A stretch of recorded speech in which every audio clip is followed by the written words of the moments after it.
morning. It is butcher day on the homestead, and we are getting ready to butcher about 55 Cornish cross hens. So let's go get the chickens and get set up. These are restraining hones. It's like a hug for the chicken. So it's compressing against them like a hug, making them feel safe and secure. So I don't know if you guys have come across homesteading videos on social media. Homesteading has become a really popular trend across platforms like TikTok and Instagram. And these homesteaders portray this way of life as being a really simple and connected and peaceful and compassionate way of living and producing food. However, there is another side to this narrative, which I want to discuss in today's video. Now, it's easy to understand the appeal of producing your own food. However, beneath the romanticized portrayal of backyard eggs and home-raised meat is actually a dark web of incompetency, narcissism, and violence, which actually sustains the very cycles of harm that homesteaders claim they're trying to address. Now, of course, you could be a plant-based homesteader and decide not to exploit animals. But in today's video, we're going to be looking at those who would rather have more than just soil on their hands. Because homesteaders may talk about wanting to make sure that the animals have a nice life and a compassionate death, but humans homestead for themselves, not for the animals. They homestead because of how it makes them feel. Homesteading is also often portrayed as a rejection of the fakery, materialism of modern society. It's a return to our oh so humble and simple roots, producing food ourselves. And yet the complete irony in all of this is the privilege that often goes hand in hand with people who homestead. I mean, think about it. You have to be able to own a plot of land or be able to live off a plot of land, to have the time to produce your own food, to have the financial independence to be able to do so. Most people who are living in cities and who have jobs and who have bills to pay and who have careers to fulfill do not necessarily have the desire to homestead, let alone the capability of homesteading. But it also overlooks a very simple practicality issue, which is it's just not possible to feed a growing population of people in homestead environments because homesteads are an inefficient way of producing food. Let's take Ballerina Farm as an example. Ballerina Farm is this very simple, humble homestead. It is a very small 328 acres, and it is owned by the son of the founder of the airline JetBlue and this son's wife. Because to me, nothing screams simplistic living, humble homesteading, like massive amounts of generational wealth on 328 acres of land. But the thing is, Ballerina Farm is arguably the most popular homesteading example that exists currently on social media. However, before we dive any deeper into the subject and start to react to some videos of homesteaders, I want to tell you all about the partner of today's video, which is Complement, and in particular, their Complement Essential Supplement, which is a multivitamin specifically catered for those of us on a plant-based diet. With it being the new year and indeed a new veganuary, it is the perfect opportunity.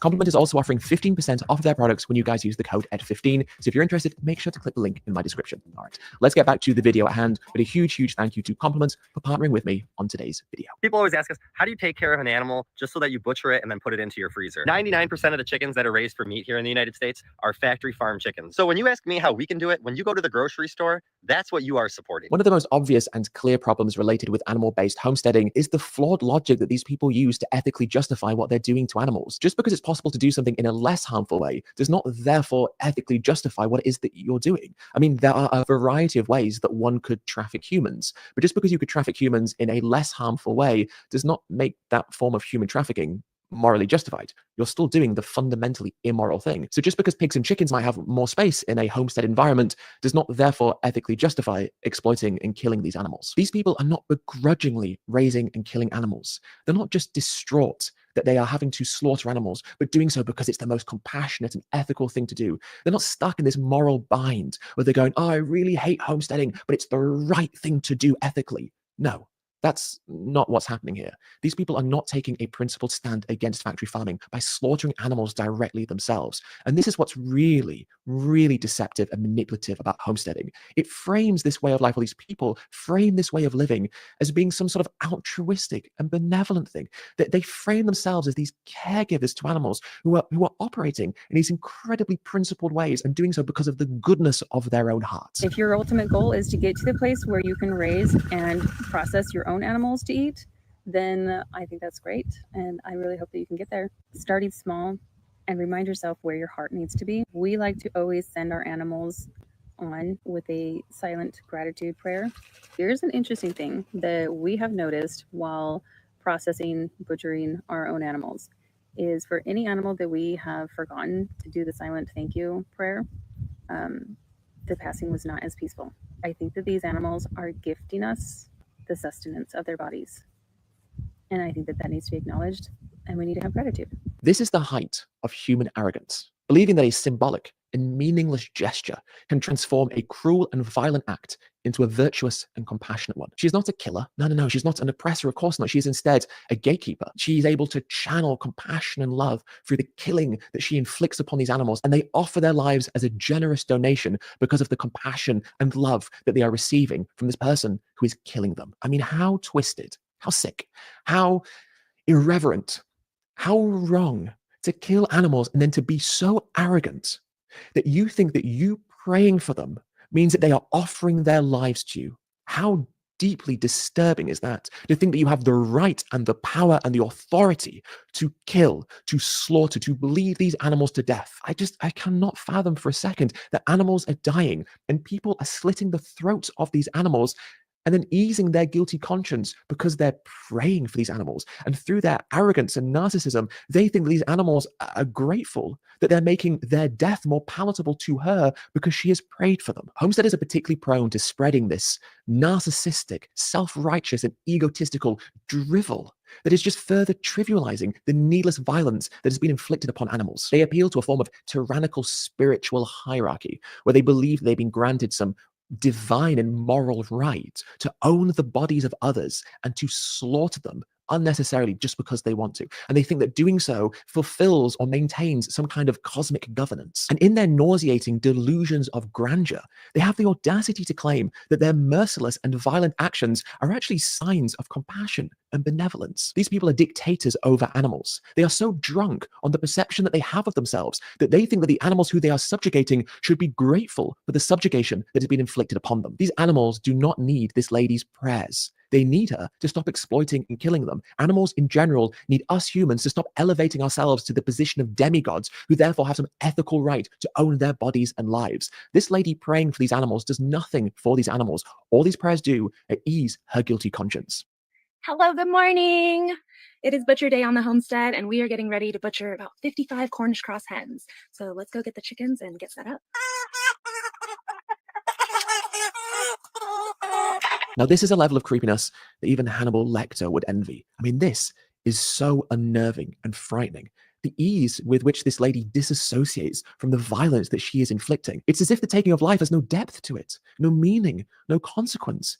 She approaches slaughter with such irreverence, such a disrespect to what it is that she's actually doing, what it actually means for these animals who are being slaughtered. She views her actions in such a way that she thinks that people will admire her for what she's doing. She's filming this and uploading it to social media as a piece of content because she's expecting people to like what she's doing, to tell her that what she's doing is a great thing. She's not thinking about this from an ethical perspective. She's thinking about this from her own perspective. She thinks this looks good on her. And in this video, she uses the word butchering, which is a very common word for homesteaders to use. Rather than slaughtering or killing or massacring, they say butchering. It's almost as if they take the animal alive and then we see them once they've been butchered, and the middle part, the important part where they've been slaughtered, is just kind of omitted from the video, but also omitted from the psyche, from the cognitive reflections. It's like, that doesn't exist. I'm just butchering animals. No. You are taking living beings, you are slaughtering them, killing them, and then butchering them. But there's just often this disconnection, which is kind of ironic because homesteaders often talk about being more connected. But even though they say this, there are many resources and indeed videos online of homesteaders talking about ways to deal with the uncomfortableness of the killing, and in essence, ways that they can disconnect from the reality of what it is that they're doing. Big thing to really help is to never name your animals that you're going to eat and limit the amount of time you spend with them. Do not bond with the animal that you are going to be butchering. Do not do that. You care for them, but you don't love them. Not only is disassociation from the killing often encouraged in the animal-based homesteading community, but sometimes it's often viewed as essential, especially for homesteaders who are starting out. So what's interesting is many homesteaders talk about the difficulty that arises at the beginning. And so these people who are killing animals regularly, the more you kill animals, the easier it gets. But what's telling is often right at the beginning, that's when it's hardest, or indeed often when there's children involved, which is why homesteaders often talk about getting their children to name the animals who they're going to eat after the food these animals are going to become, like crispy or bacon or nuggets. I mean, the irony is striking. Homesteaders often accuse consumers of being so disconnected from their food. You don't know the reality of food production. And yet homesteaders will use the same tactics that consumers do. They will trick themselves, lie to themselves, con themselves, manipulate themselves. They will use language to obfuscate the truth. They will use irrational justifications to try and ease their cognitive dissonance. I mean, these people talk about being more connected, but they just have different ways of maintaining that disconnection. These are restraining cones. It's like a hug for the chicken. We have a couple turkey sizes over here. So this is like a hug for the chickens. and they're in upside down facing towards you.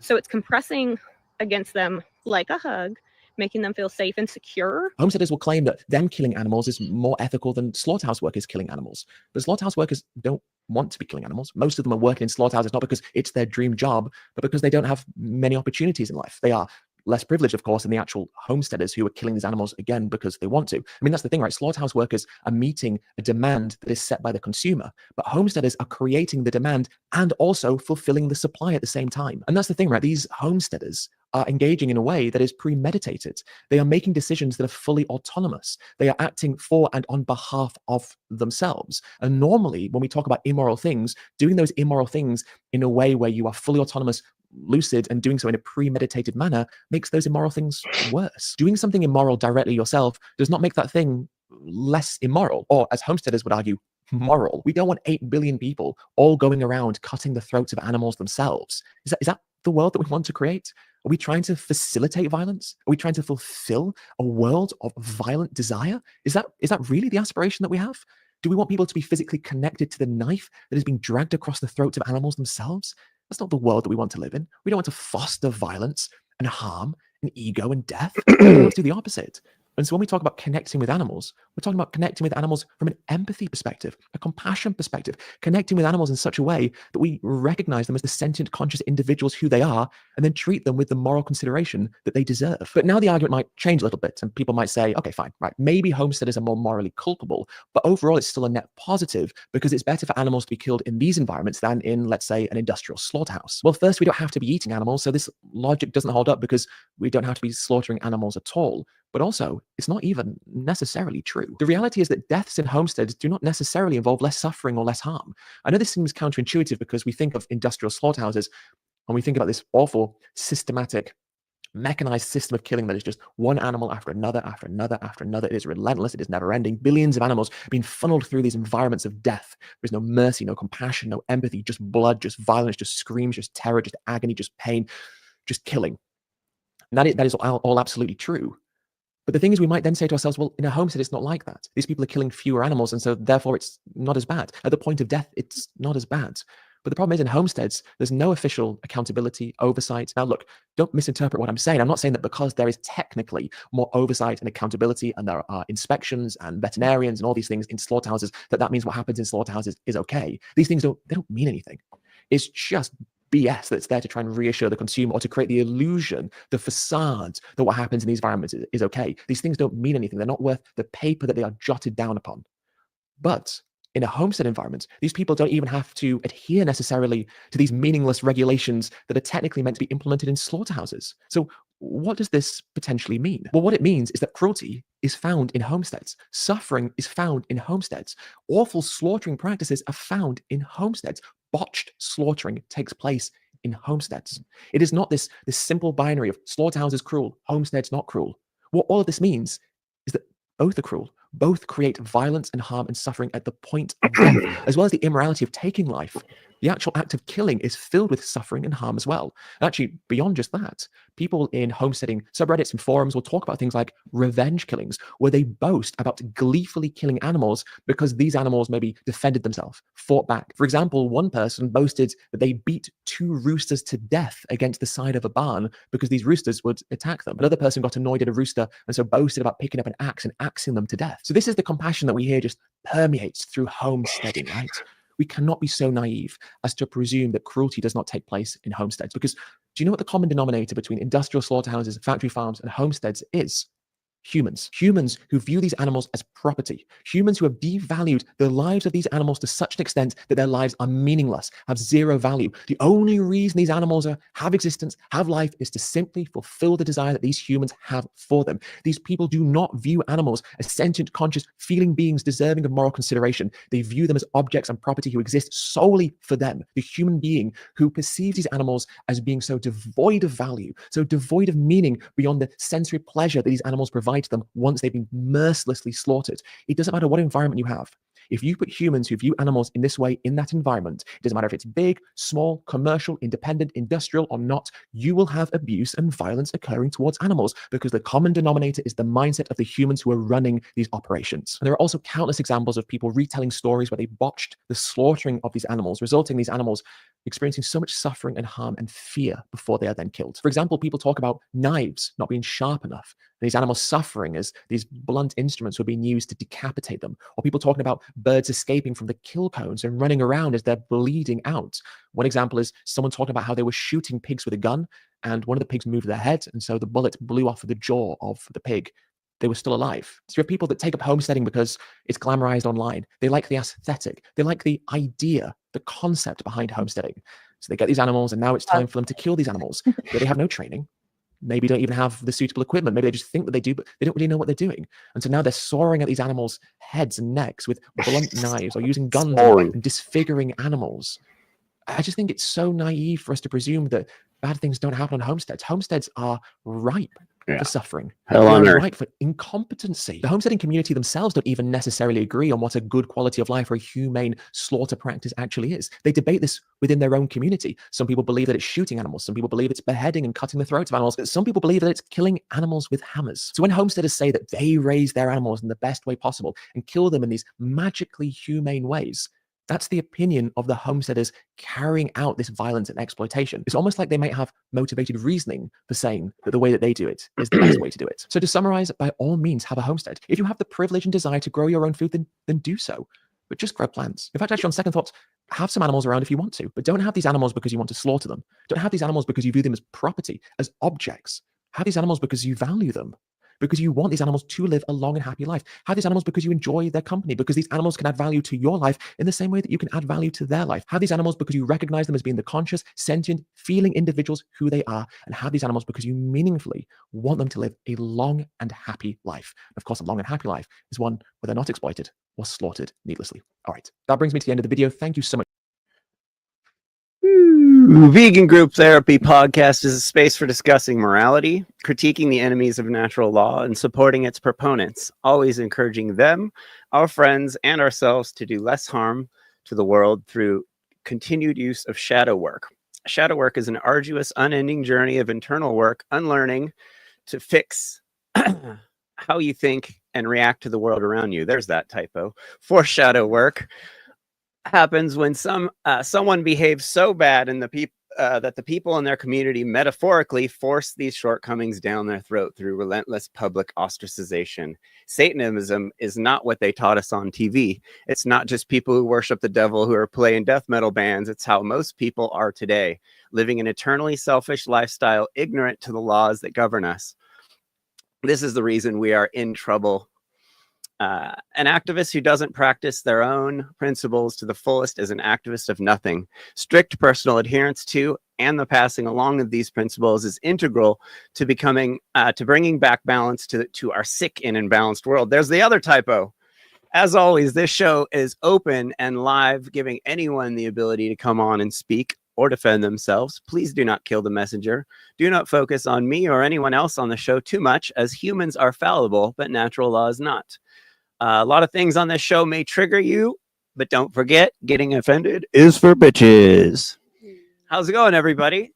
I'd like to welcome Oscar Schjerbeck to the show. One of my favorite new dudes. And it's like 2:30 in the morning for you, where you are, Oscar? That's correct. But yeah, I have a non-existential sleep pattern. My sleep pattern is having an existential crisis. It's you and Arajan, the same. You're both like amazing. Night owl. Awesome. Correct. Night bird. Yeah, I thought I'd pop in and say hi. Jeffrey reached out to me and invited me to first of all to just watch the shows, and also invite me to the panels. But yeah, because of the different time zones, I haven't really gotten to it. But hey, tonight's the night. Yeah. I was Tonight- just gonna say tonight. it's usually in the middle of the night when you get in your flow state. Yeah. Brainstorming. Right. I might not stick around for the whole thing, but That's okay. I'll stay That's a bit. cool. Sometimes we go like 8 hours, so I wouldn't Yeah, expect. don't worry about it. So where do you think where do you think, Oscar, where do you think the moral objectivists got it wrong? Where do I think the moral objectivists got it wrong? Is that the question? Subjectivists, sorry. Oh, subjectivists. Moral relativists. Where I wrote these down totally wrong. I had some notes. Moral relativists. Where do you think they're wrong? I think the mistake happens believing that because our perceptions are relative to the culture that we grow up in, that means that morality is also relative, because our perception of morality is relative. So that sounded a bit convoluted. So I grew up in the environment I grew up in with, and I learned a certain perception of morality. So you could say my perception of morality is relative. It's not based on some objective standard. It's just based on what I've been taught. And the mistake then would be to believe, well, then there is no such thing as objective morality, because it's all just a matter of perception. I think that's the mistake that happens, or like the cornerstone mistake. Yeah, That and answers the lack question. lack of logical consistency, I think, also. We got guys that'll stop by here, like super nerdy guys, like dudes that like really like debating. And what I've noticed after seeing, and there's this guy like Patrick Smith who's done this debunking of Mark Passio's natural law, and all of these guys, they're very much into scientism. Obviously, they're we need receipts and we need proof of everything. There has to be evidence. Show me the evidence. They want to see evidence for everything. But it seems like these guys get hung up on like the definition of morality, and they're like it's like they like moral relativism would only work if harm didn't affect beings negatively. Like if harm, if you could just harm something and it didn't cause any real or if you could like if you could harm someone without there being negative consequence, that would be the only way it would make sense to be like, oh, well, I'm just here for me and I can just destroy anything at any time. But they have this they get hung up on this well, feeling harms is just feelings, and feelings don't really matter. They're just, like opinions, really. So therefore, there's no evidence for karma, basically. Like they always want this evidence. They want to see this concrete thing. And they kind of miss the point of, like harm actually, like these guys working in these factory farms, like they're incurring the karma of thousands of people killing these animals over and over again, and they're getting mental health problems because of it. Many of them, the suicide rate goes through the roof, and domestic violence, all kinds of crime goes up around new factory farms. So it just seems like these guys, because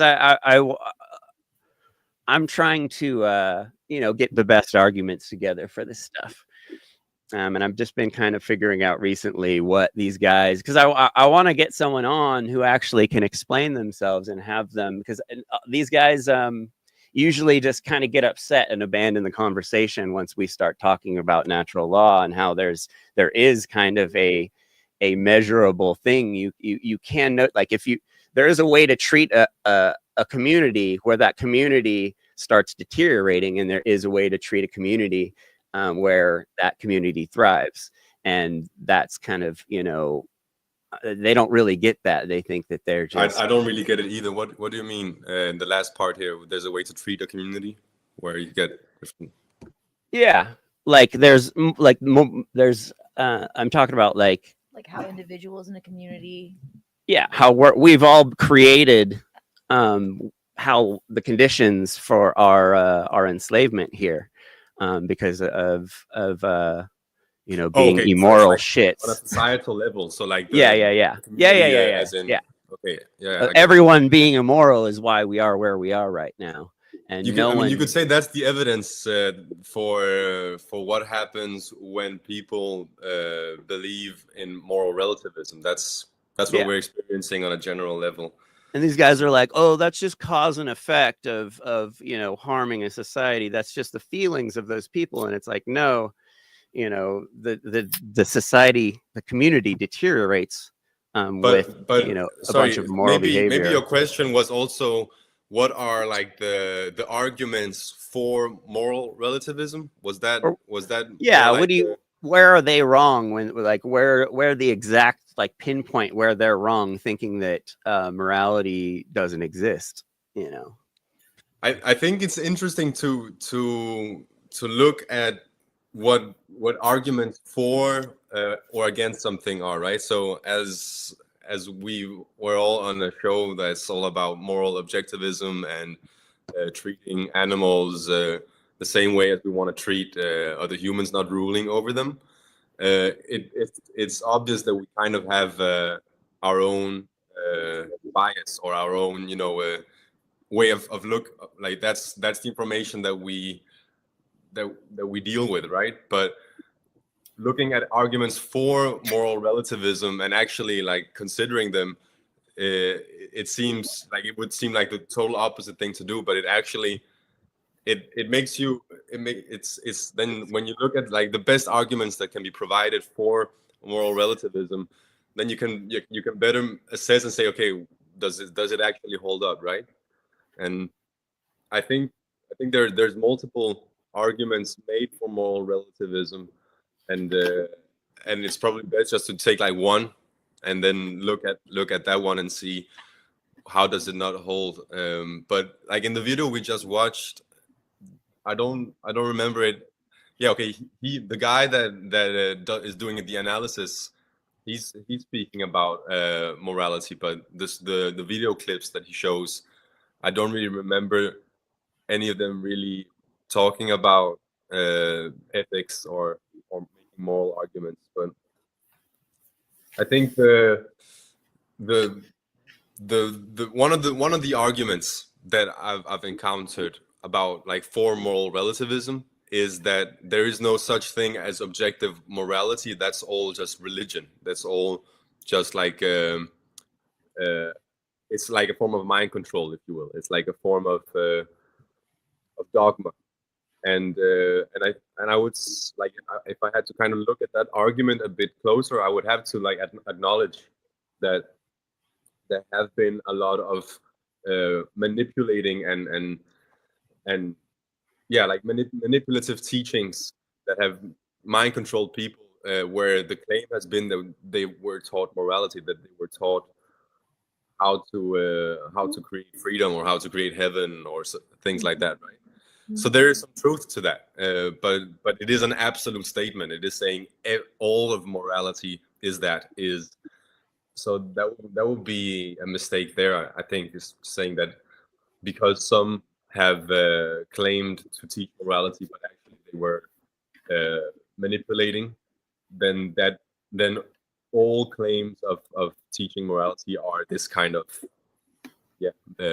form of manipulation or mind control. That's at least one argument I think is easy enough to kind of break down and say here's where it goes wrong. But it's definitely true that there's some truth. There are multiple examples of like manipulation, or what can you call it? Like it's manipulation of people, of gullible people, of ignorant for people. Sure. And I get why that would be an argument that comes up, and I think the way I would deal with it would be to say, well, that's true, but it's not all. It's not all. Like you can teach someone what is the right or what is wrong behavior without it being a form of manipulation for them, like to kind of control them in some way. I don't know, but there's probably tons of arguments. That's just one that came to mind. Yeah. Yeah, it's like I don't know, it's like the default setting, like Satanism is the default setting for people that ignore morality and karma and natural law. And they just, you know, like if you're not constantly working on yourself, you're going to just go into that default setting because you're going to see yourself as central to the world. And you know, that's where you get this like Alicia's, we've talked a little bit about Aleister Crowley, and we've been looking into it more, and like Thelema seems like a really cool thing, but if you don't do shadow work, you just end up like Crowley in the end, you know. And you know, everyone's got to be working on their shit, you know. People should be working on their shit more than they should be trying to teach people, really. But we get the complete opposite of that, you know. We get a big social scene and a bunch of people in an echo chamber not getting the message out at all. And you know, and a lot of these people are still very caught up in the societal brainwashing, like Mark talks about Dunning-Kruger, up Mount Stupid. And we're all up Mount Stupid sometimes. It's not like some eternal zone you're in. But how you been, Alicia? Good. Yeah. It's funny the topic of the first video, because was it today or yesterday I sent you that clip of, I was watching Anthony Bourdain, who was that chef who had committed suicide in 2016. He was the massive chef and global Epicurean, whatever, and mixed with cultures. And I was watching an episode on New Mexico, and as I shared with you, and then you mentioned, haven't you seen what is it? Christspiracy. And I said, yes, but I was just shocked because they visited, anyways, the gist of it was that New Mexico is both indigenous and Spanish and Mexican. It's a melange. And they had this shaman guy, and then they were going to go on a hunt. And they literally said, we need to do a prayer before the hunt, which ironically was for an offering to their medicine man for the eclipse or the solstice, which was whacked. But they actually all believed that their prayer was connecting to the animals that they would be killing, so that there was an agreement that the animal agreed that it was in their it was their will to be killed by them for their need. Like, on what land of Kookadoodle does this They what put the head on the stake, and I said, "Kill me now." I've had a lot of carnists tell me, they're like, oh, you'll see videos where the sheep will come lay down and present its neck, and it's like, what are you talking about? You know who's one of the, like, I was surprised. There is one woman named I think she's a animal communicator or something like that. Oh, lovely. You know, and I mean, I don't know if it's like that, but I think it's energetically maybe possible. I don't know. I'm always a little skeptical about that, but she was like, she visited a small zoo or something and saw a black panther who was really like violent and, you know, didn't like anybody, and nobody told her about the panther's history, you know, anything, just so that they see how she's gonna connect with the animal. And, you know, it's a really cool story, and I don't want to spoil it. Maybe you can watch it. I will send a link. But the thing is that she's not vegan, you know. She's like, she connects with them, everything, but she also says this. Yeah. You know, I went to her page, and then she says, like, I eat what my body, I don't know, something like New Age, something, I don't know. and I was like, what, this kind of person, like totally She doesn't go. communicates to the animal that she's really grateful that it's letting her eat it before she Yeah, cuts something like its that. throat. Yeah. Well, It's that very whole passionate. praying to the animal before, that's like kind of a animism. Yeah. You're supposed to before you enter the forest, you're supposed to ask the forest if you could enter, and you're supposed to, only take an animal if you really have to, if it's life or death. Like asking permission. Yeah, asking permission to, take something from nature. That's all cool and it sounds great and everything, but like, no animal wants its life taken. And it doesn't erase pain and suffering caused by your actions just because you ask and are grateful and give thanks. Victims don't care about intention, really. I mean, when it comes down to it, yeah, animal or human, it's just the effect that's, what affects them. Yeah. I'm trying to think of a human sacrifice example where the human was cool with being sacrificed, like the Aztecs. I don't know, at the top of it, they're like, oh no, this is good for the sun. I will be meeting the sun. I don't know, the sun god of whatever it is. Highly brainwashed situation where you're having serious, mind control going on. If the state can convince you to be happy to give up your life for some superstition, or like maybe like mass suicide or like religious suicide type events. So that would be like the closest thing I could think of to where like a situation would be willingly giving yourself. But I don't think animals have a religion. Like science or something, like you're gonna give yourself for research or something. Yeah. Yeah.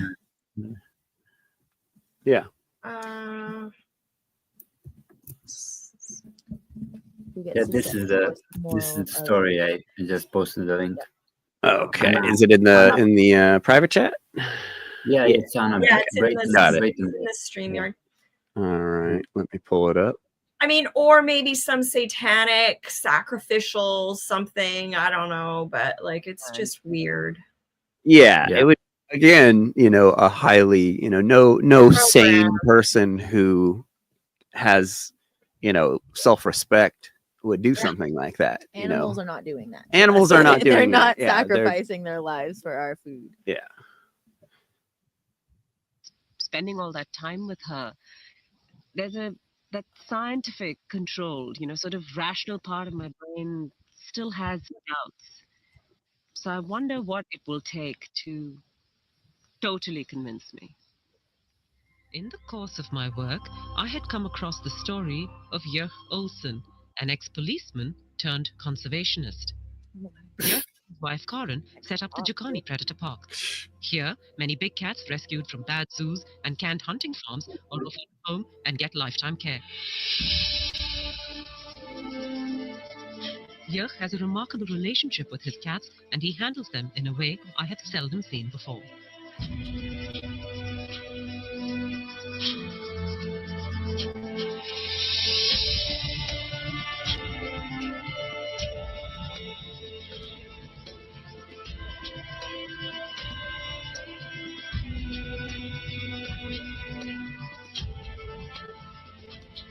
But there was one big cat here that he did not know what to do with.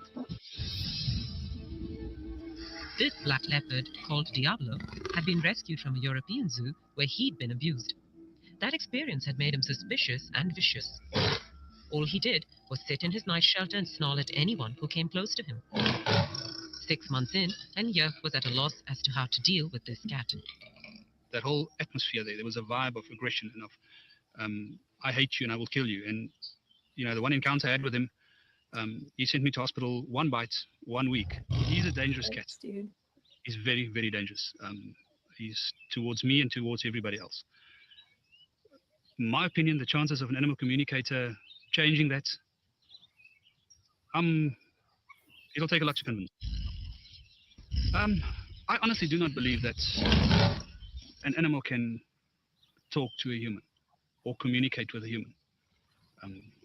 I've had animals my whole life. We give them commands, we give them instructions, and they do it as we habituate them, basically. Bullshit. But I'm very skeptical. to think that an animal like Diablo will communicate or can communicate with humans. I am desperate, however. I do not want to lose him. I made sure that Anna had no information on Diablo or his history before she came to speak to the black leopard. I was nervous to see what would happen, as this animal never let anyone near his night shelter without a lot of snarling and growling. But the minute he saw Anna, he calmed down and let her kneel right outside and look at him.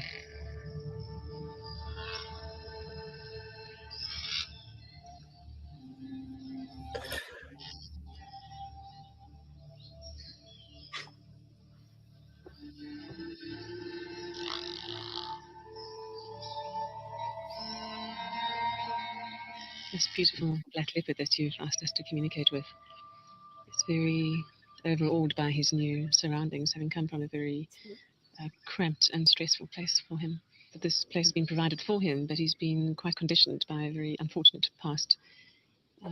He doesn't want much to do with humans as a result.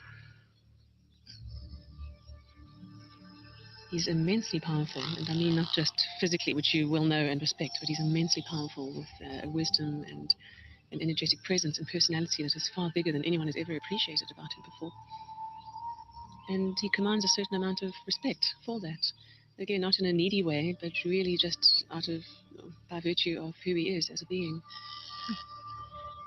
There's a very particular thing about his name, Diablo. He wants that name changed because he doesn't like the associations with it, the blackness, the darkness, the diabolical. I don't like that name. And when asking him about his past before coming here, he shows concern for two young cubs that were next to him. He's asking what happened to them with a great sense of care and concern. Oh, we actually forgot about that. When we went to fetch him, there was so much excitement about bringing him back here. It actually slipped my mind until she said, he asked about the two cubs. And then we remembered there were two little young leopard cubs next door to him that came from Rustenburg, and they were sort of semi-wild. They weren't hand-reared. And it just slipped my mind. And when they talked about it, I couldn't believe, I actually did believe it. I mean, then I really believed that they were communicating. She communicated with him, and when we spoke to her and she relayed all the information back to us, first I didn't believe her. It's things that anybody can think out, and you can think, and then she said something about the cubs that were with him.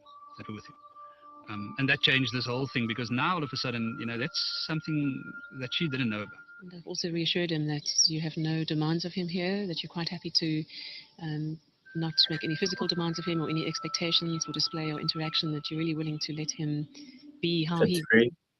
And that's given him an enormous sense of relief. Yeah. And having told him that is for the first time made him actually genuinely interested in now exploring a bit further. Now that he feels that he's not being asked to come out more, he's genuinely interested in being relaxed enough to have a natural curiosity come out and to actually expand his horizons a bit.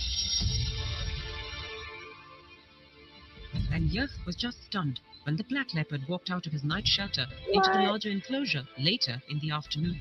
In the 6 months that the cat had been here, Yerf had never seen him out of the night shelter. He then decided to rename the leopard Spirit.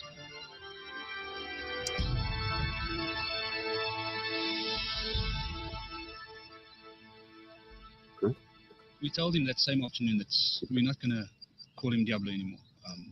And we understand and we agree with that the diabolical side of it. That's not what he is to us. And we'd like to change his name to Spirit. As I walked to him, I thought, listen, he asked about the two young leopards. I thought, well, I'm here now. There's nobody else here. I'm not going to look like a fool if he ignores me. I'll tell him what happened to those leopards. And as I called him and I said, Spirit, and he was looking at me, he was lying like that. I said, with regard to the two little leopards, I just want to assure you and I want to tell you that they're safe. He mad. And I couldn't help it. I just said to him, wow, you're beautiful. Beautiful. Oh. Beautiful. Beautiful. Yeah. So yeah, it's the same thing as like veterinarians eating animals. It's like, what are you? Crazy. That's really weird. What's the meme? It's like something about like that's the only job where they're like paid to save animals. Patients that they're eating. Yeah, oh yeah, that's right. They're eating their patients. Something. Yeah. I think it's like a comic Pizarro or something like that. Like a dog is talking with the vet and say, like, I have like some trust issues with a doctor that eats their own patients, something like that. Okay. Exactly. Yeah. There's some cognitive dissonance going on. people don't even know, like, don't even think about why there is this profession, veterinary profession, right? How did it created? Because of livestock, because of domesticated animals. People wanted I think this is my conclusion, but I mean it's maybe logical, or also like people people wanted to prevent other people from diseases, from eating animal flesh. So this veterinary profession was created out of necessity, and then came the pets, and then the whole industry, pet industry, all this stuff, and then veterinary became more about take caring of pets, but also for breeding of animals for the animal agriculture. So I think that's the purpose. Yeah. So that's why there's a lot of hypocrisy at veterinary area. Yeah. You would think all veterinarians would be vegan. Like, yeah, it's so weird. Like you'd think that would just be like hypocrisy. Hypocrite. How do you say? Oath of Hippocrates, right? Like I will do no harm to any animal. Yeah. But that's like, I'm sure there's been murder doctors and serial killer surgeons. It's like that psychopathic organ sellers thing. Or sometimes in order to do that role, I mean, someone who truly loves animals, I mean, having to put animals to sleep and go through and actually do that job, it would be very functionally difficult. So I'd imagine it's kind of like the similar thing with like a surgeon for humans. You almost need to have that be able to emotionally detach in order to perform that job. Like slaughterhouse workers, crazy. And for rural veterinarians, they're going to make the bulk of their livelihood off of commercial farms where they're both calving and fisting cows, doing the whole circle of that's a part of their income. What do you do for a living? I put a hand in the cows, I maintain optimal health for slaughter. I mean, really. Yeah. I mean, come on, So I don't know. What do you call that? Yeah, most people don't understand the artificial insemination that goes along with the dairy industry. It's pretty gross, and they pump hormones into these cows, and then they pump what is it? The Pitocin, the drug that makes women have their babies. They'll continue the dairy cycle. They pump these cows full of all this nasty shit, and on top of all the hormones from being miserable, terrorized, antibiotics, just built in. It's pretty gross. And people get antibiotics resistance, right? Because they pump down. Yeah, they get all kinds of gross stuff happening to them. So then they'll get immune to all these things, and then once they need them, that it won't work for their bodies anymore. It's great, good job. Yeah. This was an interesting video I saw the other day. Whoa. I didn't feel bad about any of those things at the time. I didn't regret what I did. Sorry, starting over. I don't feel bad about it. Welcome back to the channel, everybody. So if you're not ready for a hard truth, dark, sort of morose video, then this is not going to be for you. All right. What are we going to be talking about today? Exactly what the title and the thumbnail is about how soft veterans, soft soldiers, and really combat veterans in general are not role models. We are not some bastion of moral superiority that you should be idolizing as the American public. Okay. The reason why I'm making this video is with all of the recent drama in the special operator world with, the Luttrells and the O'Neills and the Kennedys, the vast majority of people I've seen understand the reality that, once these things have been outed, it is what it is, and it's unfortunate to hear. However, there is a small subset, and I wouldn't call it small, 5%-ish, based off of the like-dislike ratio to my videos and comment section, that are under so much cognitive dissonance about finding out that their idols and their heroes are frauds, phonies, and liars.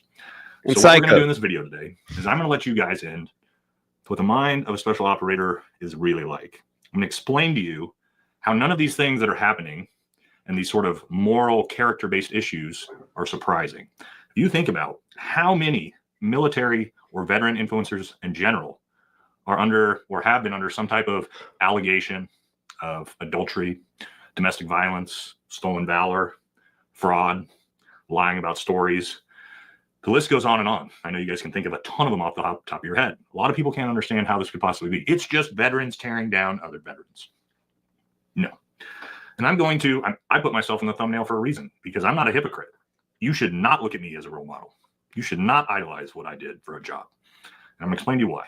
First thing I'm going to tell you is the criteria of how a special forces soldier psychologically is looked for.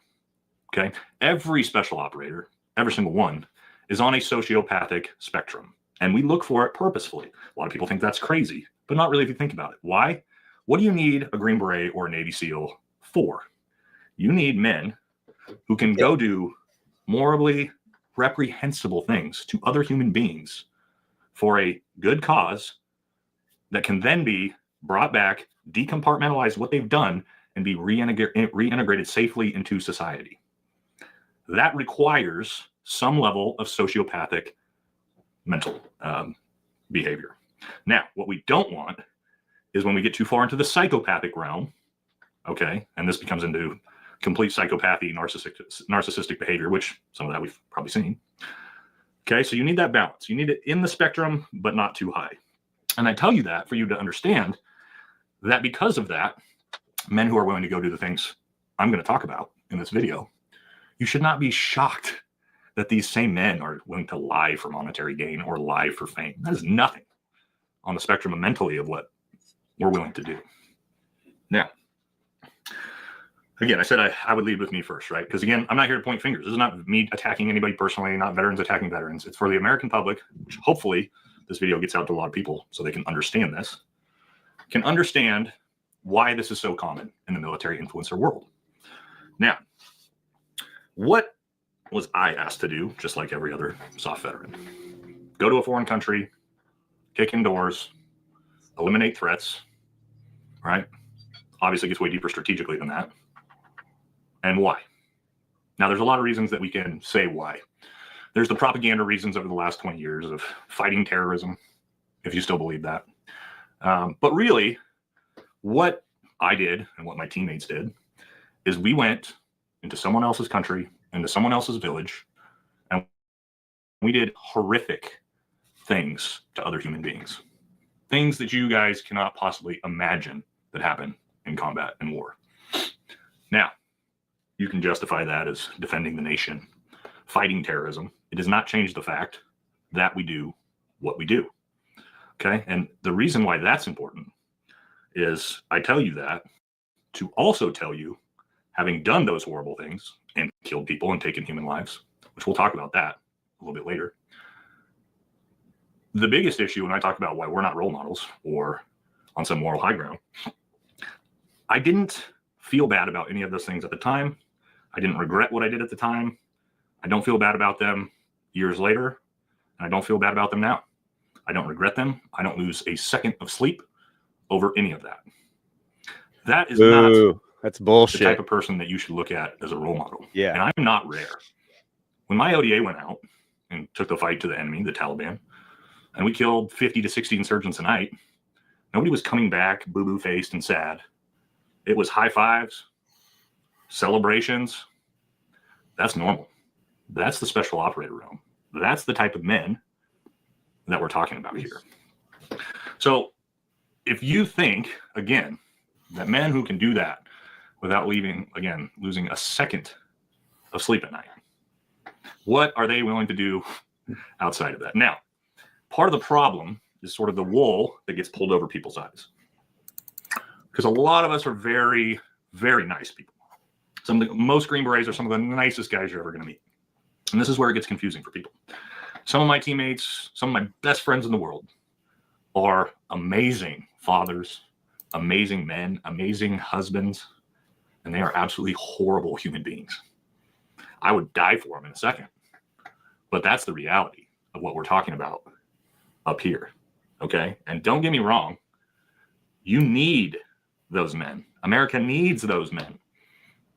These are the men that is break glass in case of emergency, that we can send to do the horrific things on America's behalf so that America as a station can be uplifted. America doesn't need to do horrific Whether that's things. through, you know, morally right or wrong means for the overall benefit of America and the future of our kids.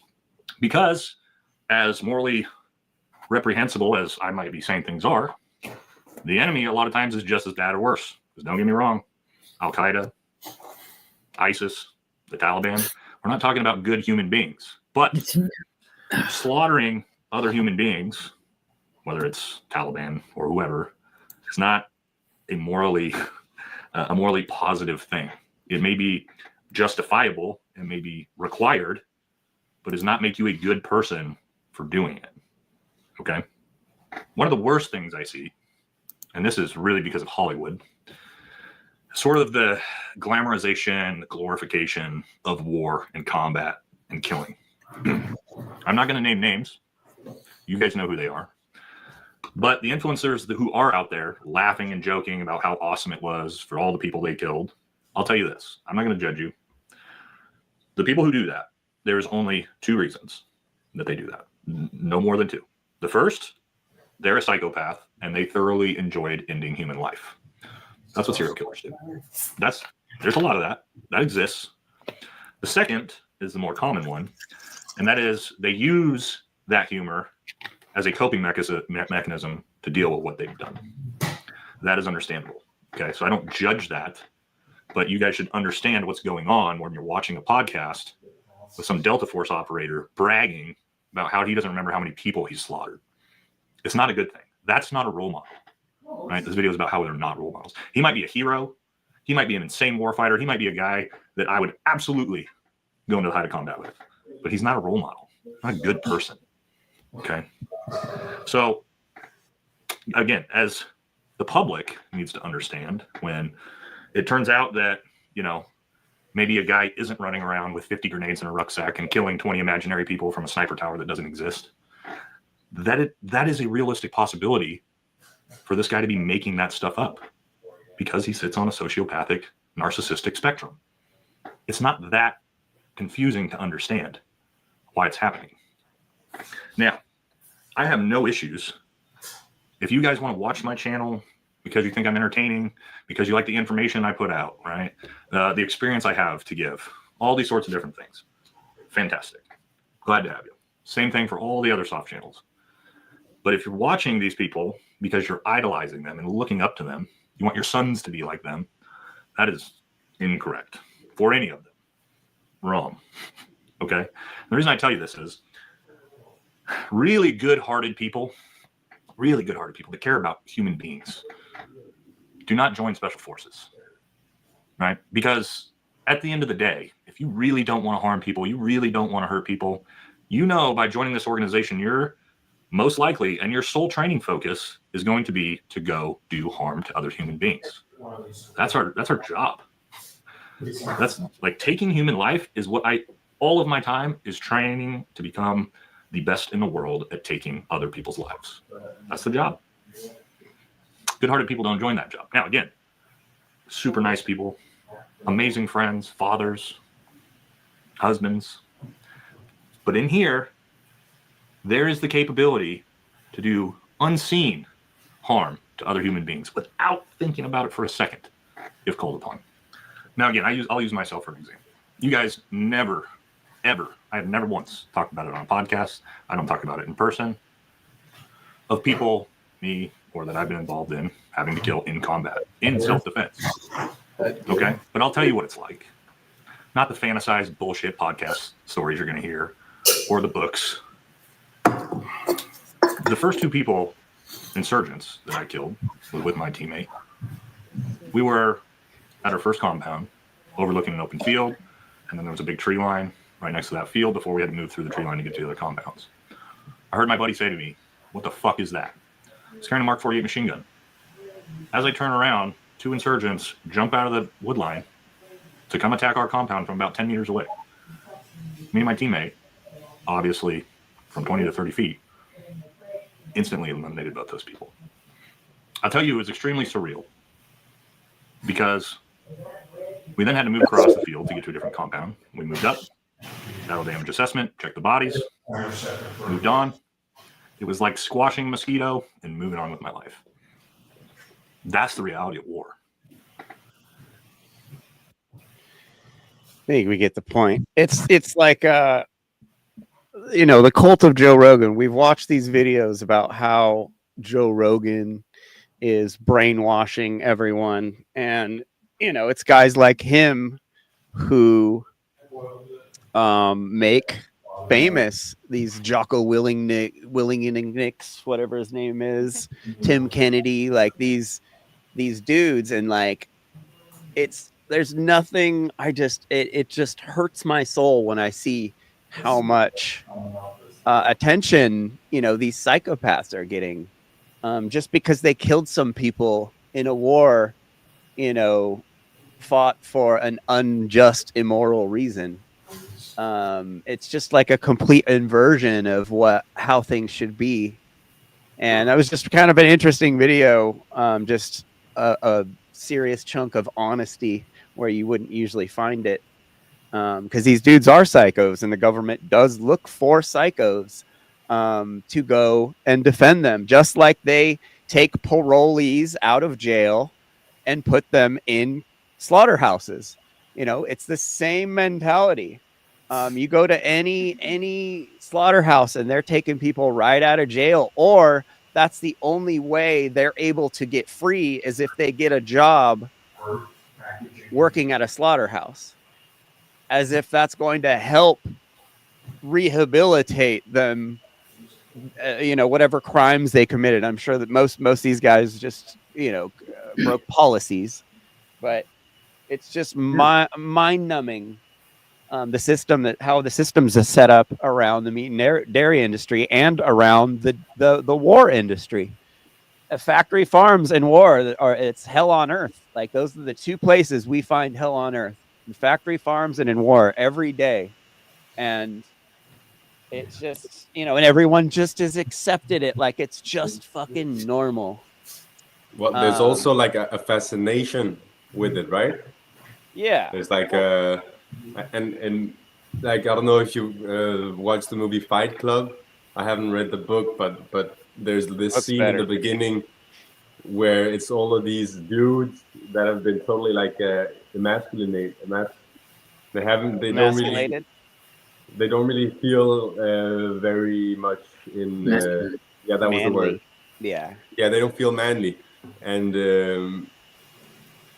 I think maybe the reason I'm bringing it up is oh, now my computer's doing this again with a super loud noise. I'm sorry about that. It did that earlier as well.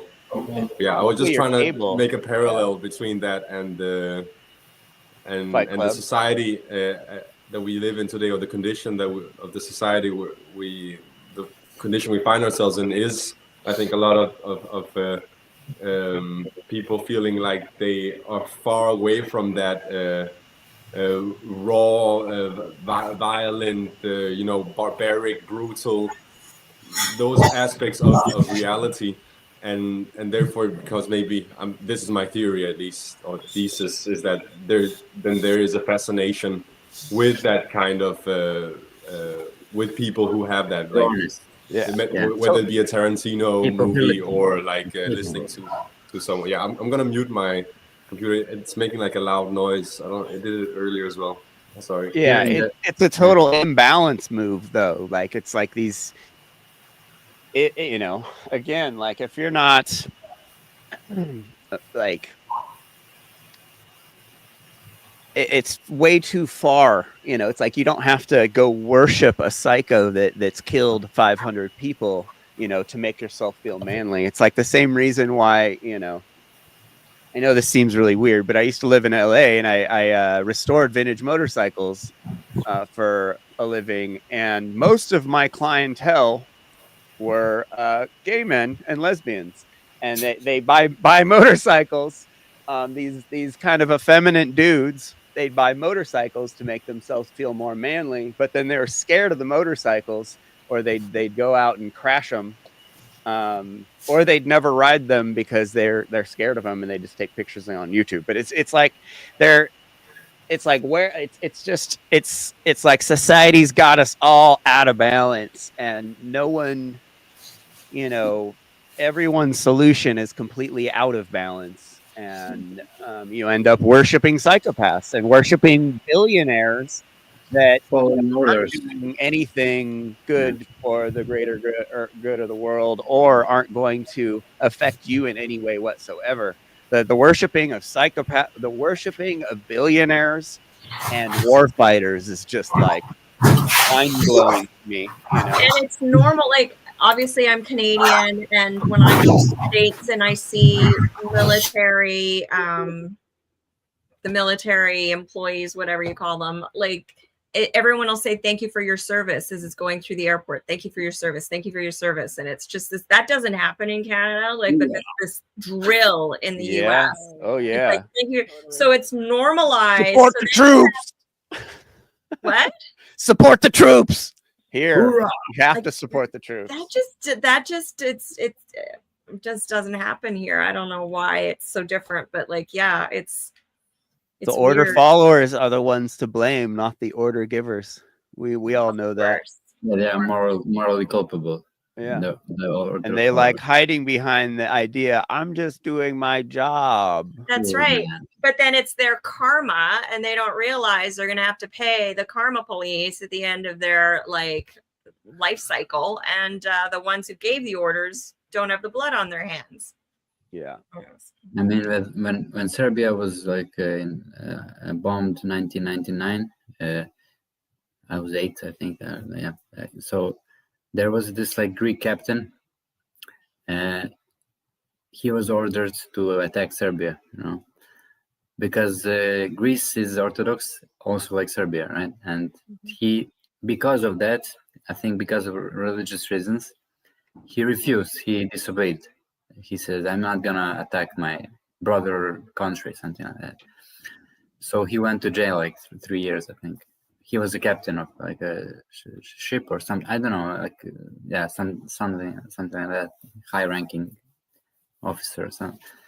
And he didn't follow the order that but it was more because of religion and kind of conscience, religion, something mixed, You very rarely hear stories like that. Yeah. And I say this to always, to people like there are wars because people just follow orders, nothing else, like all this Israel, all this stuff, all these order followers who after they get PT and shell shock, I don't even want to call it PTSD, like trauma, all this stuff, and they cry, they blame the order givers for, you did the order, you could have had yeah. Say I'm not signing up for that shit, right? They drill really stupid shit into our heads, man, and they do it in the movies. This whole idea of following orders, this hierarchy, the hierarchy is the reason why we've been so deceived. They use the hierarchy to occult information from us. Sure. And that's how they're able to pull off like these school shootings that don't even happen, and everybody believes that it happened, but it didn't happen. It was just a drill. But since there's a hierarchy in place of information, they could just tell everyone that it actually happened, and everyone's going to believe it. That's how they keep us deceived. Why does that seem to be mostly predominantly, and if I'm wrong on this one, then tell me, in America? Because I don't think we have it in Canada. I don't think it's happening in Europe. Maybe False Germany flags? would have it. False flags or more gun control.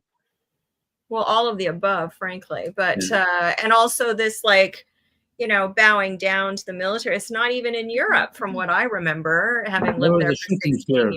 Last year, there was one kid that shot a couple of pupils in how to say, like in high school, I think. And there was like 3 days. Huh? Columbine.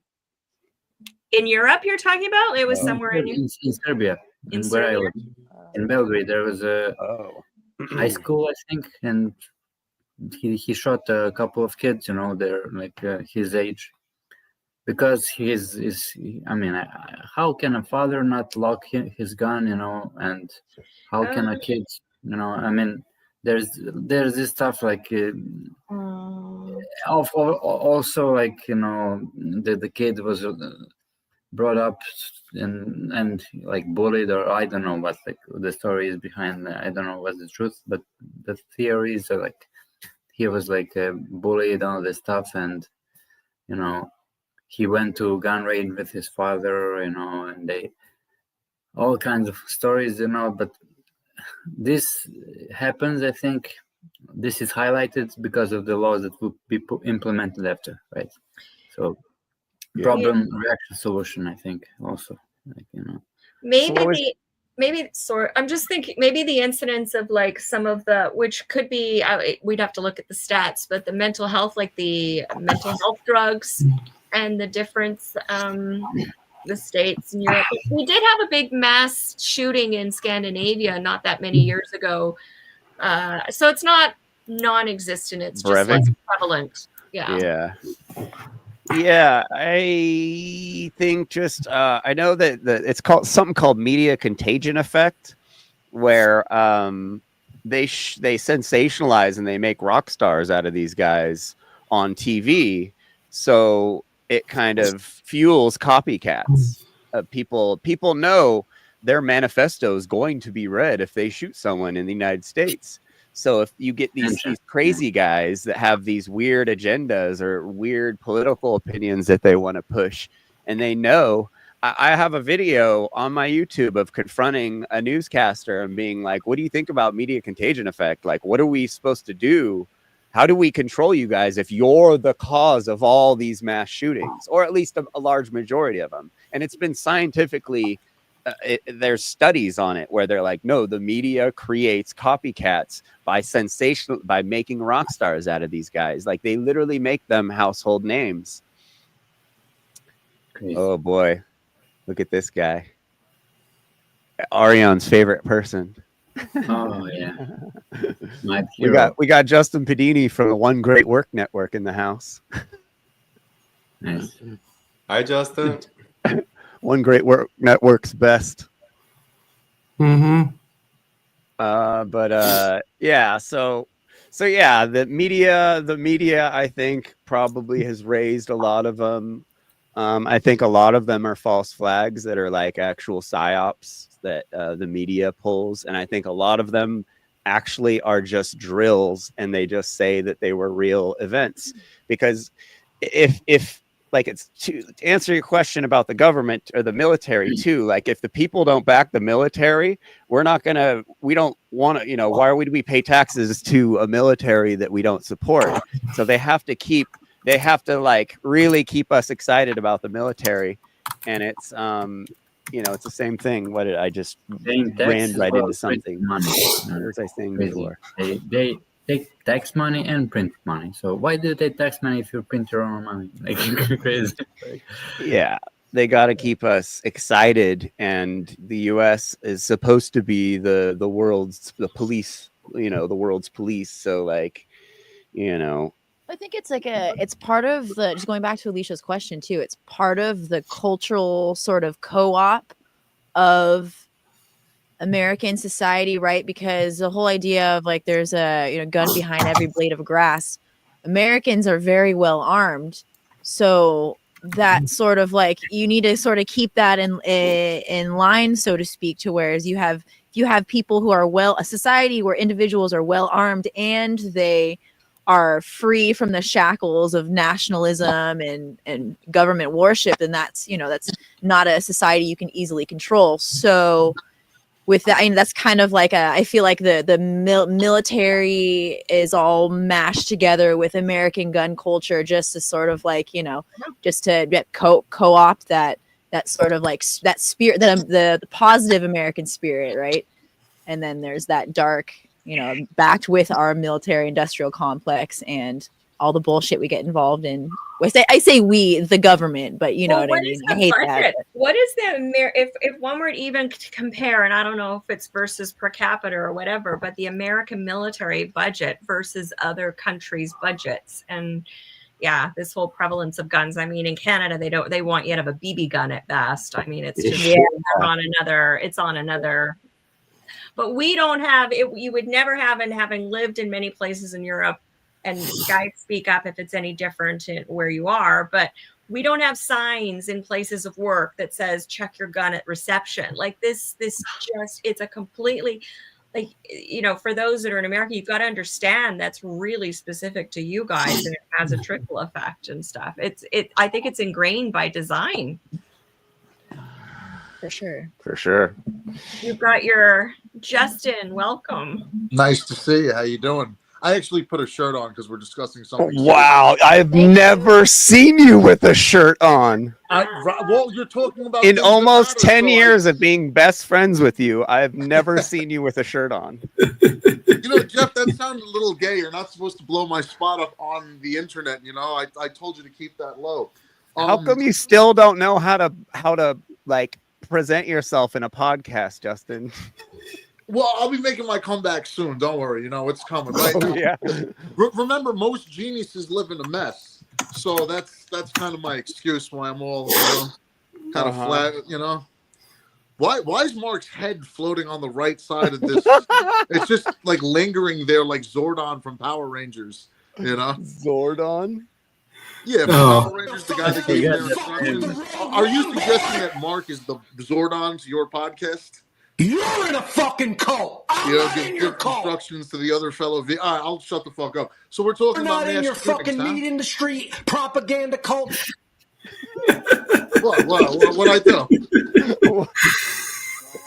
Fucking losers. There's a song for you. Give him a break. Why is everyone what, Justin? He has a shirt on, so it's good. Justin, so how come we've been best friends for like 10, 15 years, and how come you never got me into Mark Passio? You never showed me anything into natural law. All you've ever wanted me to do is play video games with you. No, I told you about him a while ago, and you're like, nah, I'm not into that. And you kind of just dropped it. When we were talking about the Atlantis, Justin, you don't push natural law ever. You're never talk about this stuff. All you've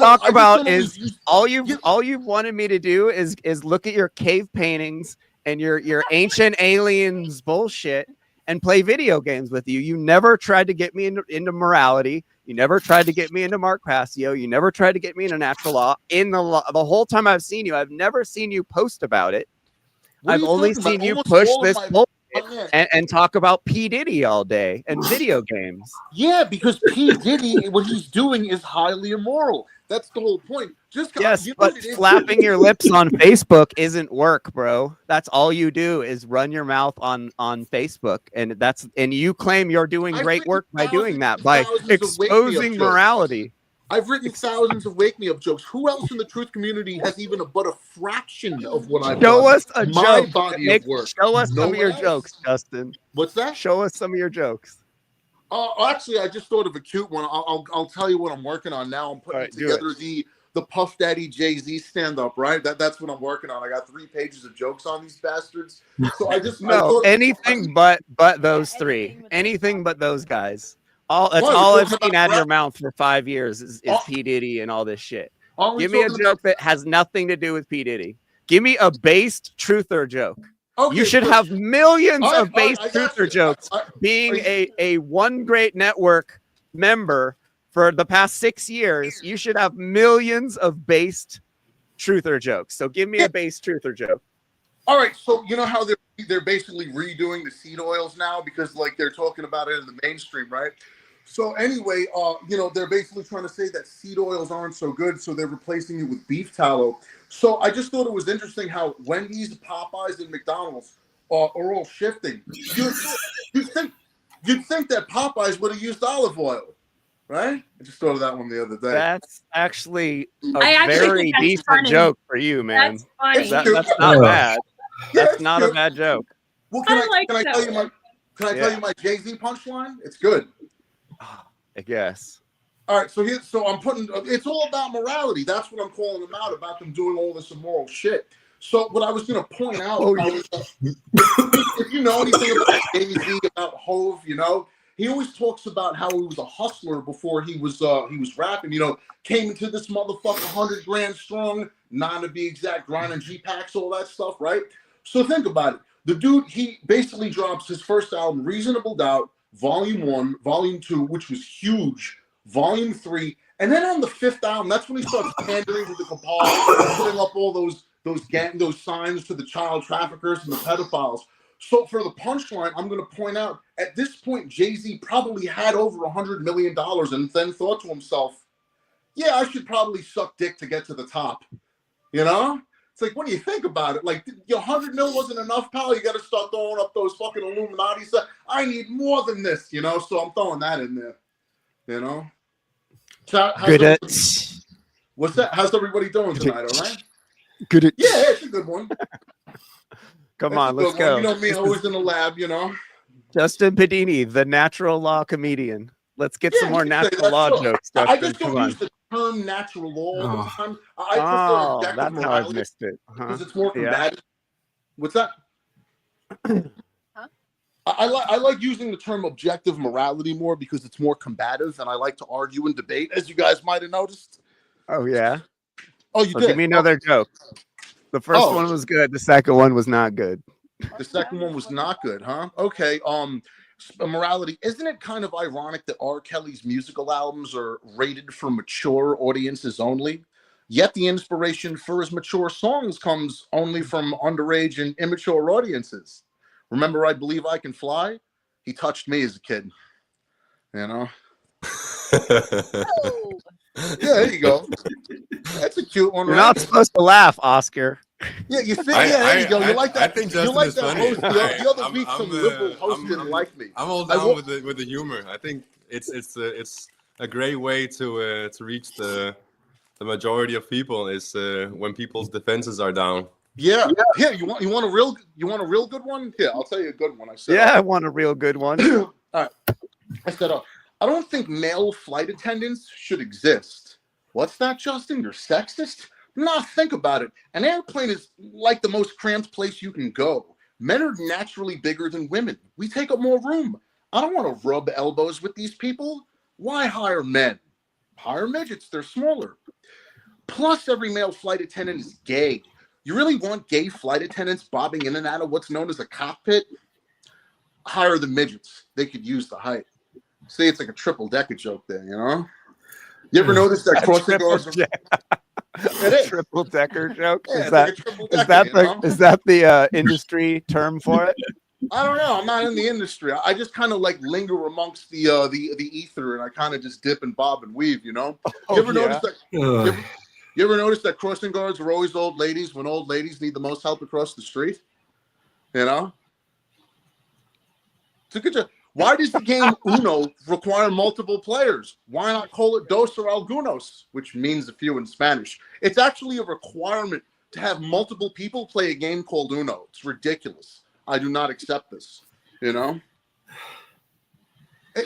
have thousands of jokes like this. I'll bury any of thousands of bad jokes. Confident. What's that? You're doing better than I've seen you done in the past, though, when you've come up and done jokes. Well, you're 2 for 2 right now, and usually you're like 0 for 7. 0 for 7, huh?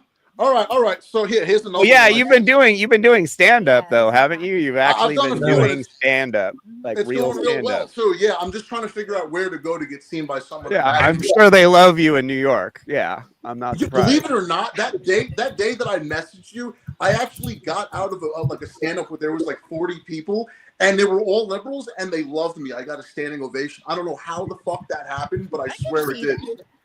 I don't know why. It just did. I couldn't believe it. I thought it was going to happen. You're so much of a character, Justin. You're so much of a character that you get through these people's political biases, and they're just like, this guy he's harmless.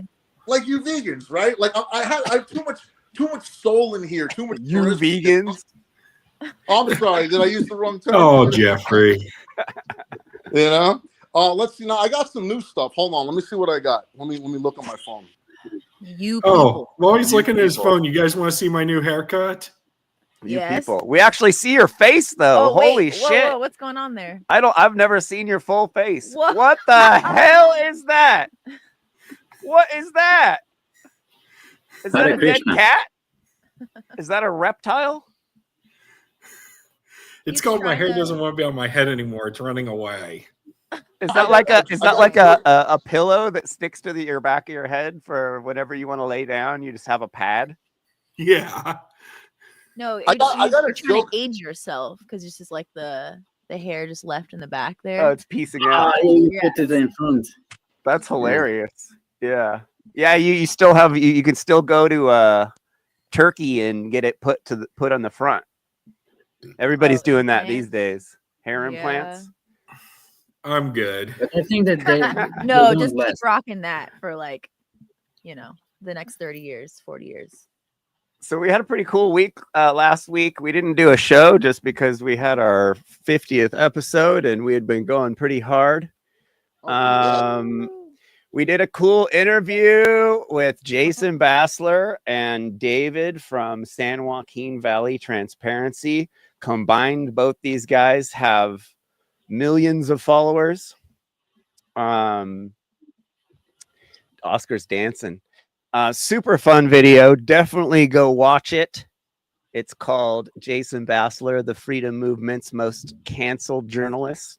A decade of activism. Me and Bassler go way back to the good old days before Justin Pedini was around. And yeah. I like his point about not being scared of being open about one's bias. I thought that was a cool point he came with. Oh, totally. Yeah. That it's okay to say we're like not to try to be super objective and all of that. Yeah, that's the world needs quite a dose of that, of some humility and people not thinking that they know everything. I might be wrong. All that stuff. Yeah. The most important, it takes a little bit of courage to say that. I find myself arguing for less things that I don't know in my old age. Wait, I thought vegans don't age. Oh, sorry. Me and Allie haven't aged since we met each other. Oh. Hey. But anyway. You like the wiener? Oh, chart? no, we're not going to. Yeah, I guess we'll watch this fast, but we got some videos we got to watch with Justin too, since he's here. Oh. Yeah. So anyway. You've been busy. Yeah, I actually had my first toke in a long time, and it was the last. Are you super high right now? Yeah, and it was the last Louis that I had, the pre-rolls that I get from Louis XIII. I remember that. So all I needed was a couple, man. Yo, all right, I'm ready. I think I needed this break, man, and I'm not gonna lie, this is a nice break to take. I've been going 100 miles an hour for a whole week. And yeah, you have. So Jason Bassler runs the Free Thought Project and Police the Police, which Free Thought Project was as big as Prison Planet. What 6 was million, right? Followers, I think. Yeah, he is basically the biggest indie media outlet for several years. They had 6 million followers. Just the best, the cream of the crop. I worked as I was a journalist for an outlet, and I was able to post things and be a part of Free Thought Project in its when it was like at its best, which was really fucking cool. And then San Joaquín Valley Transparency, he is a police auditor. He goes to wherever police are and keeps them accountable, basically. And he came from he was a fan of Free Thought Project, and that inspired him to do his channel. And he's got 600,000 followers on YouTube, and he's been on the podcast twice now. I'm gonna be out auditing with him soon. It's gonna be really fun this next summer, this next year. Got a lot on the plate, but you guys should always try to reach out to bigger influencers and try to gain the respect of them. The mavens. Yeah. And that's what I think the natural law movement is lacking. People that are willing to go and try and talk to people. While I know these guys already, I have reached out to several very big YouTubers about interviewing Mark. And you know, these guys do write back. You know, they aren't rock stars, they aren't movie stars. Most of the time they will write you back, and most of the time they're looking for content and they're looking for people to interview. So you know, really, while you're doing your great work, you can be helping. Maybe we should contact Max Sigan. Yeah, like Yo, Jeff, whatever. You could be. Yo, Jeff, how come anytime I would post Mark's stuff on my Facebook, you never said anything? Yeah, I've never seen you post anything from Mark ever. Not I've once. posted so much of his stuff. I was baffled. You know, recently he hasn't been doing the show, so I haven't been sharing it as much. But I'm sure so much. You most definitely didn't share any of the last 5 episodes because I had you on my podcast then, and you were, you know, we were watching them there, and you're like, oh, well, yeah, maybe the last few or something I didn't, but in general, yeah. All right. So anyway, yeah, Bassler's the OG truther, master at outreach, which is what this movement needs more of: outreach instead of you know, in reach. Yeah, instead well, of that's what I'm doing. outward pointing. That's what I'm trying to do. Basically, is trying to take. Is that what you're trying to do, Justin? Well, yeah, I'm trying to. My position, like I said, one of the reasons I'm not really out here making documentaries is because I'm trying to basically take over where George Carlin left off. So I'm trying to get my way into the industry that way because you talk tons of shit about Carlin. What are you talking about? What are you talking? Carlin's one of my heroes. What do you mean I talk shit about him? Okay. What do you mean I talk shit about him? No, getting to just talk to you guys, just relax, I guess, is a really break. You know, it's a real good break there. I need so. Hell yeah, man. Dude, you've been killing it. You've been cracking me up. This fool. This guy's live the other day on Instagram, and he's just like, it's like, you know how you can like put a video on YouTube and watch it fast? This dude's on like fast, and he's like driving around looking for cops, pulls over, runs up to these cops, and they're like around this building where there's a dead body in it, and they're like, have some respect, have some respect. And Dave's like, no, that's cool. If it's a dead body, I'll leave. Obviously, you can't violate the rights of the dead body. Like he's running away, and this cop just starts cracking up. The cop laughs at him, and then he goes over and like not like a minute later, rolls up on this dude and just puts the smackdown of the century on this guy. We got to watch this just for a second. Do you own this place? Is this a public? Let me see your name tag, man. What's your name? No. Why the hell would I answer tell you my name? You need to leave.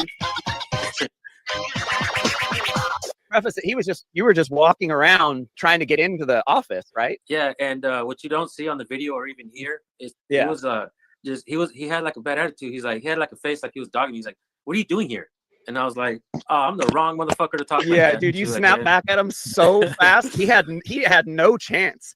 You're all, "Hey, what are you doing?" You were like, "What do you care?" Like right back at him and walked up to him, and he was just all, "Oh shit, this guy's the wrong guy to mess with." Awesome. Well, you could tell he's got a tight shirt on. It looks like he's probably been lifting for a year or so, and maybe probably longer, on keto or something. He definitely has some ego up in there, trying to flex on you, David. Yeah. They're the worst. They're the only problem. They're really the only problem. What, Justin? No, I was saying the cops are the only problem, really. Like, no, they aren't, Justin. Give me a break. Well, no, think about Justin, how are you on the One Great Work Network and you're saying cops are the only problem? Because they pretty much are.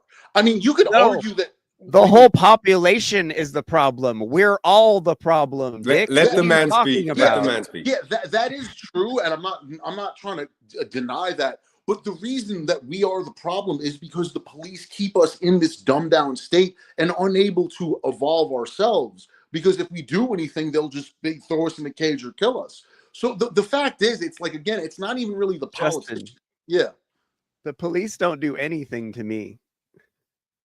You have to expand your imagination, my friend. Like if there weren't police, you'd be living a completely different lifestyle. That doesn't mean you'd be breaking laws. It means you'd have a lot more prosperity because they wouldn't be working for these satanic pedophiles that keep us in the state like you wouldn't be living in an RV if there were no cops. You know what I mean? It's because of the situations that they create that we're living it the way that we do. And it's the reason that the public is dumbed down, because they keep us this way. For example, if you wanted a school to teach a curriculum that wasn't just, repeating information, what are you going to do about it? The cops will stop you from anything. So that's the point. They're really the only problem when he boils down. And I don't disagree that it is the public, but it's because of the cops that the public are in this dumbed down state. That's my 2 cents. The cops educated us, and they educated us inadequately. That's what you're saying? No, they prevent us. Because the cops, it's when we go to school, it's a bunch of cops there teaching us. And when we go on TV and we watch the media, it's a bunch of cops there teaching us things. They're not there, but the curriculum in place, yeah. Think about it. If you want to change the curriculum of what people are taught in school, what are you going to do about it? Nothing. Because if you try to do anything about it, they'll come and kill you. That's the whole point.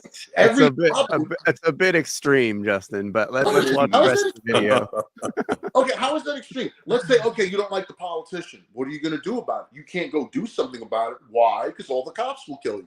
You don't let the politician have power over you inside your mind, where the majority of government is in your head. So you don't let that happen. You do shadow work in order to not believe that government is more than they are. And actually people will take their own freedom. People lose their freedom from their own actions because they believe in all of that so much. Yeah, I mean, on some level, yeah. I'm just saying, if it wasn't for them keeping the situations the way that they are, like maybe in New York, bro, I don't know. Like, I mean, maybe where you live. I wanna see if I'm getting the point Justin is making. So basically, cops are the main problem because they are the way that the threat of violence is perpetuated, right? So people are under a fear of being violated or coerced or imprisoned, and the reason for that is because they know that there are order followers who are willing to do that behavior. Is that the point? And the fact that there are those people who are willing to do that behavior, order followers, is the main problem. Is that basically, yeah. I'm just trying to make the point that, like, when you really think about it, like, again, let's say, Joe Biden passes a law and he says, I'm going to take your guns away, take the Second Amendment away. Well, okay, is Joe Biden going to come to your house and take your guns away? No, he's not actually doing that. Who's actually doing it? Our own friends and family in the police and military. 100% of the situations everyone on this planet is in, with the exception of maybe some like South American headhunters or whatever, is these people that are willing to take. They're just cheap hitmen. That's all it is. But nobody says that. Like, you think our friends, our friends, brothers and sisters in the military are going to turn their guns on Americans because Joe Biden says is paying their bills? Yes, not specifically. Yes, you do. Yeah, I do. Not specifically because the Joe whole Biden, military, all of them across the board, they're just gonna fall right in line. Of course not, but maybe not 100% of them, but most. If they don't have a problem doing it in another country, their feeling of patriotism is not really a guarantee. Like, I mean, it is of course more plausible that they're unwilling to do it against people that speak their own language, people that look like them, people that share their nationality, but it doesn't take that. Like, for example, right now there's a lot of that, like, the US is having a lot of bases in Scandinavia, and is basically because of an agreement between the US and Denmark, along with other countries in Scandinavia, the US troops are not really accountable according to Danish laws. The troops that are here in the US troops that are here in Denmark, which means that it's the United States legal system that has to make them accountable for any actions.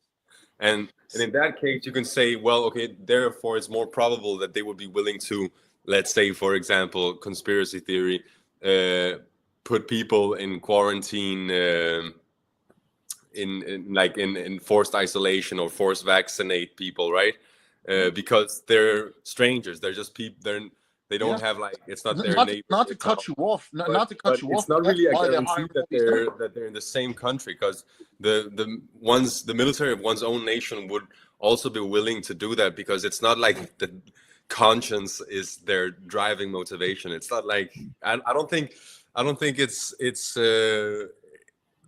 improbable that people would be unwilling or like have some opposition towards it. So I think it's a good point also to maybe not.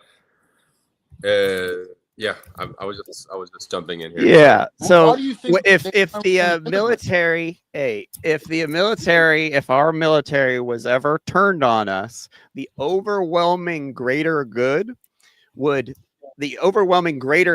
the majority of the people in the military would stop the other, the random psychos that would actually go through with it. The greater good of the group would stop them without a doubt. I don't believe that. Yeah, because you're a doomer. You Maybe. believe in all this doomy shit. That's all you put out is doomy shit. Why would they do that? Why would they like what would be the motivation behind It's never happened. stopping those people and doing it because they were just order followers, right? Right. They're not even real people. They don't know who they are. They just do what they're told for money. That's a big generalization and a big assumption, Justin. You can't just say that about tons of people. Historically, has that ever happened? Okay, but let's When say that Justin and I are open about it, and that we're just asking why would order followers draw the line there, like the majority? Just look at the wildfires. Like there were people coming in trying to put out the fires, and these fucking loser order following cops stopped them. Well, yeah, I mean, we know that that's how it is. Faith, man, and these people. You can't just. I mean, you gotta kind of understand where like they can't just have full chaos going where with just like people doing all kinds of whatever they want. That's a good Hollywood point. That's a good point. Around billions and billions of dollars worth of other houses and millions of people. Dump water on fire? Is really? Yeah. Really? They can't. It's not as easy as you think. Like there's this funny meme going around where there's like California's right by the ocean, just put out the waters, and it's like, are you guys really that fucking stupid? Like that's not how it works. 60% of Los Angeles water is owned by some people, right? I think that's yeah. Made it rain if you wanted to. Let's stop pretending. You know, that guy's probably got like mecha guys. So Justin, so you posted something yesterday saying that you think that landowners that lost their homes shouldn't have to pay their mortgage or their property tax anymore. Where in the world would you get that idea from? That's absolutely what you said. No, that's not what I said. No, you called it tyranny. You said this is tyranny. I want to revolt. They're charging people property tax. And now that I've called you out, you've been able to think about it and come up with a different story. I said that right. But you on the posted spot. some dumbass shit yesterday, and you should take it down because you're embarrassing yourself. No, I'm not. What kind of The leftist fact idea they is that, started bro? The fires. They started the fires. Oh, okay. So because conspiracy, the banks should just give these people their homes. You don't think and these people, the contracts that these people signed are null and void because conspiracy. That's what you're saying. Yep. Not siding with the banks. I'm just calling out your logic. Yeah. In saying that people shouldn't have to pay off their homes that burnt down. When they knowingly built a home and signed a contract and lived in an area where there's no fire insurance. So the bank should have to pay Why for do you it? think there's no fire insurance in that area? Could it be Because they it burns bring down that all to the those people and time. rob them of all No of the insurance company would be able to stay in business insuring people in an area that burns down all the fucking time. What's that? Say the last part again. Insurance companies won't stay in business if they keep reinsuring houses that burn down. California burns all the time, so there's no where we live, you can't get fire insurance. You have to be a man and be responsible and understand your surroundings, and maybe not buy a house in a high risk area, and not expect the government to save you. that applies a lot more, I think, to people that like build their houses on like in areas where it like floods and stuff. That's exactly like fires. It's the same thing. Not Fires go not through here exactly. every 20 years. An area burns down basically here.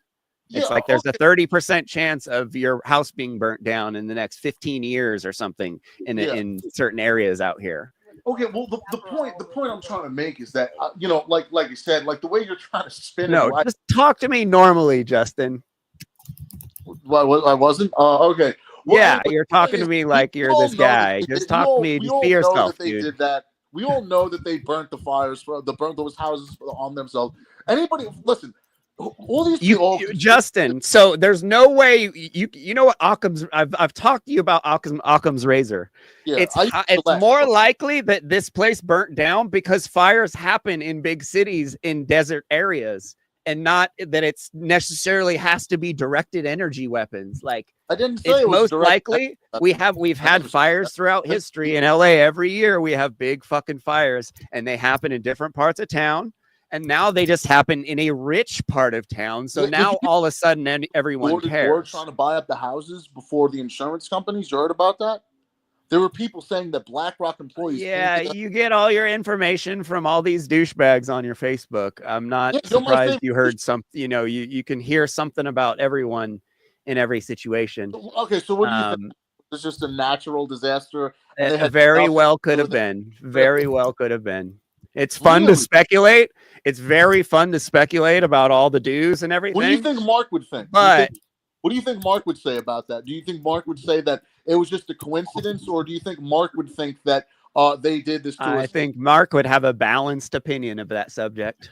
I'll bet you any amount of money you want, Mark would say they totally did that on purpose. Why don't you call him, since you say you talk to him every week, and we'll ask him. I said that? When did I say that? You say you talk to him all the time.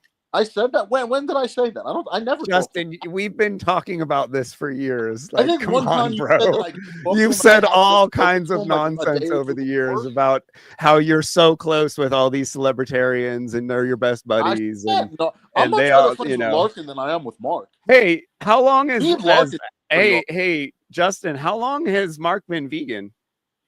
I'm pretty sure like Only a 4 couple years, right? Yeah. Yeah. He was talking about it. He's been vegan like 9 years, dude. No, he hasn't. 8 when years. last time I went to Yeah. Acapulco with You him, say all the time he's old. Your argument is Mark Passio knows nothing about veganism because he's only been vegan a short amount of time. never said that. That's Never said yep. anything. You've said it to me at least 8 or 9 times. Y'all, he doesn't know anything. He just turned vegan a couple years ago. You say that all the time. Hearsay. I don't really know what to make of this. I just pointed out that Mark. I'm pretty sure Mark. Oscar's like, this is for crazy. maybe 4 or 5 years. But before that, he still told people that he thinks it's like the good thing to do when he actually wasn't fully vegan then. That's what I actually said. Yeah. That for 12 years he was vegetarian, but he's been vegan for 8 years. Just so you can stop saying that he's only been vegan a couple years because he's been vegan for 8 years. Okay, well you're free to believe whatever you want, but Billy you know, Carson, according to the man Billy was Carson, recently on the this legend podcast Billy Carson, debating whether or not Jesus was actually Justin Pedini has decided to stick up for the biggest liar of the century. biggest liar, huh? Yes. Really? And it's He's a funny because I bullshit. used to always call Justin Pedini out for being into ancient aliens theory. And then it turns out that Justin's favorite guy is Billy Carson, who is the ancient aliens guy. Okay, I've never seen an episode of Ancient Aliens in my life. Just well, that doesn't exist in the Sinai Bible. The Sinai Yeah. Bible. The Sinai Bible. Jesus wasn't crucified in that Bible. When you say the Sinai Bible, what are you referring to specifically? Now, it's really interesting is that this guy's actually gone on a lot of different podcasts. He's even been on Joe Rogan talking about ancient mysteries. And according to him, he is the world leader in anything ancient mysteries. The interview went on for some time, and it was pretty obvious that Billy Carson at least knew how to present himself as someone who was knowledgeable in that topic. He has this very calm demeanor, and even when he's being challenged, his face muscles, his eyes won't even flinch. There seemed to be a lot of holes in the story. What he didn't know was Wesley Huff, being the absolute Chad that he is, he actually knew his stuff. So what he does next almost had me on the floor. Wesley Huff turned around and literally grab the physical copy from right behind it. Like the codex that comes. Okay, that's why I was trying to get some clarification, because I actually have a facsimile, so I have a photocopy of Codex Sinaiticus. First of all, the Sinai Bible isn't called the Sinai Bible. It's called the Codex Sinaiticus. The Sinai Bible is just what people have called it when they try to resell it. Now, this book does include the Old and New Testament, and it was even written around 350 AD, making it really one of the first Bibles. But Wesley Huff's whole point... Justin, are you watching this? Yeah, I'm right here. It's very important because I need to make sure that you've seen this, because I don't believe that you ever, I don't believe you do any research. So I just need to make sure you know that you're watching this. Was that the Sinai Bible is almost identical to the original manuscripts. So I have it here. And the only reason I asked for clarification is because Sinaiticus in particular is just a 4th century Greek manuscript. Its text of the Gospels reads almost identical to the modern Greek text that we developed translations from. Now, what's kind of funny is that he just tries to move on from this. He doesn't give a rebuttal. He doesn't even try to explain the side any further. Jesus was crucified. Well, the Sinai Bible, in the Sinai Bible, and the Sinai Bible. That doesn't exist in the Sinai Bible. I misquoted there. It's the Gospel of Barnabas. He just moves on and brings up this thing called the Gospel of Barnabas, which in that book, Jesus also is not crucified. Jesus wasn't crucified in that Bible. This book talks about Jesus denying being the Messiah. But once again, Wesley Huff knows his stuff, and in a very calm demeanor, if I might say, he reveals that the Gospel of Barnabas is literally a forgery. There are 2 manuscripts of the Gospel of Barnabas, not to be confused with either the Epistle of Barnabas or the Acts of Barnabas, which are 2 apocryphal documents. The Gospel of Barnabas in particular, we know it's a forgery. It shows no actual indication of 1st century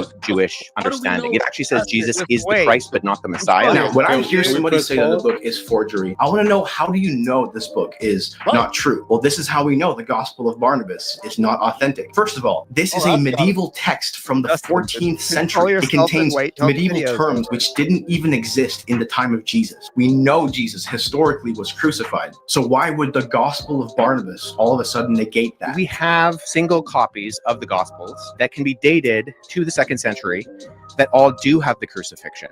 I have a facsimile behind me of P66. I just want to say a lot of props to Wesley Huff. All his information will be down in the description. When we ask the question of who should we listen to when we are learning this stuff, it's people like him. Because at this point, we have no idea if the people giving you information are actually researching it in the first place. And I say this feeling a lot of weight on myself, but there is a reason why some people can put out content so quickly.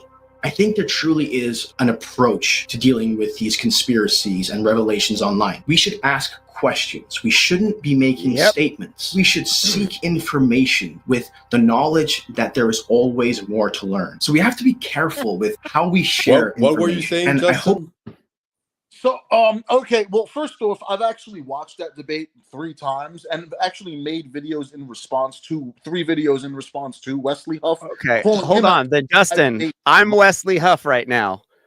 Debunk me. Which part of his argument? Well, here, you know we what? just watched the Sinai Bible. Okay, well, first and foremost, like Wesley Huff just saying that it's a forgery isn't proof that it's a forgery. That was the Barnabas that we're talking about, the Sinai Bible. That was the other one. You told me to pick what I wanted to talk about. What? We just said the Sinai Bible, what we just showed you. I never once said you can pick what to talk about. Holy shit, Justin. What? Okay, so Wesley Huff, the point I was trying to make is that what happened was Billy gave 2 examples, and then Wesley Huff said that those examples were forgeries. Now, rather than that's not what he said, Justin. Can I talk for a sec? Rather than sit there, we just watched it. Those were 2 separate things. One is a forgery. One Billy was wrong about, and he lied for years about it. Are you going to let me finish?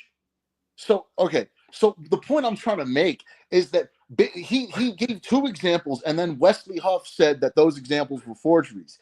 He didn't give any other information other than that. So we're just assuming that Wesley Huff is telling the truth because the people that are making these videos don't want Billy to be right about these topics. Justin. So what Billy actually did was the That's not adult. And rather than you've never watched any of these videos, Justin. You don't research things. I know this for a fact. decided to move on to a third example. And then when they got to that third example, I believe it was about slavery. Wesley didn't like that. And that's why they don't get into that part. Because the point is that Wesley just said, no, that's a forgery. But he didn't actually prove any of it. Like, we're just supposed to take his word. And then coincidentally, conveniently, when Billy... You're specifically talking about something we didn't ask you to talk about.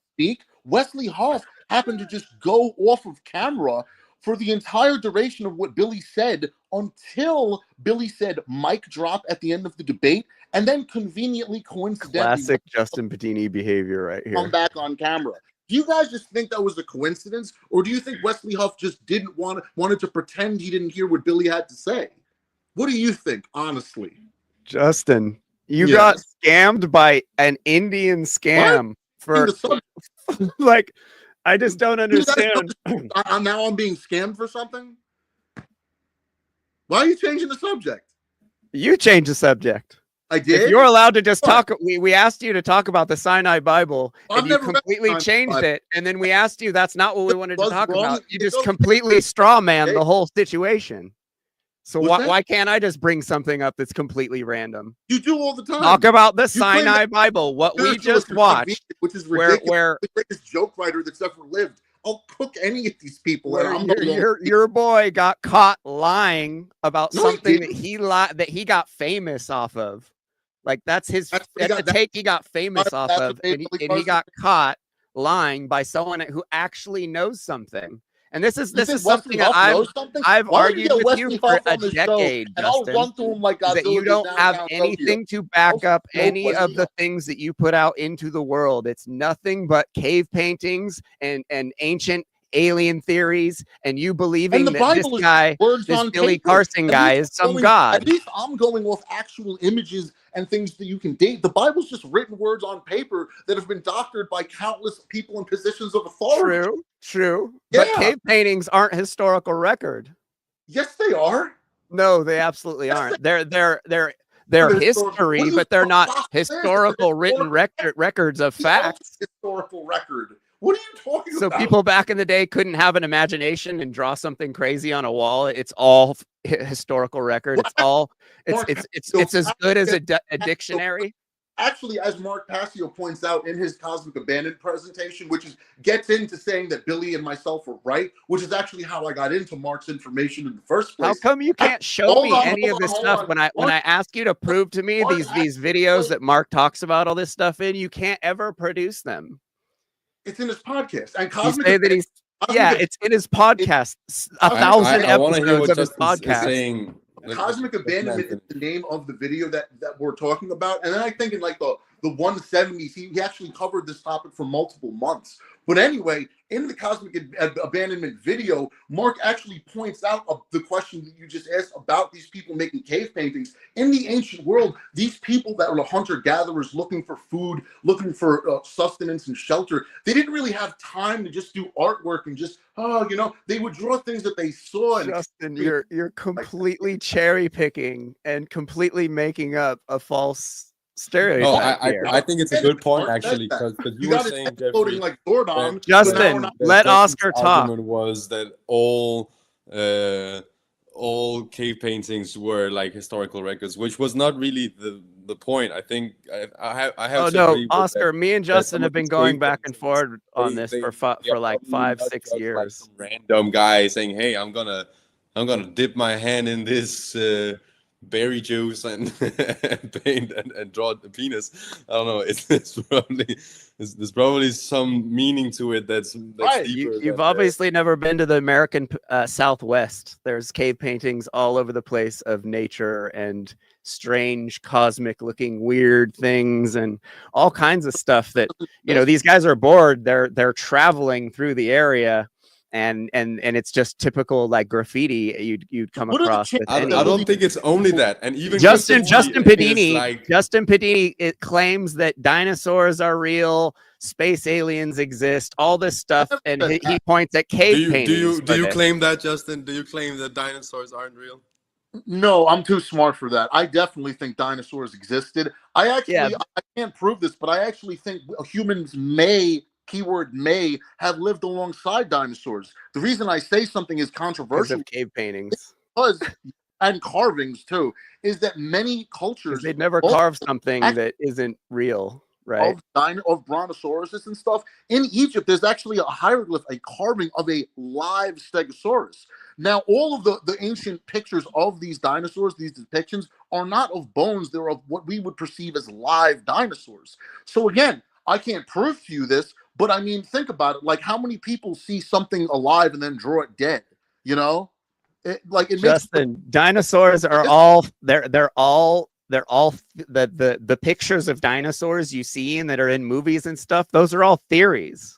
So if some 1 in a million chance someone painted something that looks like a Brontosaurus Rex or whatever you want to call your dinosaurs, it's called an anomaly. It's when something happens and it looks like something, but it actually isn't. It was just some sort of natural formation, you know, and that's what a lot of this dinosaur stuff, you know, contact with one it's another. all ancient aliens, hubbub, BS, distraction, new age bullshit.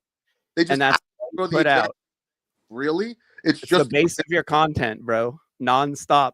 Well, Getting it's an people interesting- speculating about nothing and pointing at celebrities I and actually saying that think celebrities, and you know, worshiping celebrities all day another race of and beings. playing video games. That's all you've got me to do.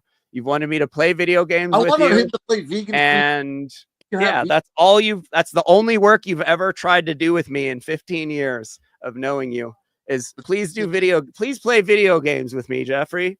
I really want to play video games. But no, I'm trying to have this vegan Streets of Rage night with you. You know, that way it's like, you know, if you guys might need to heal, you know, you could beat me up if I eat your salad, you know. But as far as the cave paintings go, no, I agree with Billy Carson and Mark that a group of rogue humans, not aliens like little green men, but large advanced versions of us, came here thousands of years ago and created us. Gross. So that's I disagree with all of you. I don't have to believe everything Mark believes just to be in the cool team.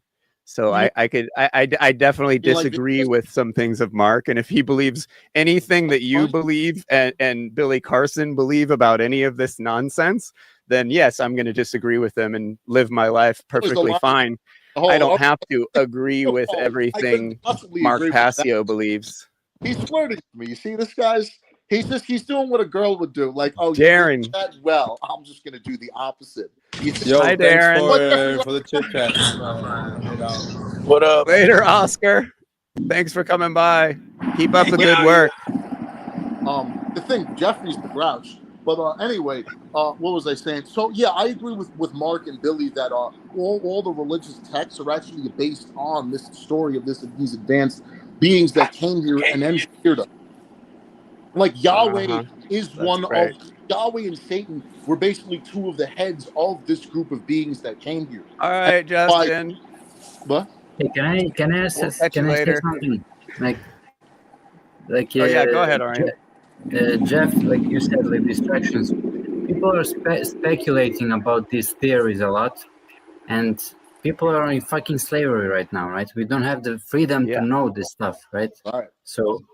So while we are in our cell called planet Earth, we can't figure out what's actually the truth. So, you know, we are speculating something as if the whole planet is now free, everybody's morally consistent, all this stuff, you know. And we're talking about the shape of the tracks. We don't see the train is coming, right? So like, why are we even talking about the? And Justin wants us to play video games, focus on celebrities, and focus on cave paintings. He doesn't ever talk about morality. He doesn't ever talk about natural law. Yet he's on the One Great Work Network, but he's only there for street cred. He's not there because he actually cares about natural law. He's just there because he wants to be near all these celebritarians. We've been talking about this for years. You mean that I'm bigger than? What's it called? No, the fact of the matter is that why'd you get so scared that you thought the other week when you thought I was going to get you kicked out of the network? Why would you get kicked out of the network if you feel like you're doing great work? What are you talking about? You don't feel like guilty about things that you've said about Mark in the past. What have I said about Mark in the past? You've said awful things about Mark for years. Like what? Be specific. Like what? You discredit him all the time. You shit on all kinds of shit that he says. You discredit. You say that you're smarter than him all the time, and have my own thoughts, and I don't just parrot everything Mark Passio says. No, you don't. You don't push natural law in the least bit. You Yes, don't teach people about morality. You don't do anything. You just point at celebrities and cave paintings and ancient aliens garbage all day. Yeah, because I feel like if people understood their origins, they'd be more likely to consider natural law. I actually think, if people understood that, like, reality is a bit more mystical than they think it is physical, they'd be a lot more likely to consider things like morality. That's why I actually focus on the origin things more than I do the morality. Because also, too, it's difficult to just talk about morality all the time. Can I ask you, Justin? All right, I something? definitely got it resolved now. I apologize for having to unplug that cable and go ahead, Ariane. Like, there is one question that people don't know that something. What's more important, freedom or life, right? So it's boiled down to that, I think, right? That's why we are talking about morality so much. Because I think we should talk about there's only so much you can talk about morality and have a conversation about. You know what I mean? It's not easy to just talk about morality all day long, because you have to keep citing different examples, and it takes a lot. For you, for example, what is more important, freedom or life? Well, I don't really think you're really living unless you're free. So I kind of see them as one and the same. Well, you're not free, Justin. You live in New York, and you're mentally, you're like completely caught up in the system. Well, right, but I'm mentally free. What were you saying that before? How are you mentally free? Well, I know not still caught up in video games and fucking distractions. Video games. Most of what I know is from video games. What's wrong? Yeah, that's not good, dude. Why is that not good? Because you're living in a fantasy land. That's been like that's been what I've explaining to you for years. You know, a lot of video games are based in reality, right? Is this like a YouTube argument? Like, you get your information for YouTube, and then I have to explain to people how everything taught in Harvard and Yale. Cut my mic for a moment. As well as every other college, It's definitely resolved now. That's going to help get my attention on track, not hearing an echo of my own voice. Mental children should leave the room now so the real adults can talk. We'll see you later, Justin. Again, going back to the concept of this is for people who aren't activated yet, but claim to know. And what I'm trying to reach is their moral capacity for understanding what a good person does during times of evil running amok. A good person doesn't sit back and do nothing and watch. A good person doesn't not get involved because they're afraid of becoming a public figure, of having their voice heard, and then putting a target on them by evil. A good person doesn't do nothing when future generations are being enslaved. That's not the definition of what a good person does in their behavior, in their actions. And how many people are doing this? How many people will not speak out? See, that's how evil is put down, by showing people how it works. Evil is put down by being exposed because it wants to do all of its work in darkness. Once you shine the light on it, evil's power diminishes. Are we truly doing that? I know I'm doing it as part of what on earth is happening, but each person has to ask themselves that question. And that's what this presentation is designed to do, to get you in your own psychological makeup, to go within and ask, what are you really doing? What are you yourself truly doing? Whew, that's cool. Oscar came by. Yeah. Oh, look, Justin's still in the back talking.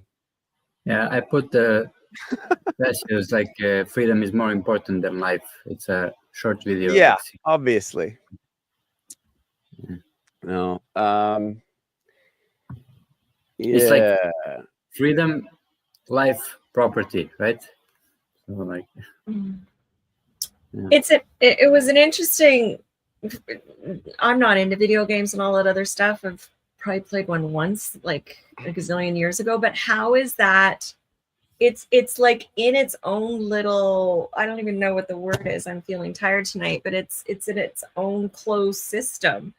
So it's purely programming of what they want, and it's escapism. It's It wears out your dopamine receptors. There's there's some there's in some of the stories and the plot lines in some of these video game universes, it is a creative outlet. So there are some allegories, there's some based shit in some video games. Yeah, there's certain video games who in their fantasy universe there are parallels to what's going on in reality. So there's I get what Justin is saying, but there he's back. He can come on and say, I'm curious because I just don't know. Please. I actually put Mark Passio on to this because he had the same outlook until I met him when I was actually explaining to him that I myself am a product of these games. You see, video games themselves. That's not a good thing, Justin. Why? Why would you claim that means anything? There's any credibility behind that statement. Well, okay, I'm gonna.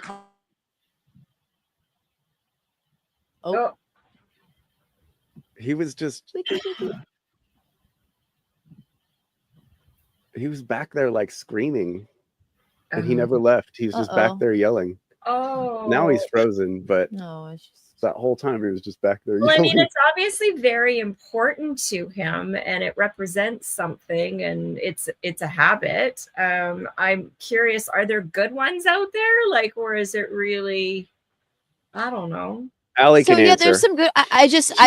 Going back to what I was saying, I think there's within the stories, there's some cool aspects of the game. You have to play the game to uncover the plot line, and like I said, there's some allegories. But I don't know how much value there is in spending hundreds of hours playing these games. Then you're it's all about balance, right? As with anything, so you kind of.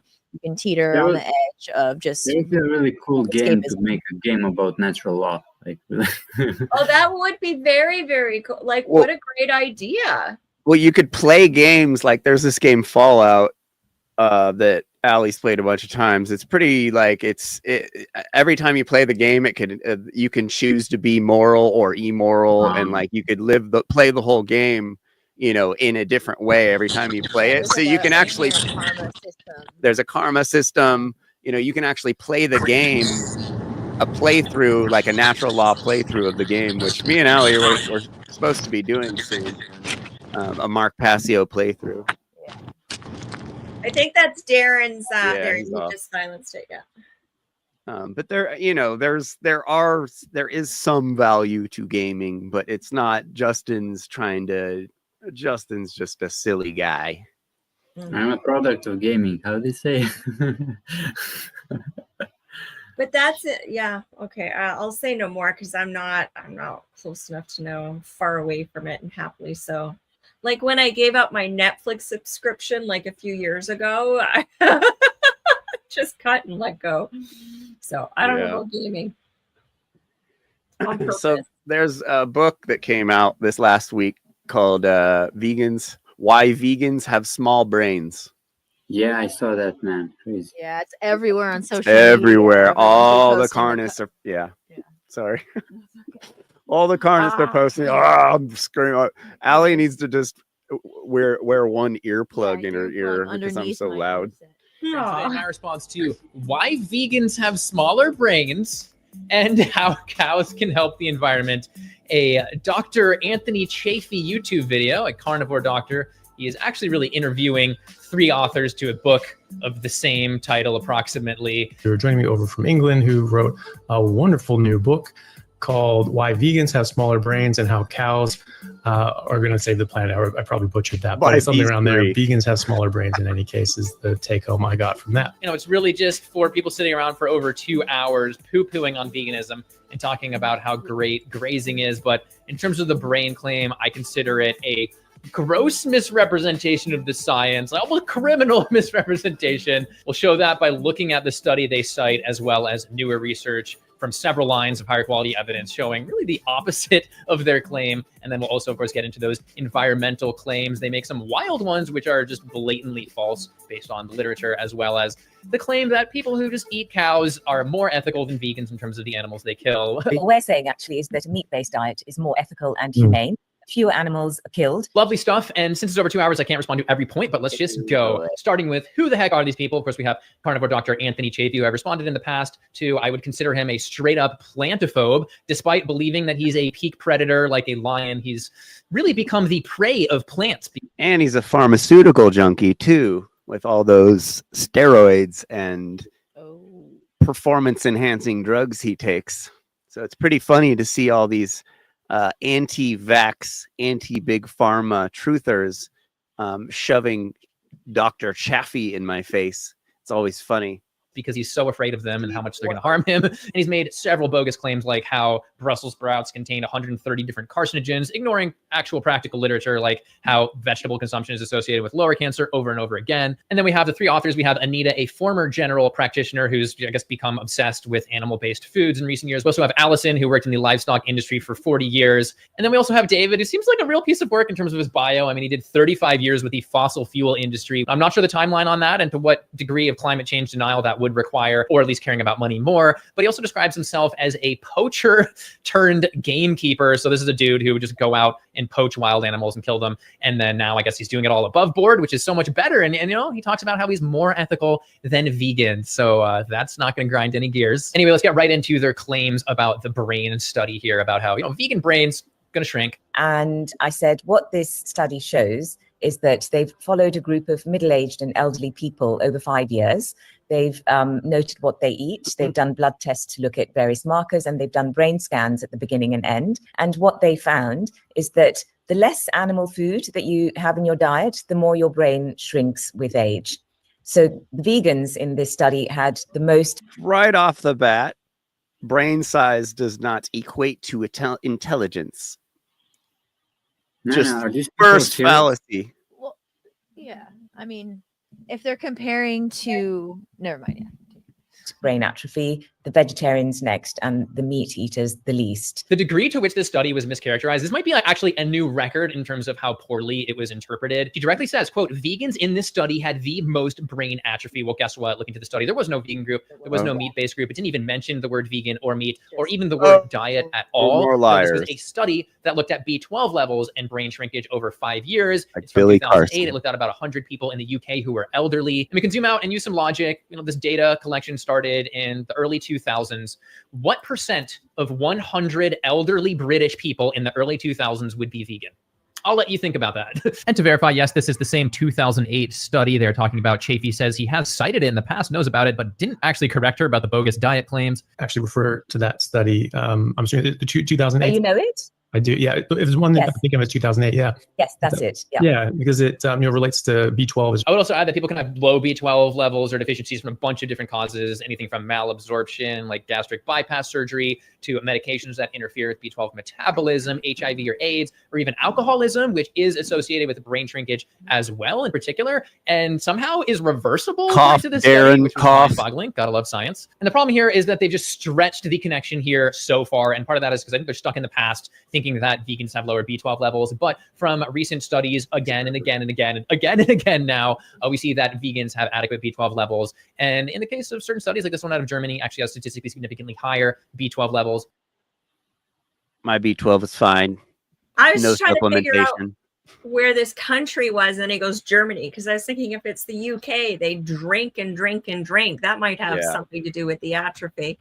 But well done you on your blood stats. Yeah, it was pretty rad to have ideal, perfect, or whatever they want to call it, normal blood. And like, I mean, we've probably supplemented 3 months of our relationship total, you know, with just a few things. I mean, I take creatine, so I guess that's supplementation, but that's not like it's not like an essential nutrient. But I'm shocked, like how Both of our which lengths of people go to justify their immoral behavior. You know, I'm like, I can't. I keep being surprised. I don't know why, about how these people, like, who seem like rational and seem like like adult people, and they talk about this like they somehow have this background of moral consistency, right, or something, like, like I'm like, how can people really, take these people seriously? I'm not. Whenever a carnist is like, "You think you're morally superior to me," and it's like, yeah. I don't unnecessarily kill animals for a taste. Yeah, of course. But they actually think they're more moral. Like, I've had people tell me I'm going to hell for promoting veganism. What are you talking about? Well, there's People's people who are sense of legitimately morality is like, brainwashed. that person is not moral because he's naked. No, he's not immoral because of that. He's like maybe weird or something. I don't know. It's not normal. Like, it's not socially normalized to be naked in the street, but it's not immoral. I mean, you're not harming anybody, right? It's just strange, It's a social norm. It's not a. It breaks social a social norm, not It breaks man's law, not natural law. Yeah, like in in the Arab states, you have women wearing burqas, with the eyes just allowing, I mean, okay, you can, I have nothing against, but I have some of my opinions about like limiting your consciousness because of some dogmas or all that stuff, but not living in fear, right? People live still in fear, and fear of changing their behavior, like, and they go to the length of like an intellectual dishonesty that's like crazy. Yeah, like it is crazy, absolutely, totally crazy. Like this video especially is an example of that. I'm My always, B12 last I took it was higher than the average meat eater, despite my embarrassingly spotty supplementation. So yeah, between fortified foods and supplementation, vegans appear to be covered nowadays. And then I would just say, with vegans occasionally having higher B12 levels, from their logic, wouldn't that mean that meat eaters have smaller brains? You can just see how much of a stretch all this is. But that's just one line of evidence. We have several more supporting that they're wrong. First of all, we have that recent Ornish randomized control trial. It took people with mild Alzheimer's and put them on a plant-based diet plus some lifestyle changes for 5 years, and they had a control group. And we could even see some improvements in that plant-based diet group by some metrics. Well, we saw things just get worse in the control group, which was, of course, eating meat. And this is really relevant because Alzheimer's is largely a brain shrinkage disease. There are various mechanisms going on, but the result is that over time, people's brains get smaller when they have Alzheimer's. And then we have another really interesting 2019 study that looked at 850 people, so 8 times the size of their 2008 study. And it looked at various food groups and brain shrinkage over about 4 years. And of all the different food groups, meat, fish, etc., the one that was actually statistically significantly and powerfully associated with less brain shrinkage was vegetable consumption, of which carnivore dieters eat 0. So based off this much higher quality study, carnivores have the smallest brains. Oh, how about that? Uno reverse. Anyway, what is the study saying? Well, they're saying that other research in the past has found similar results, and they point to the mechanism being all of these plant compounds, which are so scary to Anthony Chafee, pointing to antioxidants and anti-inflammatory modulators, specifically polyphenols, flavonoids, and anthocyanidins, which they say are potent antioxidants that have shown to ameliorate brain functional deterioration, reductions in synaptic plasticity, and neuroinflammation. Yummy. And they even looked at the particular areas of the brain, and we can see that low vegetable consumption was associated with more shrinkage in the prefrontal cortex, which is the logic and reasoning center, which explains how someone could misinterpret that study on B12 so much. Meat-based brain shrinkage. And the wildest part here is that Anita and them later admit that the title of the video was really just meant to get as much attention as possible, admitting that the study was a stretch, however, again, still directly misrepresenting it in the statement she made in this video. So not cool. And this friend on the phone said, so what you're saying is that a vegetarian diet shrinks the brain? I said, I suppose so. He said, so why don't you call the book that? And I said, that's going to be offending too many people. So then I changed it to why vegans have smaller brains, because we decided we wanted the attention. And we want the attention. It's the new year, and you might be looking for a science-backed way to elevate your cells, or salivate, not to be confused with being celibate. Take a quick look at today's sponsor, Fatty15, which is an award-winning vegan supplement that uses the fatty acid C15 in its cholesterol. The supplement does. And if you want to try Fatty15 in vegans versus meat eaters, we just have one small one that looked at memory and sleep. Memory, of course, is the relevant one here. And they had 5 groups, high and low meat consumption omnivore groups, as well as pescatarian, vegetarian, and vegan groups. And we can just see, looking at the memory scores, that the loosely plant-based people and vegans were just clustered up there with better memory performance, and the omnivores were down there with worse memory performance. So yeah, meat eaters, if you want a good memory, maybe you should be eating more plants. But will you be able to remember that I said that? All right, now let's move on to the environmental claims, and there are many, and the research does not match up with them. So the subtitle of our book is "How Cows Reverse Climate Change," because they actually do. They don't contribute to it. Ruminants don't contribute to it. And this is really wild to me because they are not trying to present some crazy new method of livestock raising. They're not like Alan Savory with his holistic management, which is really hard to follow and doesn't ever seem to live up to expectations, but at least it's new and he can make all these claims. In this case, they're just saying good old conventional grazing, etc., isn't having any negative effect on climate change and can reverse it. And they straight up say that ruminants don't contribute to climate change. Well, to the FAO and their reports, it's between 14.5% and 18% of human-driven greenhouse gas emissions. I don't know what they're thinking. And there are other reports that are even higher than that, but I will let them continue here. Even in the UN assessments of livestock emissions, they just emphasize emissions, and they don't mention that it's actually a cycle. It's a biogenic carbon cycle. Kind of don't understand what she's trying to say here, other than just maybe that the carbon cycle exists. Therefore, natural sources in the carbon cycle can't cause climate change,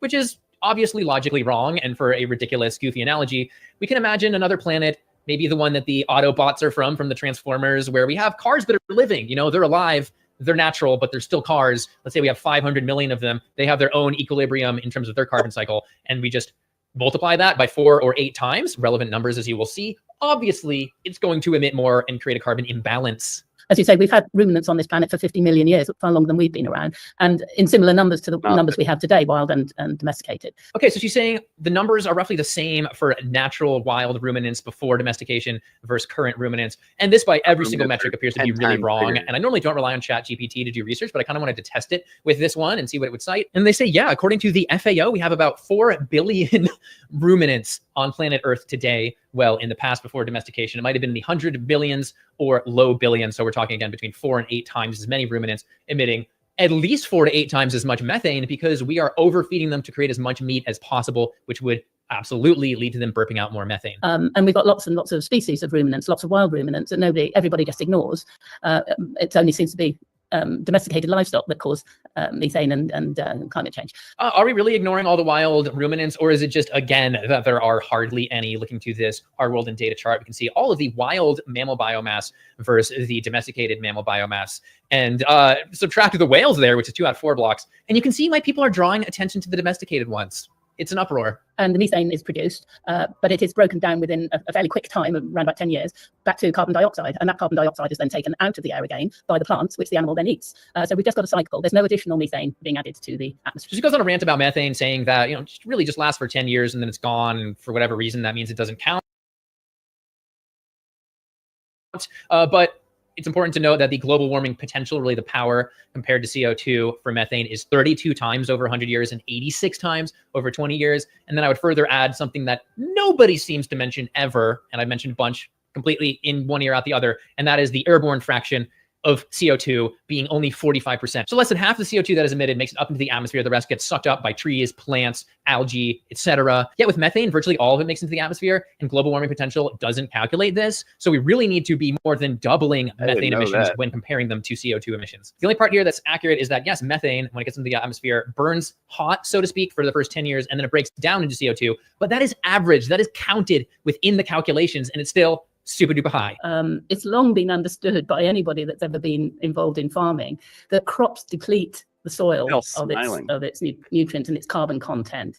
You need grass and livestock to put that back in the form of manure and the sequestration from the grass. She pushes this idea that all plant crops alone can't sequester carbon and that grazing and animals are required. But from this analysis of 32 peer-reviewed studies, organic crop farming increased soil organic carbon by 2.2% per year on average. Conventional farming didn't see much change, though obviously we have lost topsoil from that in the past. But just to prove her factually incorrect, we can look to this grazing study out of Tibet that looked at soil organic carbon over 5 years. And what they did was they used exclosures, which is the opposite of an enclosure. So they're excluding animals from being able to graze in a certain area. And that ungrazed area had twice the soil organic carbon as the grazed area at the end of the study, 187 versus 380 grams per kilogram. And we can also just look at the visuals of these exclosures from different sources. We can see that over and over again, like the denser vegetation remains in the exclosure. And of course, if you have dense vegetation, you have more surface area on photosynthesizing leaves, etc. They're more productive for longer, and then they can store more carbon in the roots. And of course, this is going to vary depending on the environment. Like let's say you have a relatively arid environment and you're functionally watering it through cattle, like you're going to get more plant growth that way, and you can kind of cook the numbers like that. But even if you are able to store some soil carbon in a grazing system,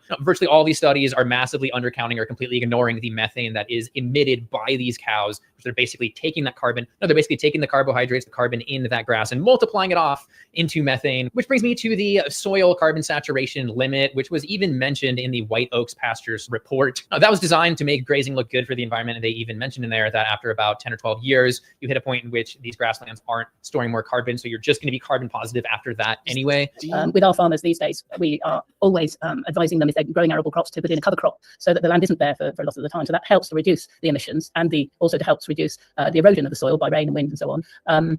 But it doesn't you don't get sequestration of carbon in those arable crops. I want to say that I agree with her that cover crops are beneficial. I'm a big fan of cover crops, but they're more beneficial than she's saying. She's saying they don't sequester carbon, which is just wrong based off all the best data. For example, this meta-analysis that says that cover crops' ability to sequester soil organic carbon is highly efficient. We also have this massive analysis of studies saying that, yeah, cover crops have the potential to sequester approximately 60 million metric tons of CO2 equivalent per year when planted across 20 million acres, offsetting the emissions from 12.8 million passenger vehicles. And then you have this issue where if you're trying to graze all of these animals, if they're less efficient, they're getting less calorie dense food, and therefore you need more of them and you need more land. And this study looked particularly at that, finding that in the US, if we were to just rely on grazing, we would only be able to produce about 1/4 as much beef as is currently being made in the US. And we would have to do it with a lot more animals. And that's using all the grassland that we have. So she makes this comment about how great sheep are in the UK. And I think I should just hand this over to somebody else who's from the UK. And that is, Guardian columnist and author George Monbiot. Here he is talking about how the UK's land has been sheep wrecked since the Second World War, with agricultural subsidies, which have encouraged people first to load the hills with sheep and then to clear even more habitat, has been a great acceleration of destruction, so that even the small bits which were left have been cleared away and scoured, and we live now in a sheep-wrecked country. He talks about how the UK should largely be these rainforests, which people aren't aware of, and that sheep farming in the UK has done to their rainforest what cattle farming has done to the Amazon rainforest, which from this paper, cattle ranching is responsible for at least 80% of Amazon destruction. So he's saying, yeah, they completely destroyed the landscape with sheep in the UK. And here she is saying that it's amazing. And wherever you see the fern polypody, the many-footed fern which grows along the branches of oak trees and other trees, that's a sign that rainforests used to grow. And in fact, it covered these hills. All right, now let's get into this claim that eating beef is more ethical than being vegan in terms of animal deaths. So I said that figure earlier, about 2,400 insects per square meter of UK land, an insect every 2 centimeters. It takes about a square meter of wheat to grow enough wheat to mill enough flour to make 1 loaf of bread. So 2,400 insects have been sprayed on that area of land to produce a loaf of bread. You get about 24 slices in a loaf. It's 100 dead insects per slice of bread. If you think you're being vegan for environmental reasons, ethical, animal, saving animal reasons, you're not. So first off, I'm just going to say every time, so 4 or 5 times now that these carnivore dieters try and make this claim, they're always doing this crazy appeal to nirvana or appeal to perfection on their side, where they're thinking of this perfect example, this perfect cow grazing in a pasture versus like the worst industrial agriculture for plant production, and then exaggerated uncited numbers often, like this 2,400 figure, which everywhere I look, I'm finding way lower numbers. I've not found that number anywhere. But the reality is, again, that 99% of animals are factory farmed. And even, especially in the US, the ones that are labeled pasture raised, well, they're finished in a feedlot. The ones that are labeled grass fed, often fed grass pellets or grass that was harvested. So you're gonna have harvest deaths if that's something that you're trying to argue about. And then also how vegans are obsessed with lowering animal deaths. And if the vegan population increased and we had more vegan farmers, if we're gonna appeal to nirvana on all sides, then they're gonna be obsessed with lowering these types of deaths. But then just in terms of actual research here on perhaps some pesticide use on wheat farming, organic wheat farming can be a solution here. Looking to this German paper, they say, quote, to summarize, at present, the use of pesticides in organic wheat production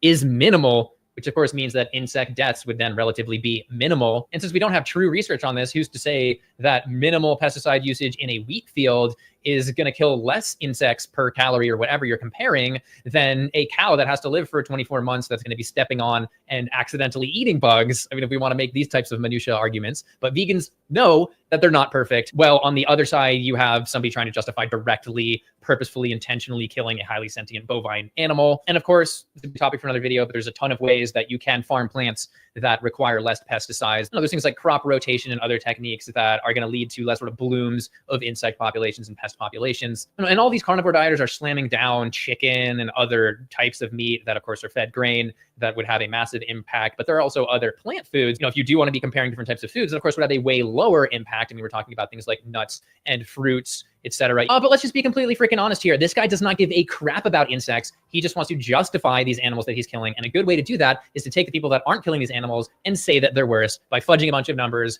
and just being ridiculous. Ex-poacher, classic ex-poacher behavior. All right, well, in the end, in terms of that brain claim especially, the wild misrepresentation of the actual study needs to be studied because it is so unhinged. Again, it was a study on B12 that didn't even look at diets, and it's from over 15 years ago, while we have newer studies, again, showing that vegans are crushing in terms of B12, as well as one that's 8 times bigger, showing that vegetables are associated with lower brain shrinkage, more so than any other food group. Yet this is Dr. Anthony Chafee, a carnivore dieter's YouTube channel, somebody who's telling you to eat 0 vegetables. And yeah, also their environmental claims are to be expected from somebody that's livestock industry from 30 years. And yeah, the environmental claims are really exactly what's to be expected from somebody who has been working in the livestock industry for 30 years, that it just has no impact at all. Poof, any methane that a cow burps out, it's just non-existent, it's just natural, doesn't matter. And then the idea that meat eaters are more ethical than vegans in terms of animal deaths, well, I'll just let you guys comment down below on that one, and then any other responses that I failed to.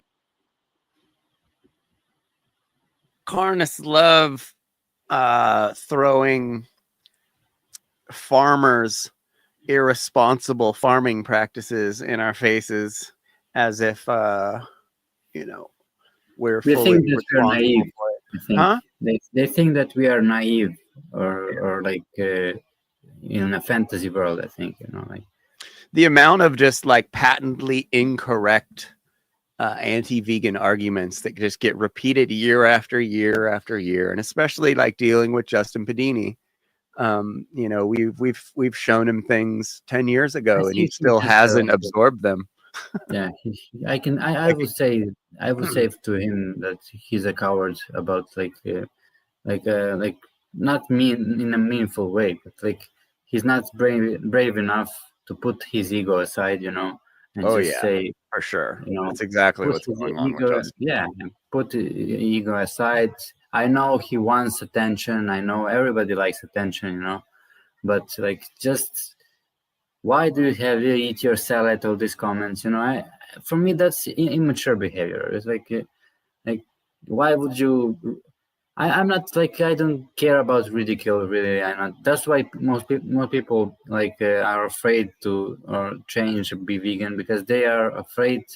They're in denial, ridicule, hassle, all that stuff, right? They are afraid of this ridicule, this finger pointing. We are basically a punching bag for ridiculism, right? Like always, and we have, people aren't don't have this spiritual marathons into the, this is like a spiritual marathon. Like people are not really not aware that you have to decide to every day to run like 2K or something, like 1K, to build up your not willpower, but your resilience to ridicule, to all this stuff. You always have to debunk stuff, because if you let it like flow like that, people will lose their rationality. I don't know. Like, that's why this is really good that you're showing these videos, as Ed Winters there and this guy Mike the Vegan. I know that they're really good videos. yeah. It's crazy. Like even Joe Rogan has such a big platform, and he goes to hunt, and like crazy. Like they seem like they leave an impression like they're like we are talking, right? We talk in a mature way, but they also talk in a mature way, but they do that to get some more views. I think that's not so honest, right? Like, just to always confuse people, confuscation, right? Always. And they put some vegan people on their show, like I don't know, like from the Cro-Mags, John Joseph, right? The Iron Man. Yeah. Cro-Mags are dope. He blocked me on Instagram because I put a comment about soldiers, something like criticism, right? Yeah. He's a bootlicker. Yeah, I mean there was there was like it was like maybe veterans or like support. You know, the day that people, Veterans Day probably, huh? maybe, yeah. And there was a Yeah. picture of a woman on the grave of his husband, you know, with the baby. And then I say it's sad that people like you know, like go to these wars. It's sad that they unknowingly go to kill for some rich psychopaths, right?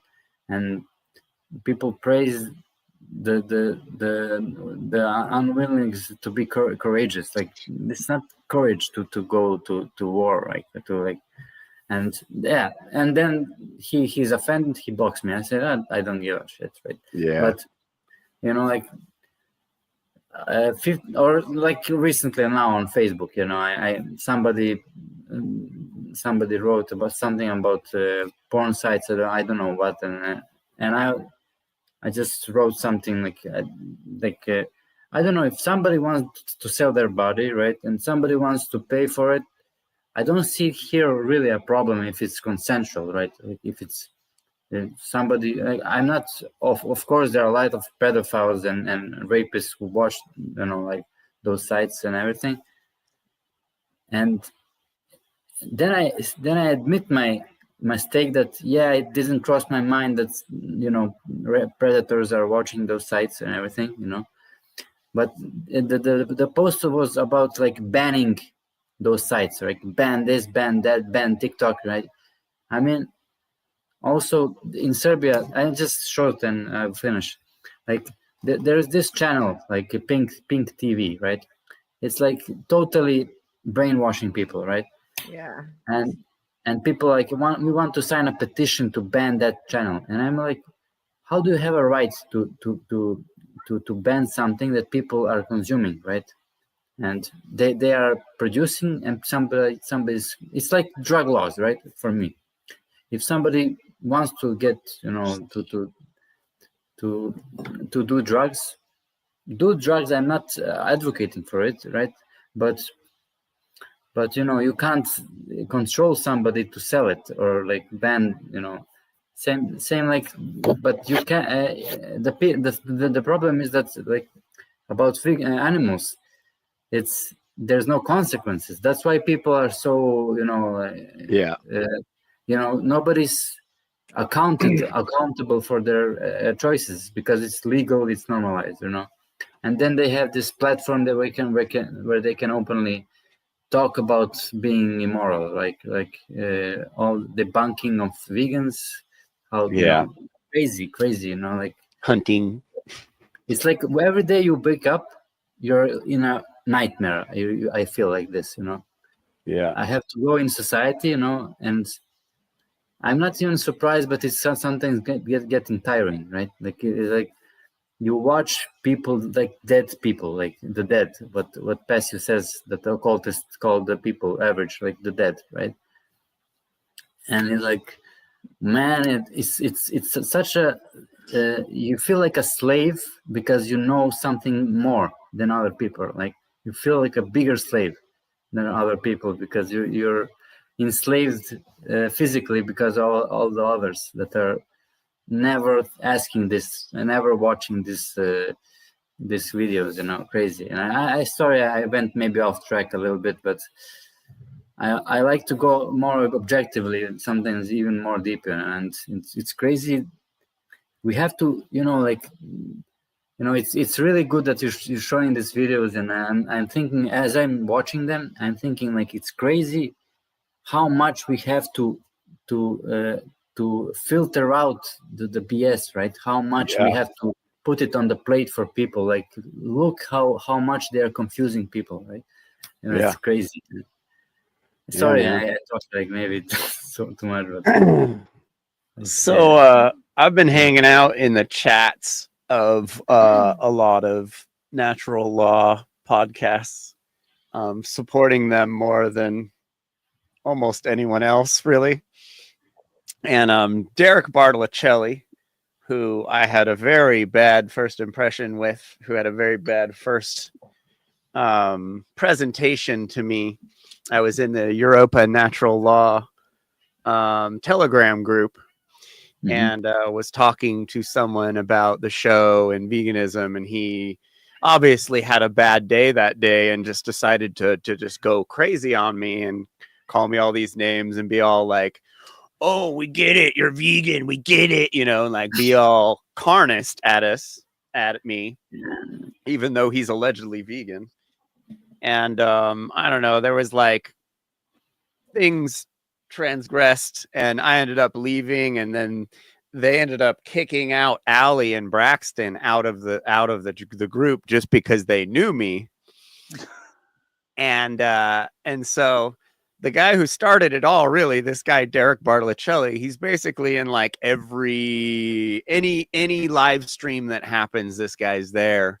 And he's a rich kid from Marin County who lives in France, who probably you know, has very little yeah, I don't know. Well, anyway, so I'm sure Alicia will like this, but I went into his show the other day where his great work is playing hip-hop based hip-hop or woke hip-hop over, I don't know. He makes these weird music videos. I'm not really sure. I'm sure they teach something, but he I went in and I was just like, hey, hi guys, you know, what's up, Crip Rick, blah blah blah. And I get Derek Bartolocelli, you're not welcome here. You're not welcome here. There's no explanation, right? Nope. And I just say LMAO, and then I put a little cry face, and I said, smash that like button, y'all. And he says, you know why. You got a ton of fake pleasantries. It's quite impressive, actually. And I don't know what that meant. But he said, you know why. And I said, what? Sensitive egos, lacking emotional control, getting upset. And then he's like, you're assuming a lot of bullshit, man. Nobody should tolerate this shit. Has nothing to do with feels. That's just gaslighting. And I could see through your approach. It's old. And and I said, people should be interested in socializing more than doing shadow work, ?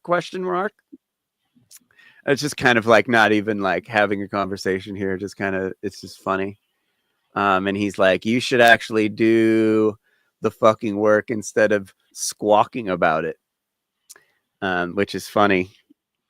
Because this kid, being a rich kid from Marin County, I'm sure hasn't experienced much disappointment in his life. I don't know. He's probably hasn't been in nearly as many compromising situations in life as I've been. I just, you know, like, I don't know, like I've just, has Derek Bartolocelli been a rock star and lived through not being a rock star anymore? I don't know. I've done plenty of work. We're all on different journeys. I don't incessantly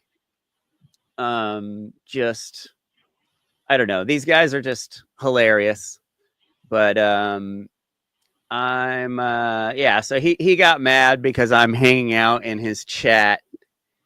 And I don't know. More funny behavior. Seems very juvenile ego situation. Can't handle anything other than positive new age affirmations towards him. Yeah. Yeah, it's crazy. Like, people, yeah, it's narcissistic also, maybe. That's where I was. Yeah, ego. It is very narcissistic. Very. Like, who are you to question my something? So does that mean they didn't give you a membership? No, these guys, it's been funny. Your Open Natural Law has been really fun to be in the chat with, because I'm like giving constructive criticism as well as supporting the show, and these guys just don't know how to handle it. It's hilarious. But Oscar's in it, right? Yeah, Oscar's he carries that show, honestly.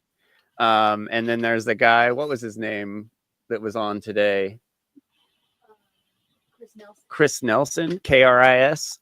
He spits fire too. And there's such a distinct difference between when Oscar and Chris talk, than when like Derek and Will talk. There's such a difference. That same comparison where it's like this clicky, in-crowd clicky, whatever, and then Well, it's this textbook talk. It's just how many big fancy words can I fit into one statement? Like these dudes it's straight up word salad. There's just all these big words, and they go in several different directions. They're not all going in one direction.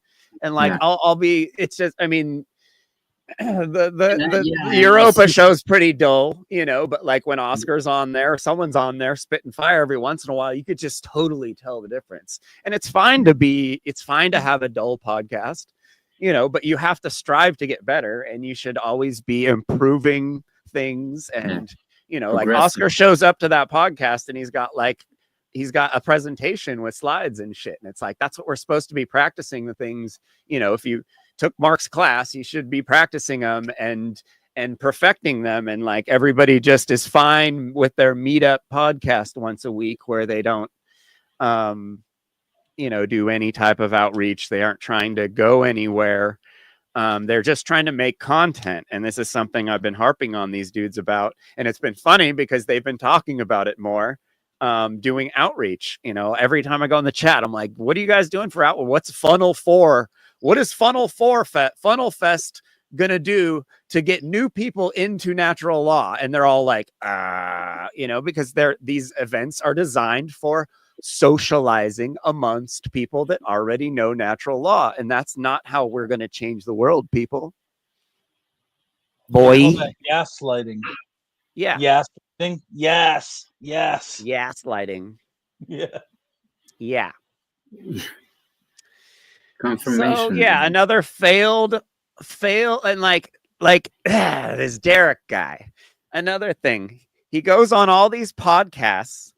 He smokes on people's podcasts, which isn't really cool because YouTube doesn't like that and will ban your stuff sometimes.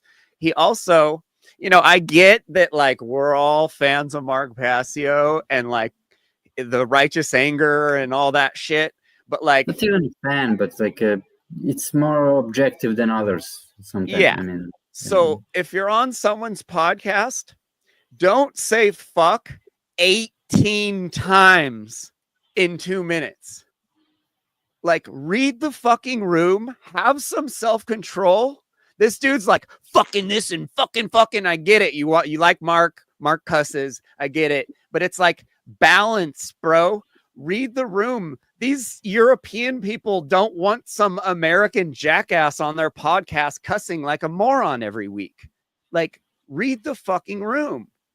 And I'm not saying don't cuss. I'm saying don't say fuck 18 times in one statement, which this guy does. I went on the other day. Anytime I get on Europa Natural Law, he's up there. I'll count it. It'll be a 1, 2, 3, 4, 5, 6, 7, 8, 9 times he said fuck in one statement, and it's like, dude, the guy acts like he's on fucking Adderall. He's like making all these crazy faces, cussing, and he's not that great of a speaker, but he forces himself on all these like podcasts, like, and has a mountain of videos. The guy puts out videos all the time, and it's just like, bro, Derek's on Seth Gasposa's jock. Oh boy, no wonder. Yeah, this is such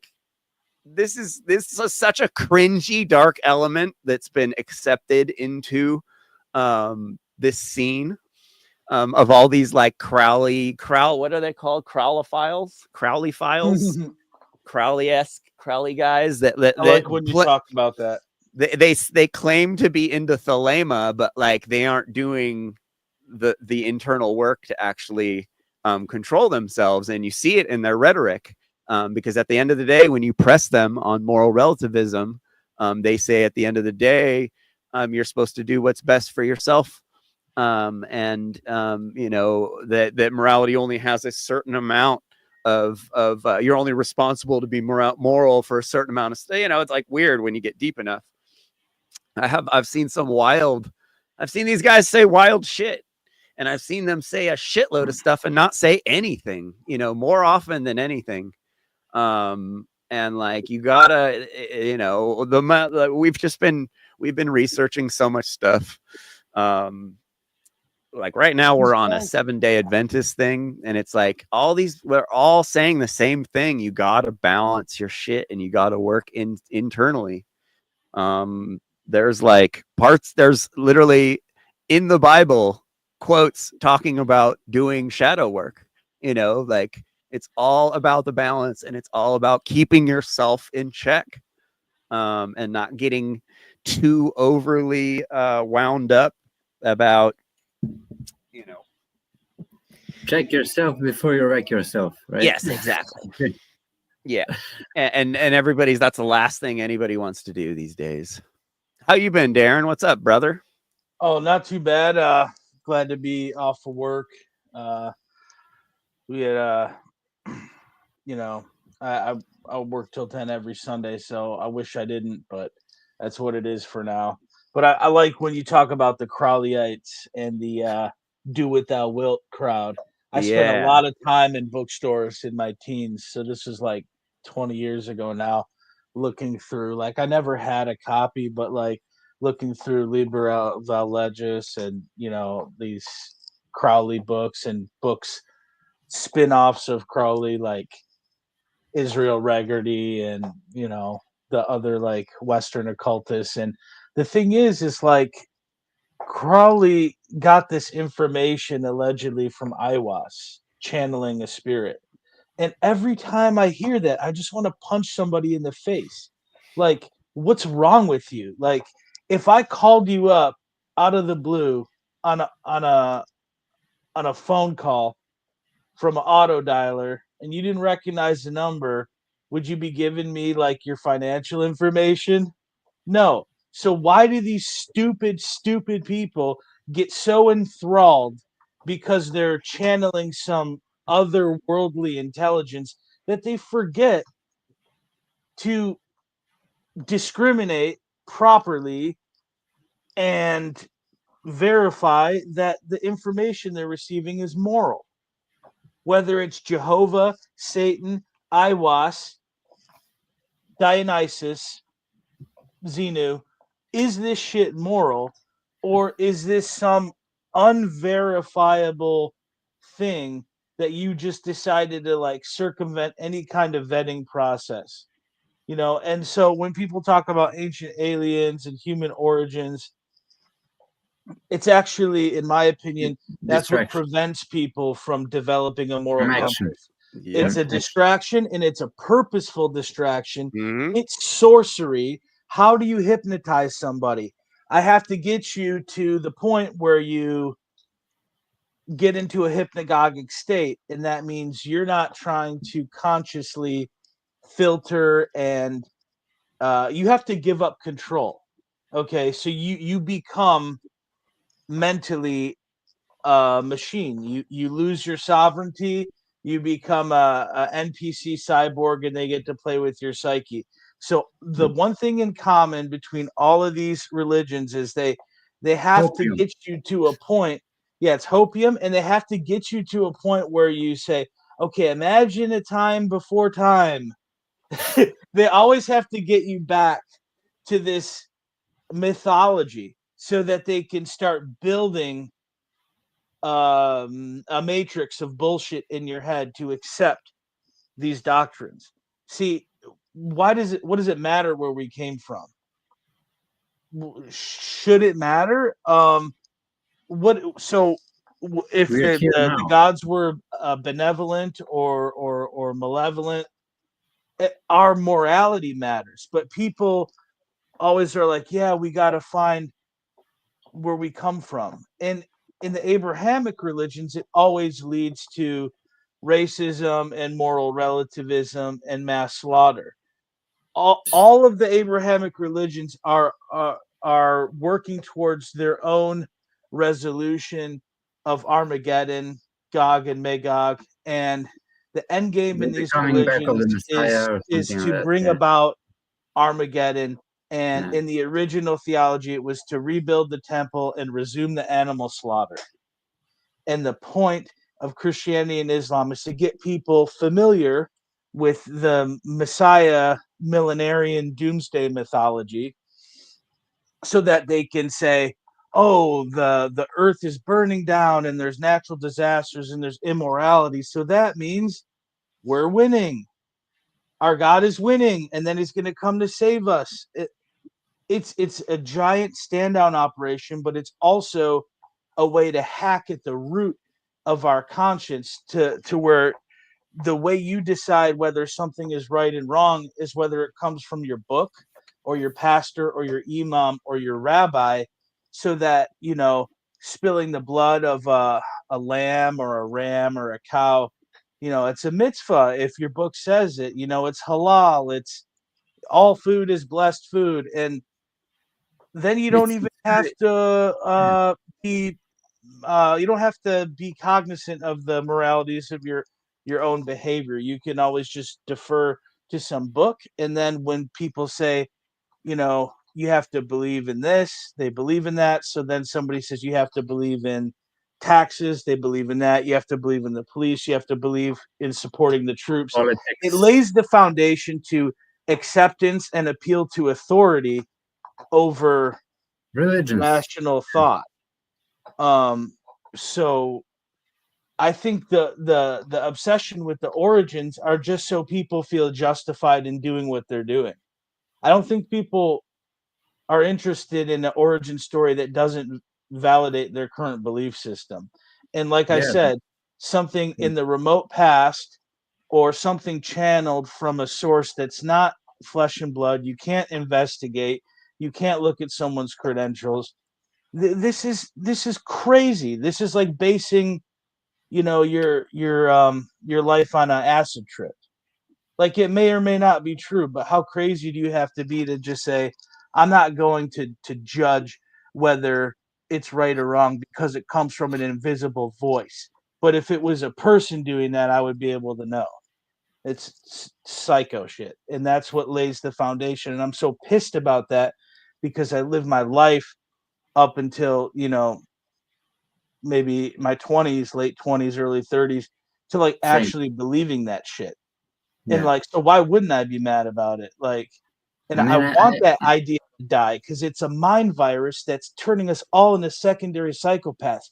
You believe the creator of the universe created a perfect son and then wanted him to die so that you don't have to worry about responsibility for your actions.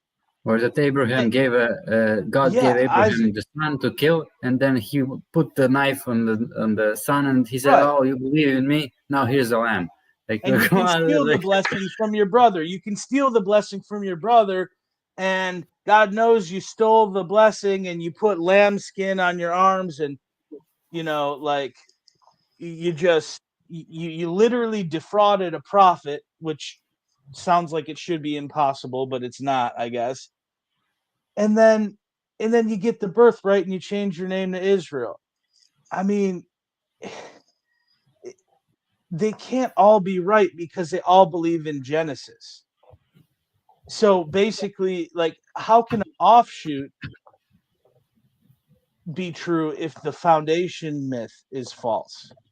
And then but I could take any book, the Bible, Lord of the Rings, like literally any book that has decent Allegories. content, and Yeah. I can use Transformers, I can use like anything, and I can just say, like, I can adapt it and turn it into an allegory, but Star Wars. that's Yeah. different. Literally believing it.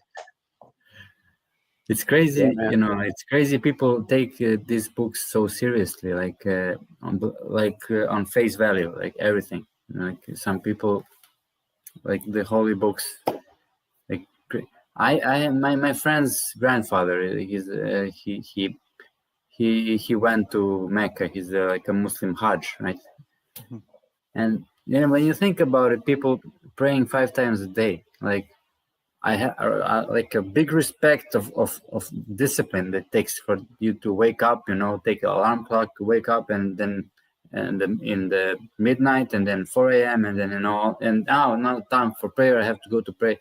Imagine if people dedicated that discipline to the Great Fork or something like it's crazy. Is that discipline faith or fear based? I think it's fear based. Yeah. Like if you don't pray, you're gonna burn your head in hell because you're gonna pray there in hell, like something. And like that's that. the root of their belief system. If it's fear versus faith based. Yeah, and I would like maybe ask the grandfather. He's like, "Are you doing that out of fear? There we of go. Going to hell or what?" There we go. Like, yeah. So it's built on what foundation? Yeah, crazy. Yeah, man. When I was 18, Satanism looked really cool. Did for Mark too. Yeah. No, we were in the same scene. The whole heavy metal thing made it look really cool. And just the idea of it. Oh, I don't have to worry about taking it. I could just take care of myself. There's nothing wrong with that. You know, like I totally remember thinking that and repeating that to people for a very long time. I really think I'm a Satanist. Blah, blah, blah, blah, blah. People like, ask me why do you do this activism for animals? Why do like dedicate yourself to this? Like, why do you care like for animals so much and all that? And I say, like, out of how do you say, mocking? Not mocking, but here we have a saying that when somebody wants you to do something and you do the opposite on purpose, there's a word for it. I don't know how to say it. Contradiction. Rebel. No. Like you're mocking them, like out of. We say here inat, so it means like I'm not gonna do that. Out of spite. Ironic, or being a despite, I think. Like, I'm doing that just for you to hate, to get frustrated because I'm doing it, right? Despite, Sure. So I say something, I'm doing it just because it makes you angry, and to remind you how much immoral is what you're choosing every day, right? But it should also be okay to challenge the question of why and whatever it is. Yeah, people don't like the why. Not to bring up Kabbalah with Darren and everything, but like, I mean, they Don't want trigger him. Yeah, I won't. I wasn't the trigger, but like, that's how it works, though. That's how they get They you. want you to scan. I remember when I was, around it, but it's like they want you to scan the Zohar, and I remember, as the human that I am, I'm like, screw scanning the Zohar. I want to be out there with, like, there's a homeless person, and I would go to the store and buy. And I'm not like what I did, but it's just be a human, connect with humans, do that. And I always had a different kind of programming in me that just didn't default to that shit. Excuse my French. Shit. I know. I heard shit means something good in French. If they'll say, "Oh, it's shit," and that actually means it's good. It's the. I need some new shit on the tape on the bed. You better not shit on the bed. The Italian guy who went to Malta. Right? There was no fork on the table. You better not fork on the table, you son of a bitch. That's funny. It's funny. But So me and Allie watched a show called Kill Tony. I don't know if you guys have heard about it, but it's a comedy show where there's like a panel, usually a celebrity guest and the host, and they'll pick names out of a bucket of comedians that are in the crowd, and whatever comedian gets picked comes up and does 1 minute of comedy, and then there's an interview. But anyway, it's a very, very, very, very funny show if you just want something that you can watch every week that'll just make you crack the fuck up, because most of the comedians are terrible, and it's very funny. There's lots of roasting and stuff like that. But anyway, this video we saw, one of our favorite comedians on the show, this guy William Montgomery, just fucking gave a really good example of something we're all familiar with. This video is pretty funny. Here you go.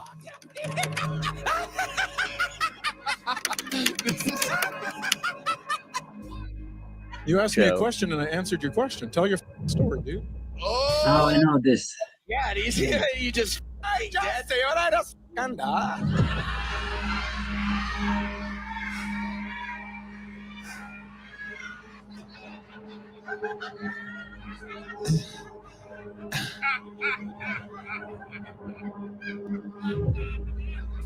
didn't even do an impression of you, dumbass!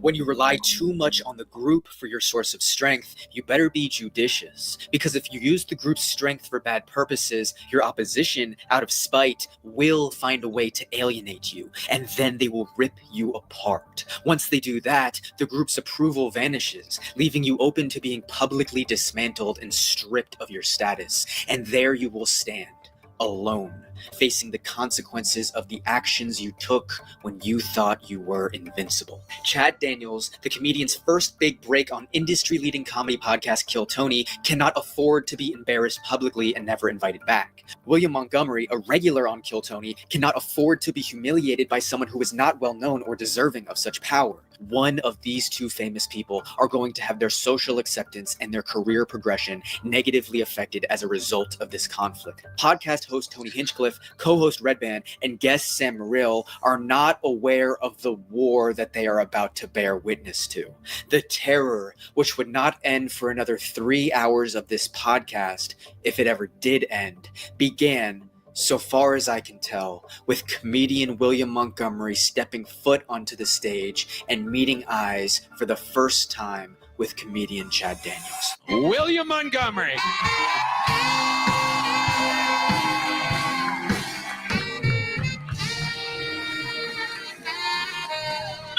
That is very correct. I am the popsicle prince, and I do control the weather.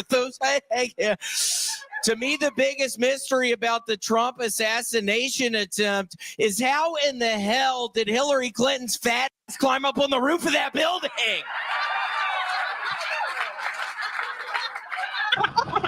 Guess y'all heard the news. Dr. Ruth died. Rest in peace to the woman who taught me how to orgasm. I'm developing a new subdivision aimed at attracting middle-class working Italian families. I'm going to call it Pizzagate.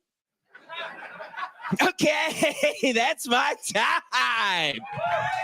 At William's first scream, we notice Chad get startled, stop scratching his nose, come to attention, and give William a slight smile. There's two things we need to discuss here. Chad's smile.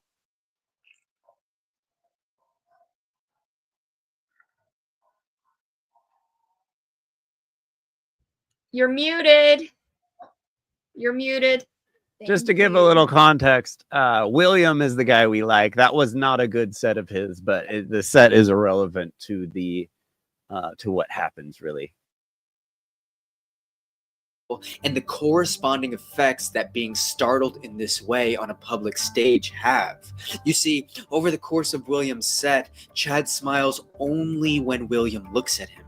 Smiling only when physically prompted by our counterparty can serve as an appeasement gesture and an attempt to diffuse social conflict in the face of a perceived threat. By having it be an outward expression instead of just an inward realization, these artificial smiles show us the true extent to which he was startled. To have your social expectations violated to the point of being visibly startled during your introduction sets the stage for the building of bad will between both parties, the seedling from which all our conflict will stem from. As we will see, this impropriety causes one party to become less concerned about making a connection and more concerned about their own self-preservation. And we took her to the vet, and the doctor says it's not a parasite, so now we're taking her to some real expensive place in Sedona, Arizona. This found a worm in Gator's vet. And now this doctor here in Austin's telling us that's not the case. We see that Chad has now used his arm to put up a physical barrier towards William. The use of these gestures can not only act as a protective mechanism that provides psychological distance to facilitate clearer thinking, but the subconscious need for such an outward mechanism implies the strength of the discomfort and the problem at hand. This is further confirmation to us that Chad is now more concerned with self-preservation than being in the moment, as a result of feeling like he was perhaps intentionally startled. And it is here that we begin to see William looking over and slightly noticing Chad's adverse reaction. At this point, Chad is trying to cautiously figure William out, and we are let in on the true depth of his confusion and intimidation in this next clip. And now this doctor here in Austin's telling us that's not the case. And I found online there's a great guy in Sedona, Arizona. What's the guy in Sedona gonna do? He specializes, Tony, and if you're... There's a character that we haven't introduced yet. An invisible character that goes by the name of the group. The group is an abstraction. It cannot be touched, but it can be visualized. And as we will see, it can exist in a room acknowledged by all the other people as if it is really right there. Responsibility for the statements that are coming from individuals on behalf of a group, in this case the panel, is often ascribed to the entire group. People within that group are often seen as tacit acceptors unless they provide some type of signal to show that they don't agree or support it, whether it be verbal or nonverbal. So in an attempt to subconsciously disassociate himself from being responsible for whatever Tony says, Chad looks down and away from William the second that Tony starts speaking. Chad is concerned about the nonverbal commitments that he is making in this moment. He wants to prolong his judgment and avoid putting himself in a position that might experience the hot end of William's irrational wrath. Now, his avoidance of this implies that he is at least subconsciously aware of the existence of this dynamic, and it is precisely the future abuse of this dynamic that will be the catastrophic source of the approaching downward spiral. But for right now, as more time passes, Chad gets more and more comfortable looking William head on when the group speaks, and William notices. Searching. I was so scared. Tony is the scaredest I've been in forever. The vet said it doesn't have a parasite. Everything is okay. The dog will be fine. And you went online, found a guy in Sedona that searches through dog. I found a worm and gator Tony. That's Red Band keeps repeating that that's very normal. Very normal. As the interaction continues, Chad slowly comes to increase the level of eye contact he offers William as Tony is speaking, perhaps just to get a better look at William and gain more information in his prolonged judgment of him. But the more Chad looks at William while Tony is speaking, the more he non-verbally cosigns whatever is coming out of the group. However, William can begin to feel the heat of Chad's gaze on him, and he doesn't like it at all. He eats food off the street. I don't know if people know that. That's probably that's my thing. When William and Chad meet eyes, William makes an auditory sound of disgust that throws him completely off track and puts up a physical boundary of crossed arms as he likely realizes, great, this guy doesn't get it. I'm going to have to deal with him. You see, up until this point, William could notice out of his peripherals the tentative responses that Chad was giving him. William's last joke before his sound of disgust caused Chad, now with his arms crossed, to furrow his eyebrows. This was the tipping point for William. No matter what Chad was thinking internally, the signals were too strong and went on for too long for them not to be perceived as a negative judgment by William. Within an interaction, the longer that a physical barrier, such as crossed arms, is present and ambiguous expressions are used, such as furrowed eyebrows, the more likely the other party will be in beginning to assume that it is the result of a negative judgment towards them rather than a personal issue. On top of this, it is important to note that this expression came as an outward noise instead of just an inward realization. The outward expression of disgust came belting out of him almost as if he didn't have a choice. And it is this that cues us in to the seriousness of the conflict. The loudness of a response is directly correlated with the amount of pain, discomfort, and emotion that is causing the response. And we know that this disgust from William is targeted right at Chad as William replicates his physical posture immediately after. A passive acceptance of the fight that is so quickly approaching. The auditory sound of disgust triggers Tony into a belly laughter, likely because he knows Chad is looking at William with a sense of confusion and judgment. It is what Tony says after that makes us realize that, on behalf of the group, Tony takes the lead for Chad for the first time in this Chad versus William conflict. He eats food off the street. I don't know if people know that. That's probably My thing. Stressed. Chad, have you seen William before? I haven't. How are you, Chad? I'm great. It is here that we find confirmation of the acceptance of the battle within William's tone. To have your first statement towards someone be condescending shows that you've already made your mind up about them perceiving you negatively. A condescending tone, especially during the introduction, can signal a predetermined negative disposition towards the listener, inspired by a perceived negative evaluation from the listener. William's tone in his introduction, as if he's talking to a child, implicitly communicates the message that if you look down on me, I'll look down on you. It is in this way that William makes his first implicit attack, and Chad responds in a similar, uniquely way. Chad, have you seen William before? I haven't. How are you, Chad? I'm great. Cool. An unwillingness to engage in the intentional stupidity of our counterparty implies, from our counterparty's perspective, that we either look down on such things or we are too nervous to readily engage in it. Taking all of the previously sustained negative signals towards him, William assumes that Chad's ultra-normal responses as coming from a place of hubris, and that it is also coming from a place of negative judgment and a desire not to engage on the same freakish level. William is determined to confront Chad's negative perception of him, and it is here where we also get an insight into Chad's adrenaline response. What do you do? Are you a comedian or what do you do? Oh my God, William! No, why do you do that to the guests?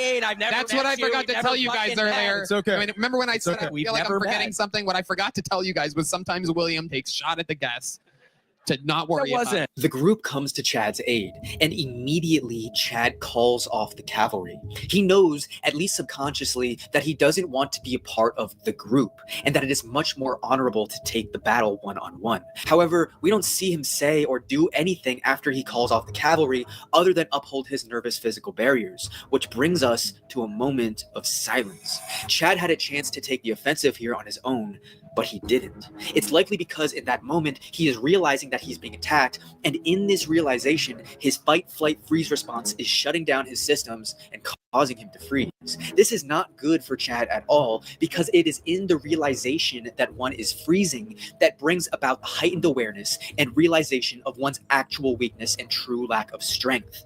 Becoming increasingly more aware of his weakness, as William gains more and more courage to strike, Chad needs to figure something out fast. To tell you guys was sometimes William takes shot at the guests to not worry That about wasn't. it. That really, I swear it He has a wasn't. bad reputation It's okay. for it. He's like, what? William, what are you doing? Chad is still stuck in this adrenaline response as he slowly puts his hand on his chest to give a somewhat theatrical yet sentimental, "It's okay." And this stops William instantly in his tracks, like a shark who immediately locks on and changes course the second he smells blood, like a lion staring down his own destruction. Chad's internal realization of weakness has now externalized, and William notices it as he locks on his gaze. Chad has let out blood, and William hasn't eaten in weeks. Wasn't. That really, I swear it He has a wasn't. bad reputation It's okay. for it. He's like, what? William, what are you doing? Are you No. starting it over there? No, I'm not. Oh, what? Like a wounded seal, Chad is praying that the subject changes before he gets pounced on. His strength to fight this battle one-on-one is non-existent as he clutches the mic in fear. Before choosing to engage in battle, William offered Chad multiple attempts and plenty of dead silent space to give his input and partake in his silliness. But all William feels he received is negative judgment. Tying things together, for William to previously ask, "Are you a comedian?" allows him to defend himself from the negative view that the audience will come to have as a result of this awkward moment. And it simultaneously sends the implicit message of, if you were funny, you would have engaged in my stupidity with me. I will not let your negative judgment of me slide. William, feeling justified in his rage, is about to smite down Chad. But Chad, in his weakness, acting quickly, does this. Oh, what? Why are you looking Chad up and down? Yeah, like he's that? sizing me up He all of a is. sudden. He's sizing I think I you could up. kick this shit out. Whoa, I think whoa, I William. beat your Do not try. Yeah, when I ask again, so what are you, a comic or something? Whoa, William. I can take your Chad realizes that he can't do this alone. He needs help from the cavalry, making an implicit appeal to Tony as to why William is pressing him instead of just handling it himself. In this way, Chad shrinks back into the group, and from here begins to sacrifice the potential strength of his individuality for the more secure, less honorable strength of the group. Through this assimilation, William now becomes the underdog. William is no longer looking at his prey of Chad. No, now he's fighting against the group, where Chad will soon be hiding with him. The realization that he is the underdog now makes William feel justified in elevating the confrontation to the next level. With this realization, will William go all out against a bigger opponent, or will he regroup and look for an opportunity to alienate Chad? Whoa, William. Whoa, William, don't do that. William, don't do that. My dog has worms, Tony. After making an attack as the newfound underdog, there's a long, intentional silence. During this silence, both of them are leaning away from each other, as if there is a revulsion to the literal tension that is growing between them. Physically leaning away from an interaction can also help with judgment. It's a small way to remove yourself from the situation to think more clearly. The greater the lean, the greater the tension. However, this also implies that both of their emotional states are spiked, and high enough to the extent that they are both clouded enough to the point where they need to take an action like this in order to see the situation better. Psychological distance and tension affects cognition and decision making.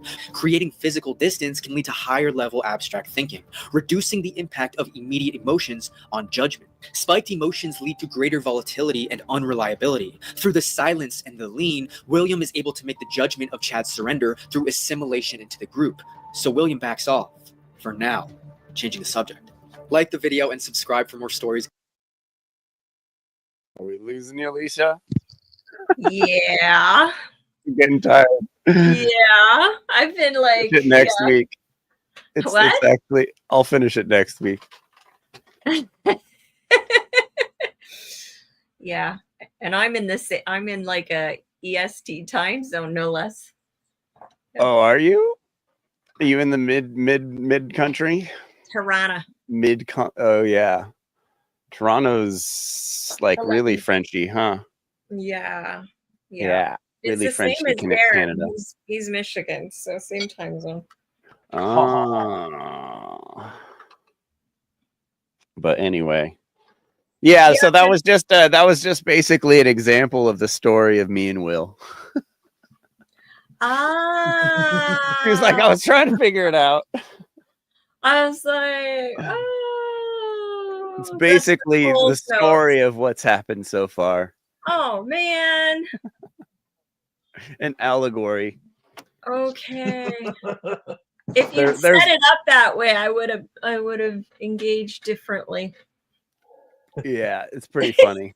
It's pretty funny because it's like an exact blueprint of what's happened between me and those dudes so far. It's hilarious. Just like, so what had happened was oh man. Exactly. You never did hear anything, eh? Nope.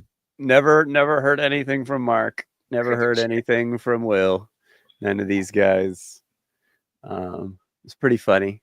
I was told I'd hear from Mark by Mark, but didn't happen. But he's a busy guy. He's got to get that money. Darren, are you in the course again, or did you just do it the once? No, I'm not in the course right now. Yeah, nor am I. Yeah, we thought after you paid for it once, you were allowed to watch it again, but I guess not. No, you have to be on the If you're on the one network. Yeah. Then it's like you get the free pass. You get the golden ticket. You do. The Willy Wonka. If Padini's on there, maybe one day I'll be able to get in. It might be better that we don't have access to the show, the class again, just because, I was gonna have some fun with it this round. I was thinking of taking it, but I was just like, he'll probably do. I mean, I don't know. I think I'd cause too much trouble if I had access to Mark. It's a bunch of let's socialize groups again. No, I know. That's why I'd get in too much trouble. I couldn't help myself if I was able to raise my hand. There's no way I couldn't, See, you get invigorated by that. I would be swallowing my puke going, ugh. No. Yeah. This shit's hilarious. And where are to you, me. Darren, in that? Where would you be? Would you enjoy it? Nah, I'm over it. You Like, are. I'm just It was people believing exhausting. shit that's like completely It's a bunch of unprovable. And noobs. Yeah. yeah, Yeah. like it's just like, oh, let's create a collective consciousness, hive mind. Let's all be on the same page. Let's all believe in aliens, and it's just like nowhere in the whole thing is like anybody trying to verify the crap they're saying to each other is legitimate under natural law. And I'm like, you guys, just because you like this concept doesn't mean that you should just believe in it or adopt anything until you verify through the trivium process that it's not bullshit. You know, and I thought like, well, it took years to find Mark Passio where he kind of condensed and integrated everything that I had studied independently together in one place. And I thought the people that were taking the class would get that, like, you know, natural law is what it's about. And then I Yeah. see these things like Noobs. completely like, oh, I like this. So And it's gonna be what I believe now. And I'm like, dude, I thought that I had found a community where people would actually like know stuff and Yeah. you know not No. be religious or new agey. And then I don't know, and then I was like, well, that was foolish of me to assume that this would be different than everywhere else in the world, Right. if you think about it. I think we all went in with that kind of thinking and left with disillusionment and a sadness that it The isn't course that. is great. I'm just talking Always about the said that. social aspect. Absolutely. Exactly. Yeah. Like you guys said. And I was just like, man, I thought it would be cool. But when I went to an in-person event, that was different. I talked to people in person and the knowledge, I think I was in better company in an in-person meetup because these people had skin in the game. They had paid money to travel. They set aside time. You know what I mean? It was very cool at Two Mass, Same Face. So, you know, I thought it was more like that. Have you guys watched that punk rock vegan movie yet? You talk about where the dude talks about the Bhagavad Gita and stuff? Like, there's Yeah. Yeah. So The there's kids a are movie huffing, called like Freon and shit. Yeah, there's a movie called Punk Rock Vegan Movie, and it's Moby. Do you know the artist Moby, the musician? Yeah, I saw He's him at, hardcore Dent vegan. in Detroit. Yeah. So he put out a movie about the music scene / political scene that I grew up in, the vegan straight edge movement. And it started off just straight edge, right? With at least my circle of friends, the 20 friends I had, we were all super straight edge. And once we, you know, started listening to, you know, Earth Crisis and 108, these like Krishna core bands, I've singing seen about 108. veganism. Yeah. Venice Beach, Ratha Yatra and stuff. Yeah. Ray Capo. Once we found veganism, that became a part of straight edge. Was like, you didn't smoke, you didn't do drugs, you didn't you know, there was like kind of like a strange movement for kids to do back in the day, but it was mostly around, it was based around this hardcore music and so once that the intro of my show is a vegan straight edge hardcore band. So this movie, you know, okay, so once we found veganism, all my friends went vegan except for a few, and we gave those guys shit until they went vegan. And it was just like, if you aren't vegan, you aren't straight edge. You know, it became that serious where it's like, it used to just be straight edge where you didn't do drugs. It was just all about you. And But then a lot of the members were Scientologists as well, right? So that probably... No, that was a different era in my life. That was a band I got in when I moved to Hollywood. Yeah. Got it. This was in the 90s. Got it. So, you know, once you know, we got the movement going for like the personal reasons, not doing drugs, not getting caught up in alcohol and crap like that, then it was like, okay, now we're doing something, a selfless thing for animals. by doing the veganism thing. And then we took the veganism, that became even more serious than straight edge. And then it got to the point where it was like, you weren't vegan, you weren't straight. If you weren't vegan, you weren't straight edge. And that's like how I'm looking at this natural law scene. It's like, if you're not vegan, you don't get it. You don't understand natural law. And so it's just like watching these fakers, these dudes just fake it and cope and just make excuses for being lazy and not wanting to do internal. Dude, doing veganism is the easiest part of shadow work. Converting to vegan, that's the easiest part of shadow work. That's like the first thing you do. It should be very easy. And so to see these guys 5, 6, 7, 8 years in to being, into natural law, and they're still eating meat or vegetarian and talking shit about vegans, it's just like, dude, get out of this scene. Like, stop faking it. It's honestly, natural law is what makes veganism make sense to me. Yeah. If there was no moral aspect, why would I Right. complicate my life? And that was the health, tipping point health for me. might be that for some people, Yeah. but health is debatable. Nutritional science changes. Some people just don't give a shit. It's like people who drink or smoke, I mean, some people don't give a shit about that. But if it wasn't for natural law morality, why would I complicate my life if I could just eat whatever I want when I want? Like, I mean, if without the morality, Yeah. That's, But it's that's the interesting. reason. I mean, obviously, I've been fairly recent in the last 3 months, nearly to the day. But wow. Congratulations. Thank you. But it's also what I've found is I think that really does kick up the big beginning of the shadow work, because you've got to kick out that shit and who you were and who you are and the transition. It's an immense amount of work and change. The withdrawal is real. Like, it's a very I think it's because parasites.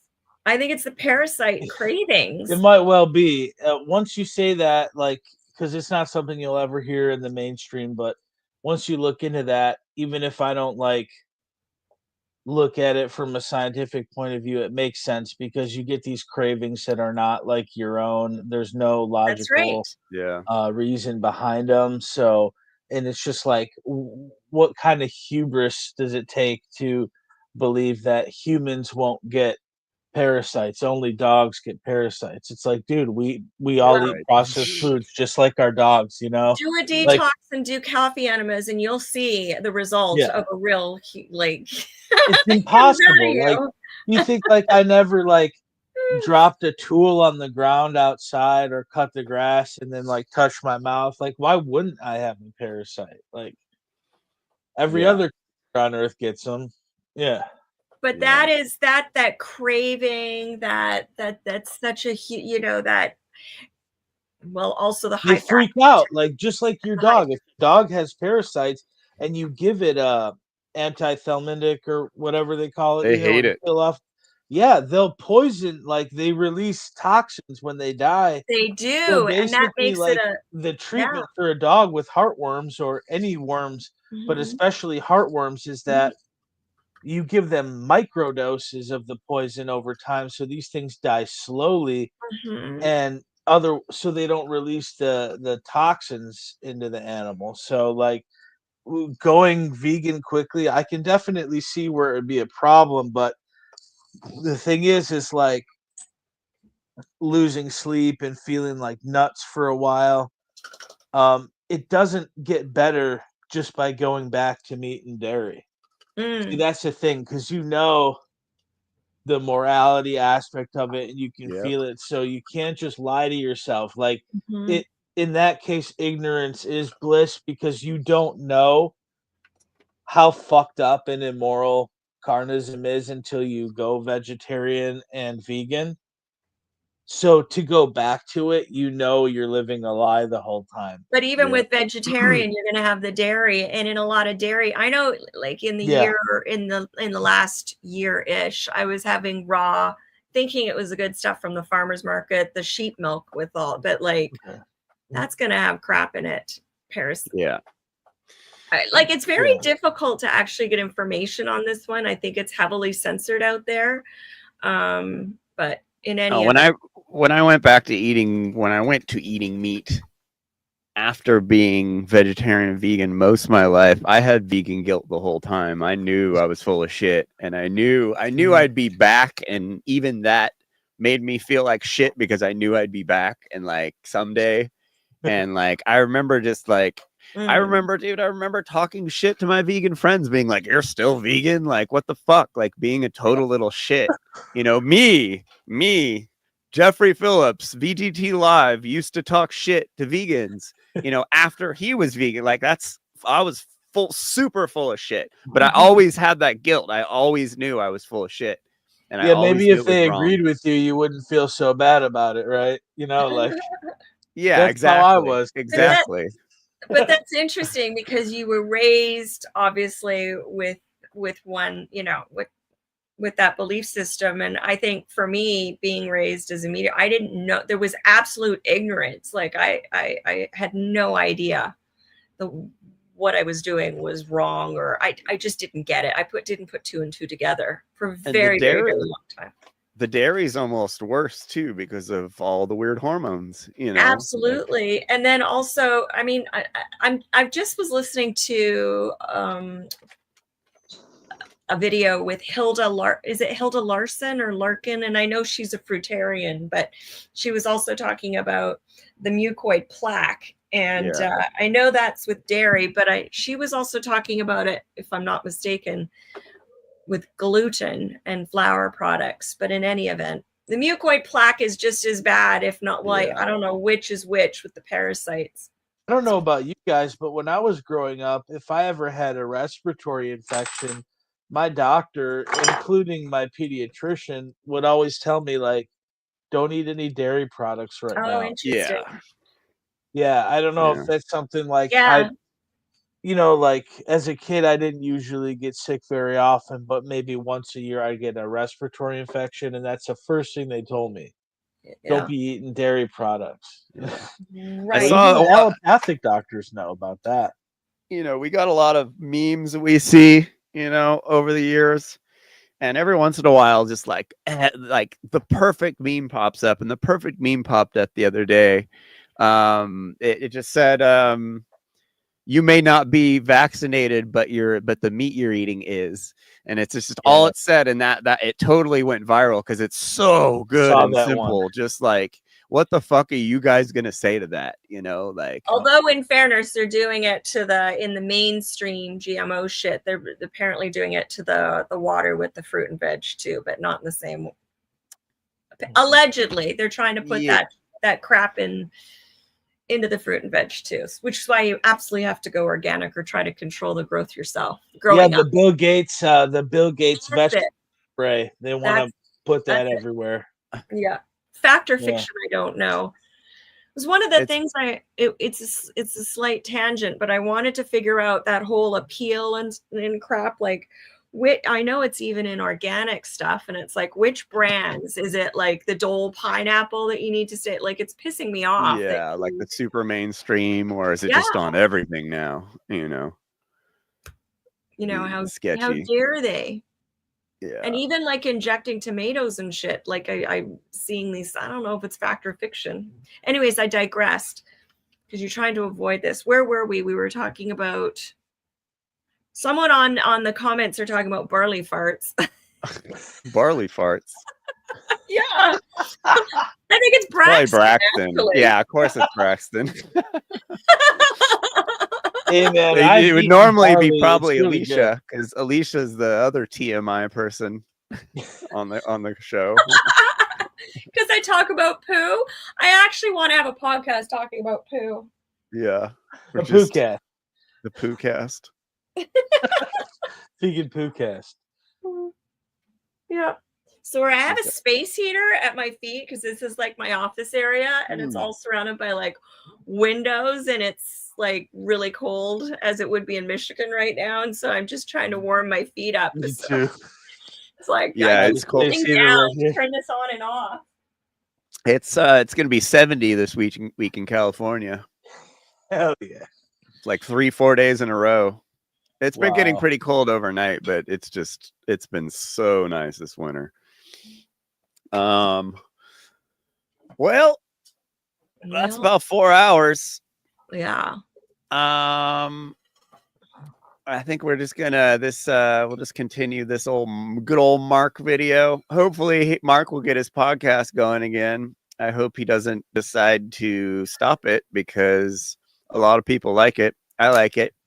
Yeah, I'm still very interested as well in this shadow work webinar, and perhaps if he's going to open up on to his, what was it called? His why my brain is gone tonight.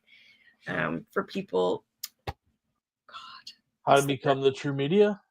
no, like for the people who want to go deeper on the shadow work. What did he call it? Archive. Or the shadow work seminar. Shadow work seminar. Yeah, but if you want to go deeper with him, and then you'd have to like mentoring. Oh, mentor. Yeah, mentoring. But, Yeah. you know, I was also wondering, like, I wonder what some of the criteria would be. Would it be that you take it seriously and you're vegan? Would it be that you've done the transition slow or hard? Would it be that you've watched all the, like, whatever? I wonder what it is. I know it's like he hasn't established it yet, but I'm curious. I would love to set that up for him. Being teachable would be the main thing. Are you? Yeah, being teachable would be a big thing for sure. Just like in that comic set, you know, can you take, like, yeah. I mean, can you take it, or like you and Will? Yep. Interesting. Yeah, I think I'm starting to feel it here. So my brain. All right. Well, I'm just gonna let this run out. Oh, Good by to see the you by, guys. I got this. Ooh, good. And I got a very old copy. It said like it was a used one, and I think this is from like the 1960s looking at the cover, but it's like the whole so 2 McDougall books, and it's interesting because it's also taking a look at like how you can work around not having oil, because that's another thing. There's one thing, like, you know, you grow up eating meat. There's another thing, like oil goes in anything that goes in your pan. Yeah. I mean, like that's a whole other. So I'm trying to It's been funny to see Darren's small amount of oil being a tablespoon. Oh yeah. So I'd be scared to see what you used to use if a small amount is a tablespoon. Yeah, for fries. I mean, I guess that is smaller than deep frying. Yeah. well, I mean, if you would relative. Yeah, I mean, shit, if that was like a Popeye chicken drive-through, that'd be nothing. Like a tablespoon would be nothing. Yeah. I don't think we've used a tablespoon of oil in 5 years of being together. Maybe eating out, like we've got Yeah, like, for junk sure. food, like or some like baked good from the grocery store, like as a treat. But falafel. Yeah, like I cook Indian food, and like, dude, that uses a lot of oil. A lot of oil, yeah, for sure. Because Indians you're are frying good. something or for Yeah. sauteing. Oh, okay. Yeah, like frying Everything's fried. stuff, puri, sabjis, tadkas, where you like, you know, mix it with the spices. Yeah. I was trying to figure out some alternatives before I've even read these books and stuff, and I'm wondering, like, even the aquafaba, or however you say it, like aquafaba. I think if you even brush it on, let's say it's even if it's the wonton wrapper or whatever, and then you put it in the what the hell, my brain is gone. It's too late for me. You put it in the air fryer, I think it would have the same effect as oil. Yeah, I've tried that like on like I did this not cauliflower, a cabbage bake, and because the picture it looked like a baked chicken or something, but that was part of it, was brushing the aquafaba on the outside and then air frying it for a long time, and it turned out it was really, really good. I mean, honestly, at this point, like maybe it's just me, like I'm pretty lazy, and that's like a very like advanced, like I have to be making a very special recipe or usually like, cooking for other people to like do that kind of stuff, because like once you kind of get in the flow and your taste buds adjust, you don't need to be always finding what's something to replace this oil component. You kind of get used to not having it, and then when you do those things, it's like so much extra like fancy, like ooh, it's like there's oil on it. But yeah, I've tried that technique, and it does it does work. There's a lot you can do also with baked goods with aquafaba I as have well. dried chickpeas and a bunch of canned chickpeas. Well, Nice. both Is are that where they good. I came mean, from? you could blitz the dry to create like a falafel, and then like they're both good. Falafel's bomb. Allie's been making just like beans, just regular like pot beans. Mm. You know, like Well, just from fresh. just it's a fresh beans. Like if huge you had difference, yeah, fresh cooking them from beans, they're raw. just like so much dankier Then canned, yeah. than canned beans. All the and Well, it's nice yeah. being able to control the cooking process of beans. Like we're trying to use less cans. Like I eat a lot of aluminum. chickpeas, and so I also A-. have raw chickpeas and canned chickpeas.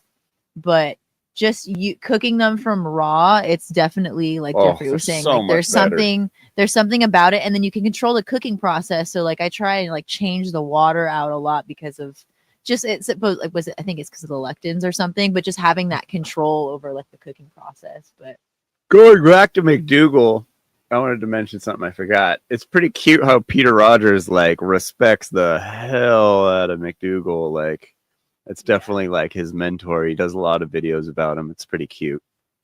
Peter Rogers is cute. Yeah. I discovered something called Aki. Have you guys ever? But I haven't tried it yet because I'm not on solid Braxton's still. probably heard of it. Aki, ACKEE. It's actually like a Caribbean thing, and they say that you. Oh, I didn't know if there was something coming up there on the comments, but they say that you can mimic like a breakfast scramble that for those that want to mimic. But apparently, it's really, really, really good. Aki. So I went to like my local in readiness for whatever it is, 1, 2, whatever months to come to make like this Aki for breakfast. Anyways, whatever. I love the kitchen. I love creating things, cooked or uncooked or whatever. So she cooks like crazy. I geek She's out. cooked every single damn night we've been together practically. I never cooked as She much as cooks I did all the now. Or time. before I Yeah. went vegan, I definitely didn't cook as much. It forces you in a way, but it's a whole exciting world. We of, eat so well because of it. of though. ingredients. Oh my god. Yeah. And you know the source of what you're putting together, and it has the key ingredient, which is love. It's got a dash of Oh, love. we got these Brussels sprouts today. I don't know what is going on with They these. must be in They're the season. best Brussels sprouts I've ever had in my life. It's very weird when you start like when you're a produce snob, how there's a huge variance of grades with food. Like I remember when I was a kid, Brussels sprouts, they were like, whoa, like really like bitter, you know? And like these days they just aren't very bitter. They just they're like this little They're like nuttier lettuce. to me. Yeah, Now, like a nutty lettuce we ball. had these ones today. They were super green and they were just like, How did you like prepare them? This is going to steamed. sound like a cooking show at this point, but I anyways, know, what right? did you do? Not mad about that. It shows you can get really excited by it. Yeah, no, it is exciting, and that is important too to like get excited about, like get people excited about cooking plants. So what did you do? So I just steamed them. I had put in a pot with maybe like an inch of water at the bottom. What are you doing? Brussels sprouts. Brussels sprouts in the pot. Steamed it for like crazy 8-9 minutes. Took them off, drained the water, and then I just cut them in half and put coconut aminos on them. Coconut aminos, salt, and pepper. Yeah. Actually, they're different than the Bragg's liquid aminos. The coconut amino is it's the nectar from the coconut blossom. Oh, instead of soy. Yeah, correct. Yeah, so it's literally it's just this Mhm. extract. It's sweeter, isn't it? Sweet. Yes, yeah, way it's sweeter. really good. Yeah. But yeah, on that's everything, it. literally everything. We We'd do buy put it on. gallons of this shit if we could. They sell it in just small bottles because it's I so know, danky. we need to find a bigger source of it, but yeah. But yeah, I mean, even like highly seasoned, like putting sauces on broccoli. Oh, like peanut sauce, Thai peanut sauce on broccoli is like, it's so good. Right. You just got to make sure you're out being active because it's a lot of sugar. Well, because it's a lot of sugar. You mean a lot of fat? Well, it's fat from the You peanuts. mean a lot of fat? Yeah. Mhm. But powder. So peanut butter powder is a big PB, hack. Yeah, PB2. That's PB2 a powder. thing? That's Yes. a thing. So all it Freeze-dried. is they press the peanut, and so it squeezes the oil out of it essentially, and then what you have is the leftover pressed peanut, and they grind that up. Yeah. And the Yes. texture. Yeah, so you have this powder, and it's the taste. You can reconstitute it with water and make it sort of like a paste. But I use that for like peanut sauces, just as like a lower fat option, so I can just go ham. Mr. Peanut Powder. That's so Peanut cute. butter. Peanut powder. Mr. Peanut Powder. Oh, that ties it back in. We got to do a remix. Yeah. And Also, it's funny. soy corals. Yes, and yuba. You can use yuba almost like a outer. You can use yuba for a lot of things. It's hard to find. Yuba is like when they make the tofu, and then they have that curd at the top, and then it becomes this sheet, and then you can get flavor in it, and you can crisp it to create like an outer texture. So soy curls online, you can buy them in bags of like 30-pound bags if you want. And Braxton pointed this out. It's like as economical as eating rice, basically. Like, and they're just these little crunchy soy things, and you could just throw them in anything. Like really good in pasta, in like marinara sauce. You can throw some soy curls in there. They're really dense. Like you eat a couple of them, and you're like, whoa, like that was a lot of protein. But they're like, as far as like trying to eat cheap, you could just buy this stuff in bulk. Huge bags of it for cheap, and just eat it over a year or something. It's soy, so you want to have some restraint, right? Yeah. I want to go too crazy on it, but or you'll get like man boobs. Yeah. No. No, that's phytoestrogen. That's a carnist fallacy, Alicia. Wrong. Oh, extract the knowledge. Extract, delete. Estrogen. It's not as bioavailable as the mammalian estrogen that comes in meat and dairy. Update computer. Yeah. Thank you. No, That's it's what makes you get bitch tits when you drink IPAs, like the hops has a lot of phytoestrogen in it. So it is doing something, but it's not on the level as the mammalian hormones that you eat. That's made to go right in. And you guys are good with like grains. Like I know that you eat bread, but I've been reading as I'm preparing because I've got to figure out how to do this. Like better than nuts. Solids. Better than nuts? Grains. Well, I would think buckwheat is probably one of the better ones. But the basically white, a seed, right? Yeah. You could make anyways, like wild rice. Yeah. Yeah, making rice flour might be better but then you need the gluten for certain things.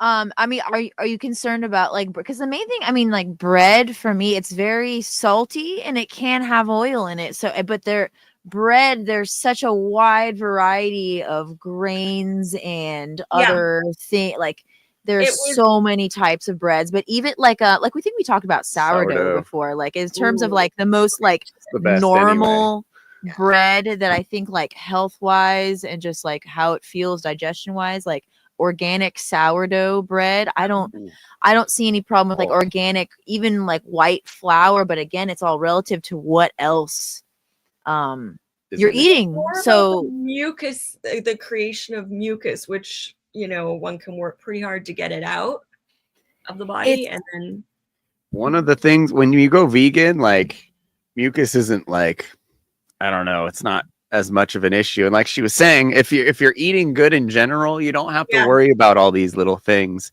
If you're eating like shit, then you got to worry about all those little things piling up. That's kind of what I got from Dr. Rogers, at least. Like, and like throwing a baguette, having a baguette or two, like a month or a week or a month is different than like if you have like a bread, only eating processed breads and no fiber, and you know what I mean? So it's kind of like, it really, like I was saying, it kind of depends on what else is surrounding these things. I'm just thinking, like, just from my own experience, like just being on a road trip, let's say, and eating just like a lot of bread and like processed foods. I definitely feel like mucus wise, like it's not that great, but I don't feel like it's not something that would require like a long time to clear out. And if you know, and like I said, like having a baguette once a week alongside your whole food diet, I don't see it being a problem with myself, and I haven't seen it just like anecdotally with other people who've transitioned over to a whole foods vegan diet. I don't see them having problems incorporating that in, or even like having, like a lot of wheat specifically. But yeah, I think or like the wheat thing, it's mainly organic. It's probably really important. Wheat and oats, because those are two of the most sprayed things. And so that was another recently a big change that we made to our diet was like we used to drink a lot of oat milk.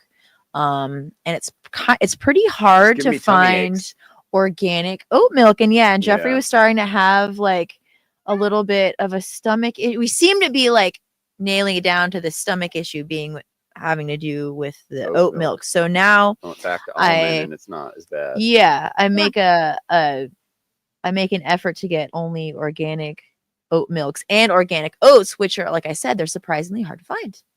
But they've done studies on gluten intolerance, and the gist kind of comes down to it's if there is some sort of intolerance, it probably has to do again with the pesticides and what's sprayed on the wheat, not the gluten in itself. So it just gets a bum rap when really it's kind of like the sugar thing. We talk about sugar causing diabetes. It's like, well, insulin blocks fat blocks the insulin receptor side of the cell, therefore we can't uptake the sugar, and the sugar gets a bad rap.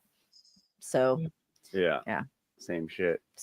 But it is, even I'm sure when you're out, it's hard. Like if you were buying bread to know that it's vegan bread. I mean, it's going to be a little bit difficult, isn't it? Because some bread's usually vegan. You'd be surprised. Most of it's vegan. Thinking like if somebody's having like a pizza or something, and I'm not saying like a regular. Anyways, I watch too many cooking shows, and then I translate. This is what's the gluten study that just happened was actually really fascinating because it was kind of a really good example of people misdiagnosing themselves. Yeah, because they took all these people that were I'm gluten intolerant, and they were all full of shit. Well, they gave them placebo pills as well as gave them pills that they made them think that there was gluten in it, but there really wasn't, and they express these symptoms of gluten intolerance even though they weren't having the gluten, they weren't ingesting it. So it's a very, the power of the mind, man. Really is what it comes called when that happens and it is in their head. What is that called? There's a name for it. Placebo? Placebo. No, there is something. It is placebo. There is something where there is another word for it that's like almost it's like hypochondriac, but it's a little different. Psychosomatic, maybe, or just very impressionable. Yeah, and that's like all these carnists with all these carnivore influencers that are paid by the meat and dairy industry, because in the last 10 years the meat and dairy industry's taken a hit, and so they're paying these influencers to lie to people to double down on the amount of meat they're eating, and things aren't going to end well for these demons. They're all going to roast. Well, it's the people who are paid are probably that trio that were laughing in England about that stupid study that was. Oh, they're ridiculous. Those people. Some of those you could see they had already died. Yeah, I know. Yeah. What? The glee, the what is the word I used earlier? The smiles they had on their faces. Yeah. They knew they were lying. They knew they were trolling. Yeah. And then it was glee, the guilt glee. No, what did I say earlier? Duper's delight. Duper's delight. They had Duper's delight. When she was talking about them titling it, they knew that title's not true, and they knew it was gonna. They knew they were gonna get that gotcha moment. Oh, this is gonna be used. You know, like we just like you could have been a fly on the wall for that conversation. You know, they're like, oh, well, it's not really. You know, like. We'll just do it anyway. And they all had the same fucked up little bad child look on their face, like the little the Dennis the Menace with the like we're getting the vegans. You know what I put it down to in the back of my head, and there was no point to say it. Because she was talking about the fart plumes of the fart plumes and stuff, and I was sitting there thinking they've all just had some big meaty ass dinner, and they're all farting and laughing amongst themselves. So gross. And Yeah, it's like, that's what don't they were let laughing on at. that someone just did a big stinker. I They're don't like, know "We why. smell." Stupid vegans. Literally. Meanwhile, they got the meat sweats. You know, all the meat everything, keto crotch. No, it's a healthy glow. They have a healthy glow. Healthy glow. Yes. It's the meat sweat. That's not a healthy glow. That's meat And sweat. the meat sweat, mud butt. Oh man. That's what's funny. The whole they try and invert it. They're like, "Oh, vegans are so stinky." And it's like, okay, if you eat soy all the time, yeah, you're gonna have some gnarly farts. But Well, like, actually, who's gonna have can't. the stinkier poo? Like, it's coming from the poo girl here. Yeah, I tried carnivore for like literally 1 week, and I'm like, this is ridiculous, dude. I'm gonna die. Gross. If I You keep get this. greasy. You just ooze grease. disgusting. Ugh. When did Ooze you death show up grease. have you gone straight vegan now, Darren, or nearly? Aside from some dairy, creeping its way in, mostly vegan. Like, once in a while, if I have to get something like out, might be like a vegetarian option or something. But yeah, for what I cook at home, like good 90% vegan. Have not had meat in it quite a while. Nice. Maybe a month. Yeah. Awesome. What's been the hardest part of that? I think dairy because I like cheese and sauce. Cheese. Sometimes contain I was dairy. gonna say a lot of Indian sauces, like with Indian food, there's a lot of like yogurt sauces that are very good that are hard to find substitutes for. But I encourage you to look at, because I've looked into myself and looking into making some of those substitutes, and I want to try. I still haven't. But Or like just switching to a different like palette and going with chutney instead of a yogurt-based sauce. But you can make like a tamarind or a cilantro I was chutney gonna as say opposed to a yogurt. You can make coconut in it if you have a coconut's great for that. Yeah. And then you put like an acidophilus tab in there or whatever, and then it'll be like a real nice gut friendly. Ooh. Yeah. Acidophilus, huh? The biggest bummer for me with Indian food is a lot of naan has dairy in it. Yes. Yes, a lot of the breads. And so now I like know when I go to Indian places to order like roti, usually it is like normally the one that's like a go-to vegan bread. See, that's sweet breads. Like even sometimes I just got some roti flour at Costco. Ooh. Yeah, and they've had some prepared stuff too in like vacuum sealed packs that like I put in the freezer, and so like thaw a couple of those out sometime if I don't want to actually make a batch of dough. But yeah. Would you guys like me to share that? I just watched one of these poop story? Well, it's super. I was geeked out by this. I was totally like that Jamie, the UK chef, and he has this 15-minute meal, and somehow I landed on it. He has this recipe: a can of coconut milk, okay, in your food processor, and then the same can you fill with flour, your organic flour, okay. To the one part of the can of coconut milk, you put the same ×2 of the flour. Zip it in your processor, and then you take little cupcake. You have to steam them, and you can steam them in 10 minutes. You cut them and you put them in little cupcake things and in a steamer, and in 10 minutes you're going to have like puffy coconut bread. Ooh, whoa. That sounds so good. I'm gonna have to try that. Yeah, like steamed buns. Yeah. Yes, like this steamed coconut. Nice. It's like, holy shit. Yeah. I know this is This is That's winning. terrible where I'm geeking out on this, and I'm still on liquids. You haven't had any rice yet? I thought you were gonna eat rice a couple weeks ago. No. Oh, potatoes. I think I might have been craving it. It might have been a little parasite die off or something. Let's see, what's that? Yeah, steam buns and switching Bao. I think they're called paneer to bao buns. tofu. Wow, yeah, it's Bao buns, yeah, Chinese. exactly. But like to do it was the simplest recipe. There's no measuring. You just take whatever the container size of your coconut milk and 2 times the flour. 1-to-1. You zip It's a it. total Chinese recipe too. Like how they do the rice. They're like one rice with 2 water. Like it's everything is like simple. Yep. So, That's but they true. do have on Amazon like Indian spices and Indian sauces and like, so you can get around for vegan stuff. Oh, there's this vinegar. It's called suka, Filipino vinegar called suka. It's fermented coconut vinegar, and if you're like a fan of vinegar, it's the best shit in the world. You could order it on Craigslist, not Craigslist. Amazon. You can get it on Amazon. It's called suka, and I thought it was Indian, but it was Filipino, and it's unbelievably good. Like really, really kind of spicy vinegar, really danky, like fermented. So is it kind of leaning into the fish sauce, kind of like got that tang to it? What a fish sauce would have been?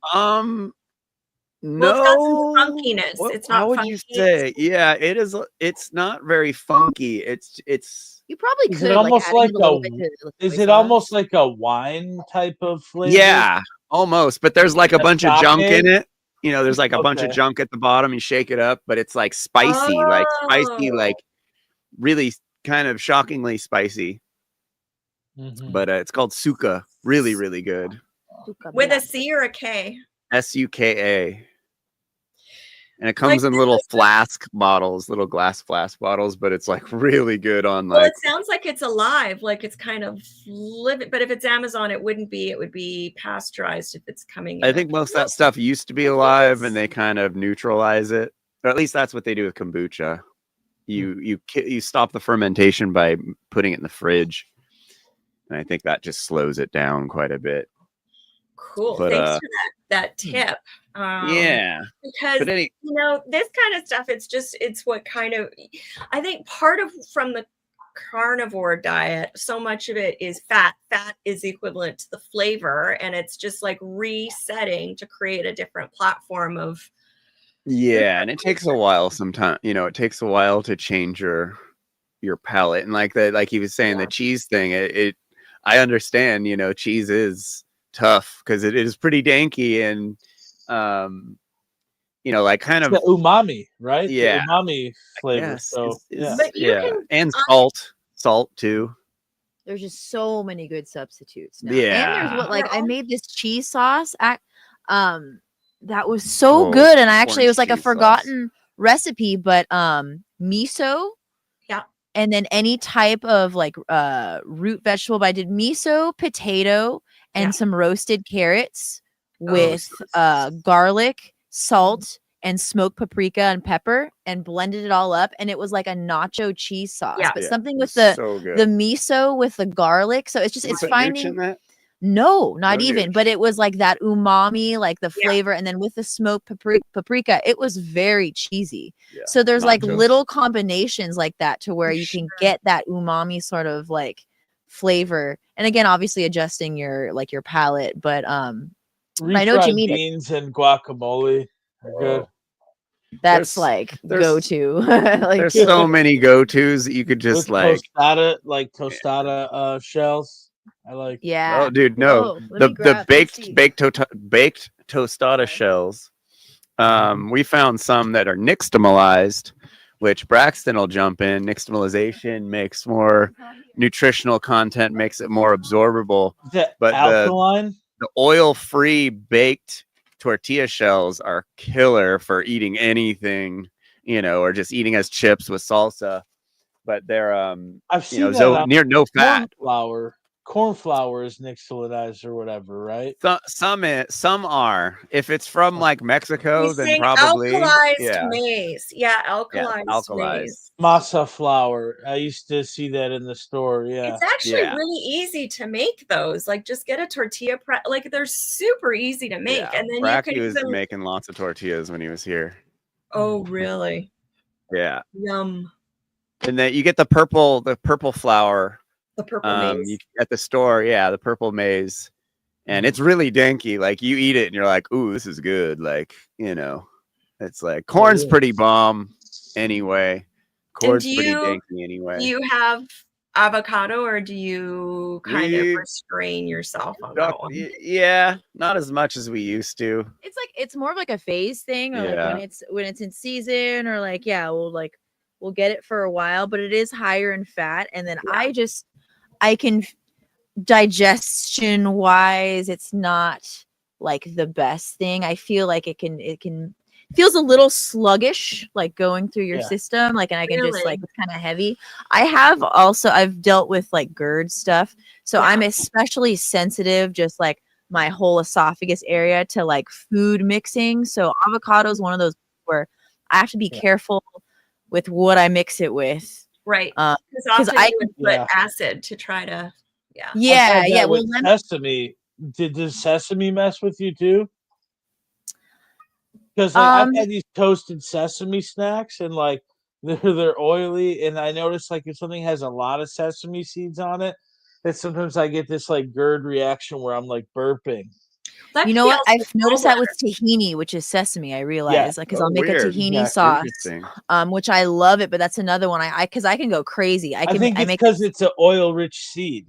Yes, and it's the gallbladder kicking, because depending on the state of your gallbladder, it could be like before I started this, even if I had like avocado oil potato chips, I could immediately feel it, and that's because of the state of the gallbladder. That happened to me yesterday, actually, with guacamole. Oh, really? Once you quit added oils, you really notice it when you get back. When you have them again, you really notice everything slow down. And I don't know, like after we did the interview with Dr. Peters, we've just kind of like, we used to eat a lot of avocados, and now it's just like, because and like she said, it is a little, when you don't have that much fat, and avocado's a serious fat, and you throw it at it, it just, your body's like, I don't really need that. I'm down to 1 tablespoon. That's just hilarious. But versus like a cup or something, that's what I'm saying. Yeah, I guess. We were cracking up the other day. We saw some it's only 1 tablespoon. And we're like, I'm lowering the amount of oil. Like I got it down. That could be very meme.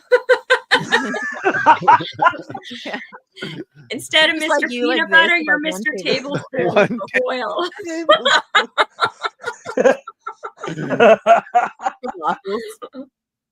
Oh, someone boy. needs to create the music for that. That would be very funny. That would be funny. Mr. Tablespoon. That's what's in my head. And then you could have rival shows where the two come on, and it's like you finish each other's chorus. I might use that as some material for a thumbnail, Mr. Tablespoon with Tara. I'm just warning you right now. Yeah, Mr. Tablespoon of oil. Well, I'd be Mr. Oil Spoon. Yeah, Mr. Oil Spoon. You like take a music video and you put Darren's head on it. Yeah, that would be hilarious. That would be that's awesome. It's still, it's still a big deal to get it down to that. It's as much as it can sound like it's a lot, but yeah. No, it really is. Well, like deep frying stuff, you're dealing with, that's just how much oil is you have to put in a pot to deep fry something. So yeah, it's all relative, but working down, like using less oil. Cause we eat out and have it, but just having smaller and smaller amounts, and your palate changes where you don't need, like having a little bit of avocado, whereas before you'd want to have a huge thing of guacamole. If you change your palate, having a quarter or a half of an avocado will be like, oh wow, this is like very it changes, feels very fatty. You don't need as much to satiate that sort of like taste craving it starts tasting wrong too. Tasting wrong. Because it should taste wrong. It's lubricant. limiting. It's like engine lubricant. It's not supposed to be food. And Yeah, man. Once you, yeah. Because like once looking for a vegan snack, I got some peanuts one day, and I was like, "That's way too many peanuts." Like I didn't even feel right. Yeah. Oh yeah. Yeah. But that's where with the path that I took, which is okay, more extreme. We know that, and I'm not trying to like people navigate your own way, but because of this approach with the 2-week water fast and then tablespoons roll off the tongue. Well, you know, the water fast and then the organic cold pressed juicing is that I don't have the habit of having any of those foods in me. Like it's gone. Exactly. Yeah. So I think whatever Patty comes. was talking about that. Sorry, go ahead. What's that? Oh no, I was just saying it was interesting because Patty brought that up one of the last episodes of how it's just that reset seems to be really helpful.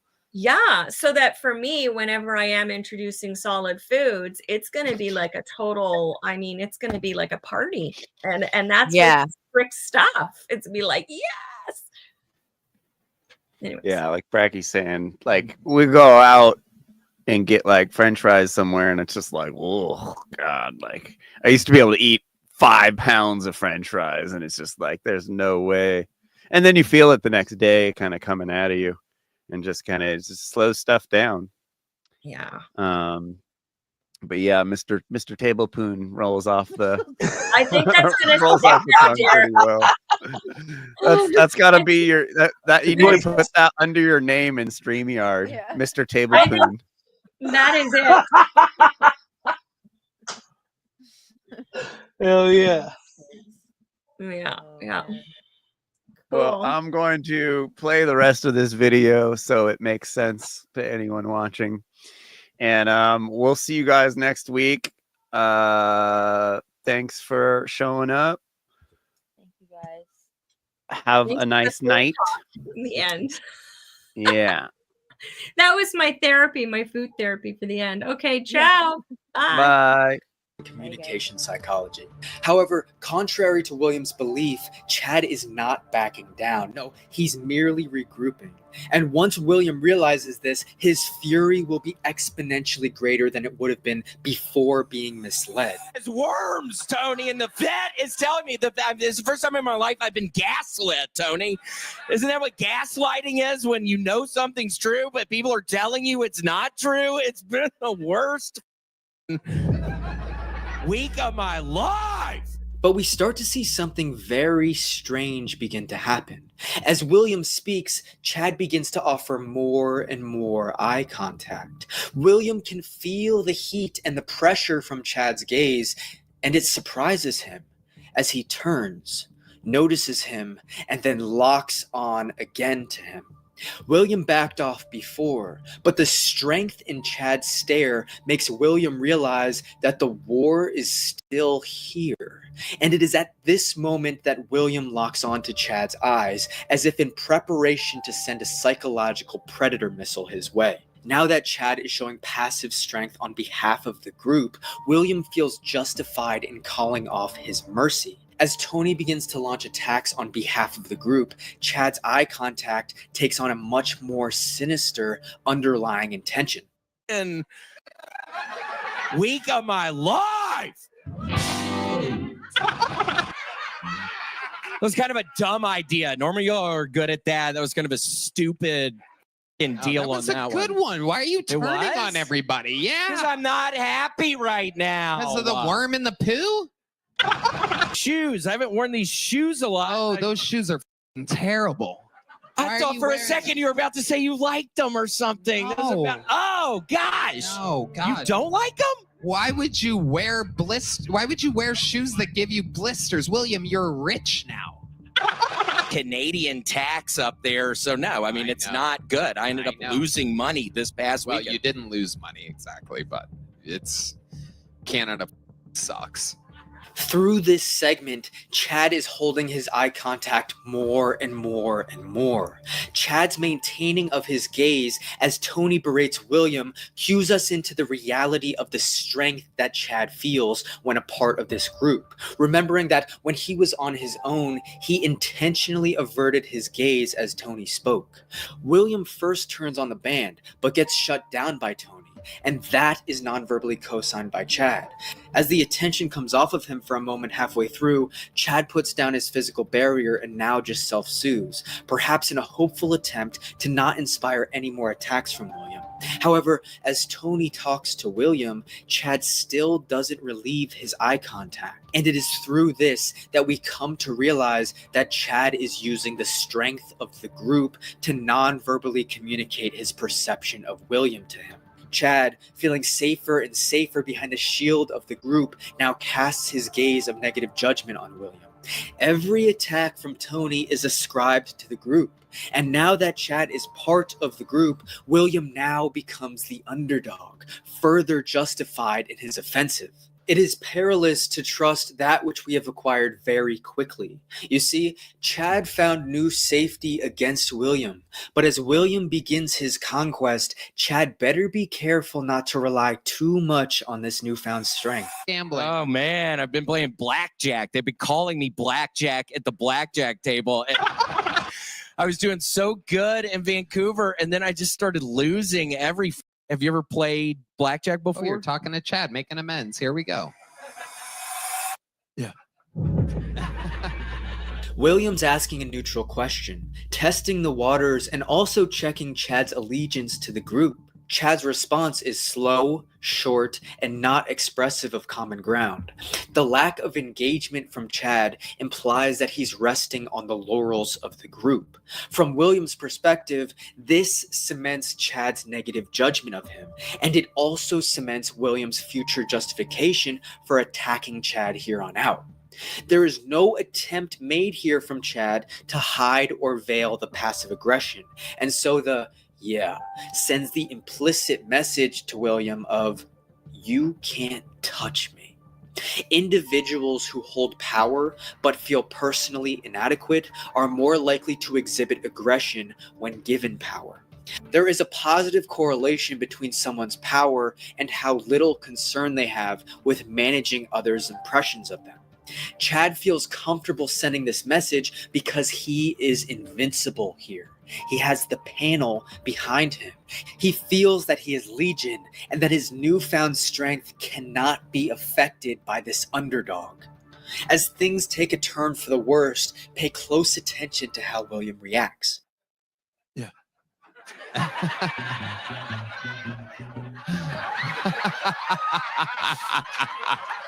Got a tough guy. You're kind of tough on now, and I was gonna like a tough guy in response. Here we see, once more, the lean from William, letting us know that the tension between them has completely revived, and the emotions stemming from Chad's attack are clouding his judgment to the point where he has to lean away to see clearly. It's pretty We must remember that it is at these points of judgment and emotional cloudiness that we are most volatile. We are at a fateful crossroads where before William showed mercy after his lean, now he's beginning to feel more and more justified as he gets closer and closer to setting out for vengeance. But simultaneously, Chad begins to twist the knife. You're kind of tough on now, and I was gonna like a tough guy in response. You asked me a question and I answered your question. Tell your story, dude. No.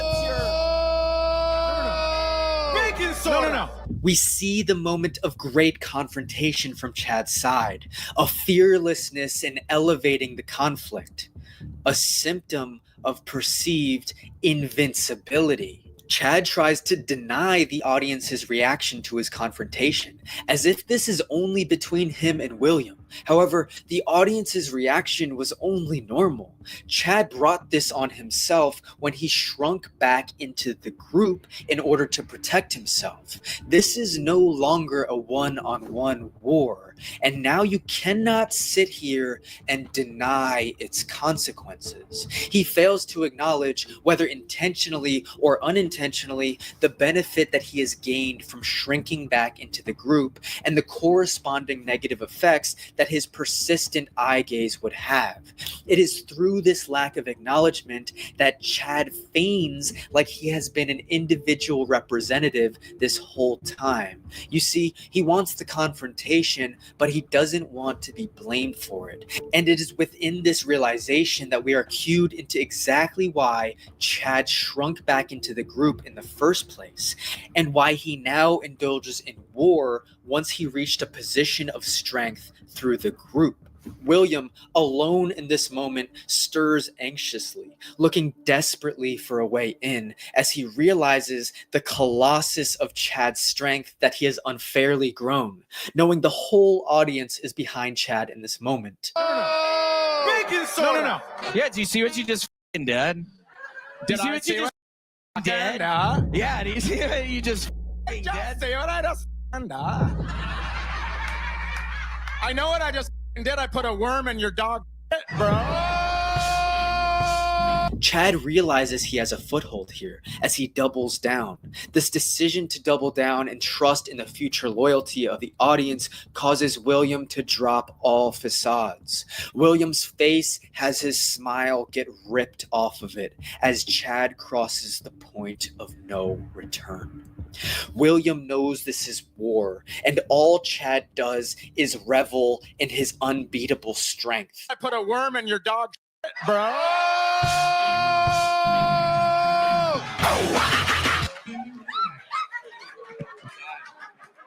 William remains silent, a patient shark who knows that the diver's cage can only last for so long. William's silence signifies the reality of the situation, and it serves as an implicit indication that an uncrossable, forbidden line has just been transgressed. Silence can be a strategic response to social violations. The longer the silence, the greater the disapproval. The longer the silence, the more seriously it indicates the relationship's rupture. William implements this silence at too unlucky of a time for Chad. As the more William prolongs this silence, the more Chad begins to second-guess his own strength. And this is especially unlucky for Chad as something simultaneously begins to change within the group.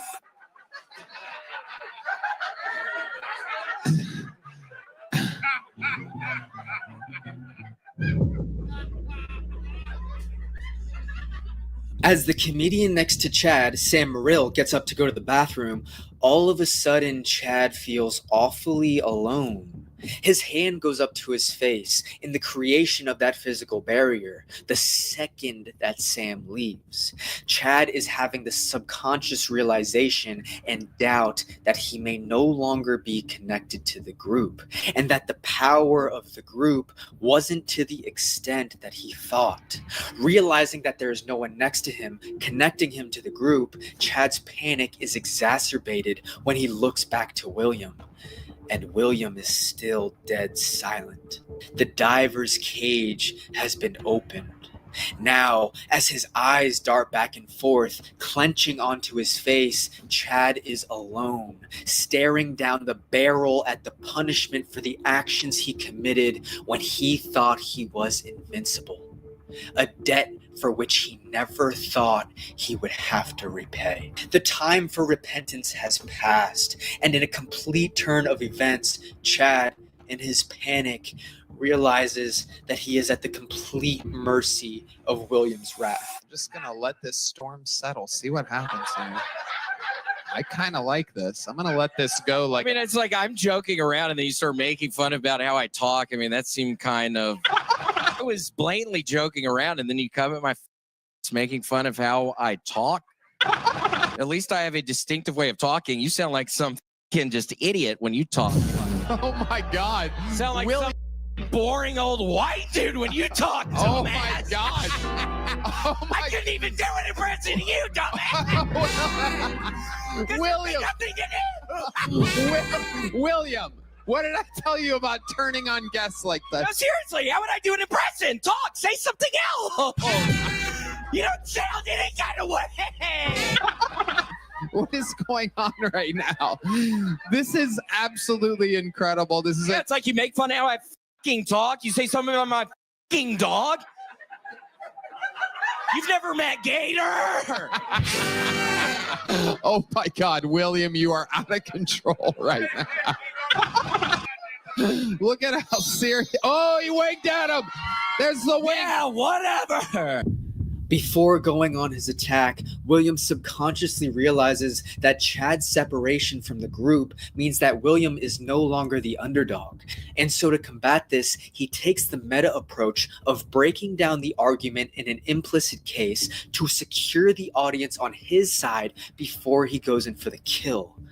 William unloads onto Chad, making sure everyone in the vicinity knows that Chad crossed him.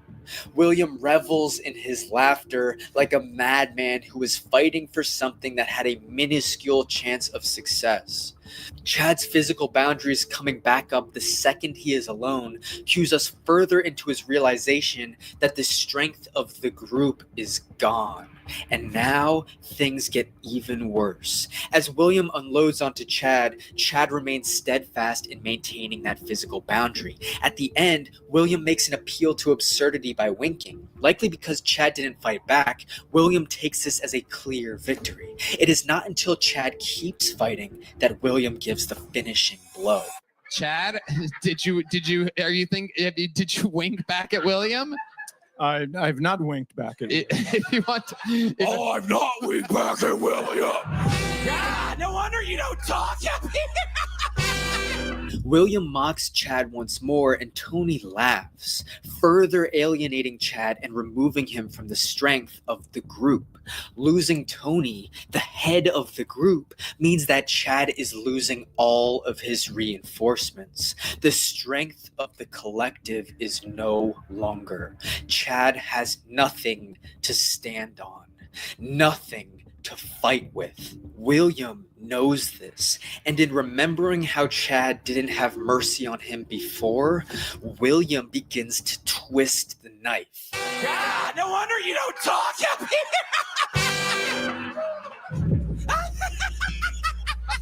This is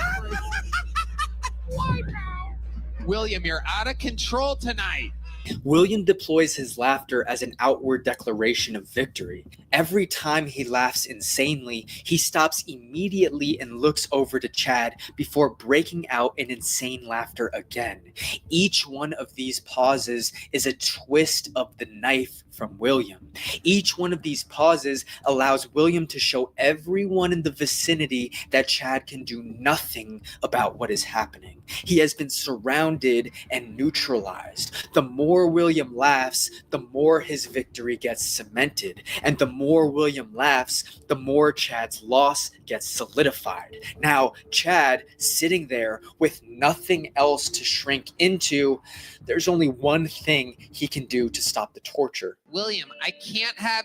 How am I supposed to book some of the best comedians in the world on this show when every time I have one on, you take shots like this and you. He made fun of how I talked. That's not how you were talking. How was I talking? You were taking it up. You were being dramatic. How was that it sound?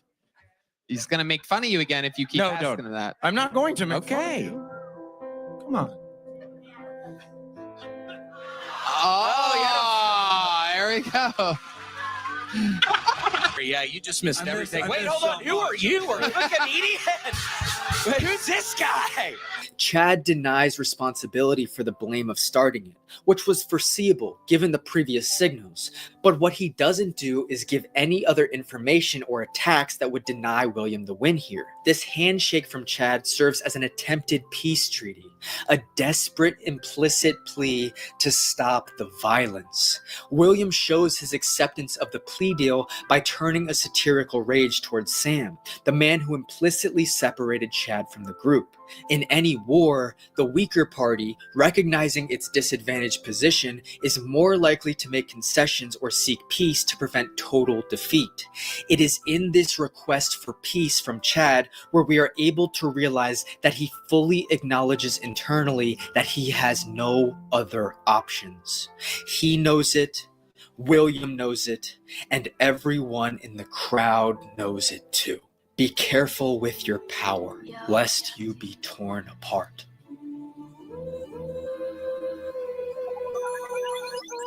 But what happens when someone misused their power long ago, thinking they got away with it, and ends up being confronted in the... Cheers to the people who did wake up and activate and become peers in the great work. Nothing but admiration and thanks. And this forced shadow work has not been for you. It has been for those who did not respond to the fucking call of freedom. And you guys already know that. I don't even need to repeat that. But I will say with my Vienna Lager here, cheers to the people who really did the great work. The ones who really activated, the ones who spoke out, the ones who put the message of freedom publicly out into the world through the creation, the creative expression that came from within themselves to publish and communicate it to those in need of that knowledge. You're my brothers and sisters, and you're my peers in the great work, and thank you.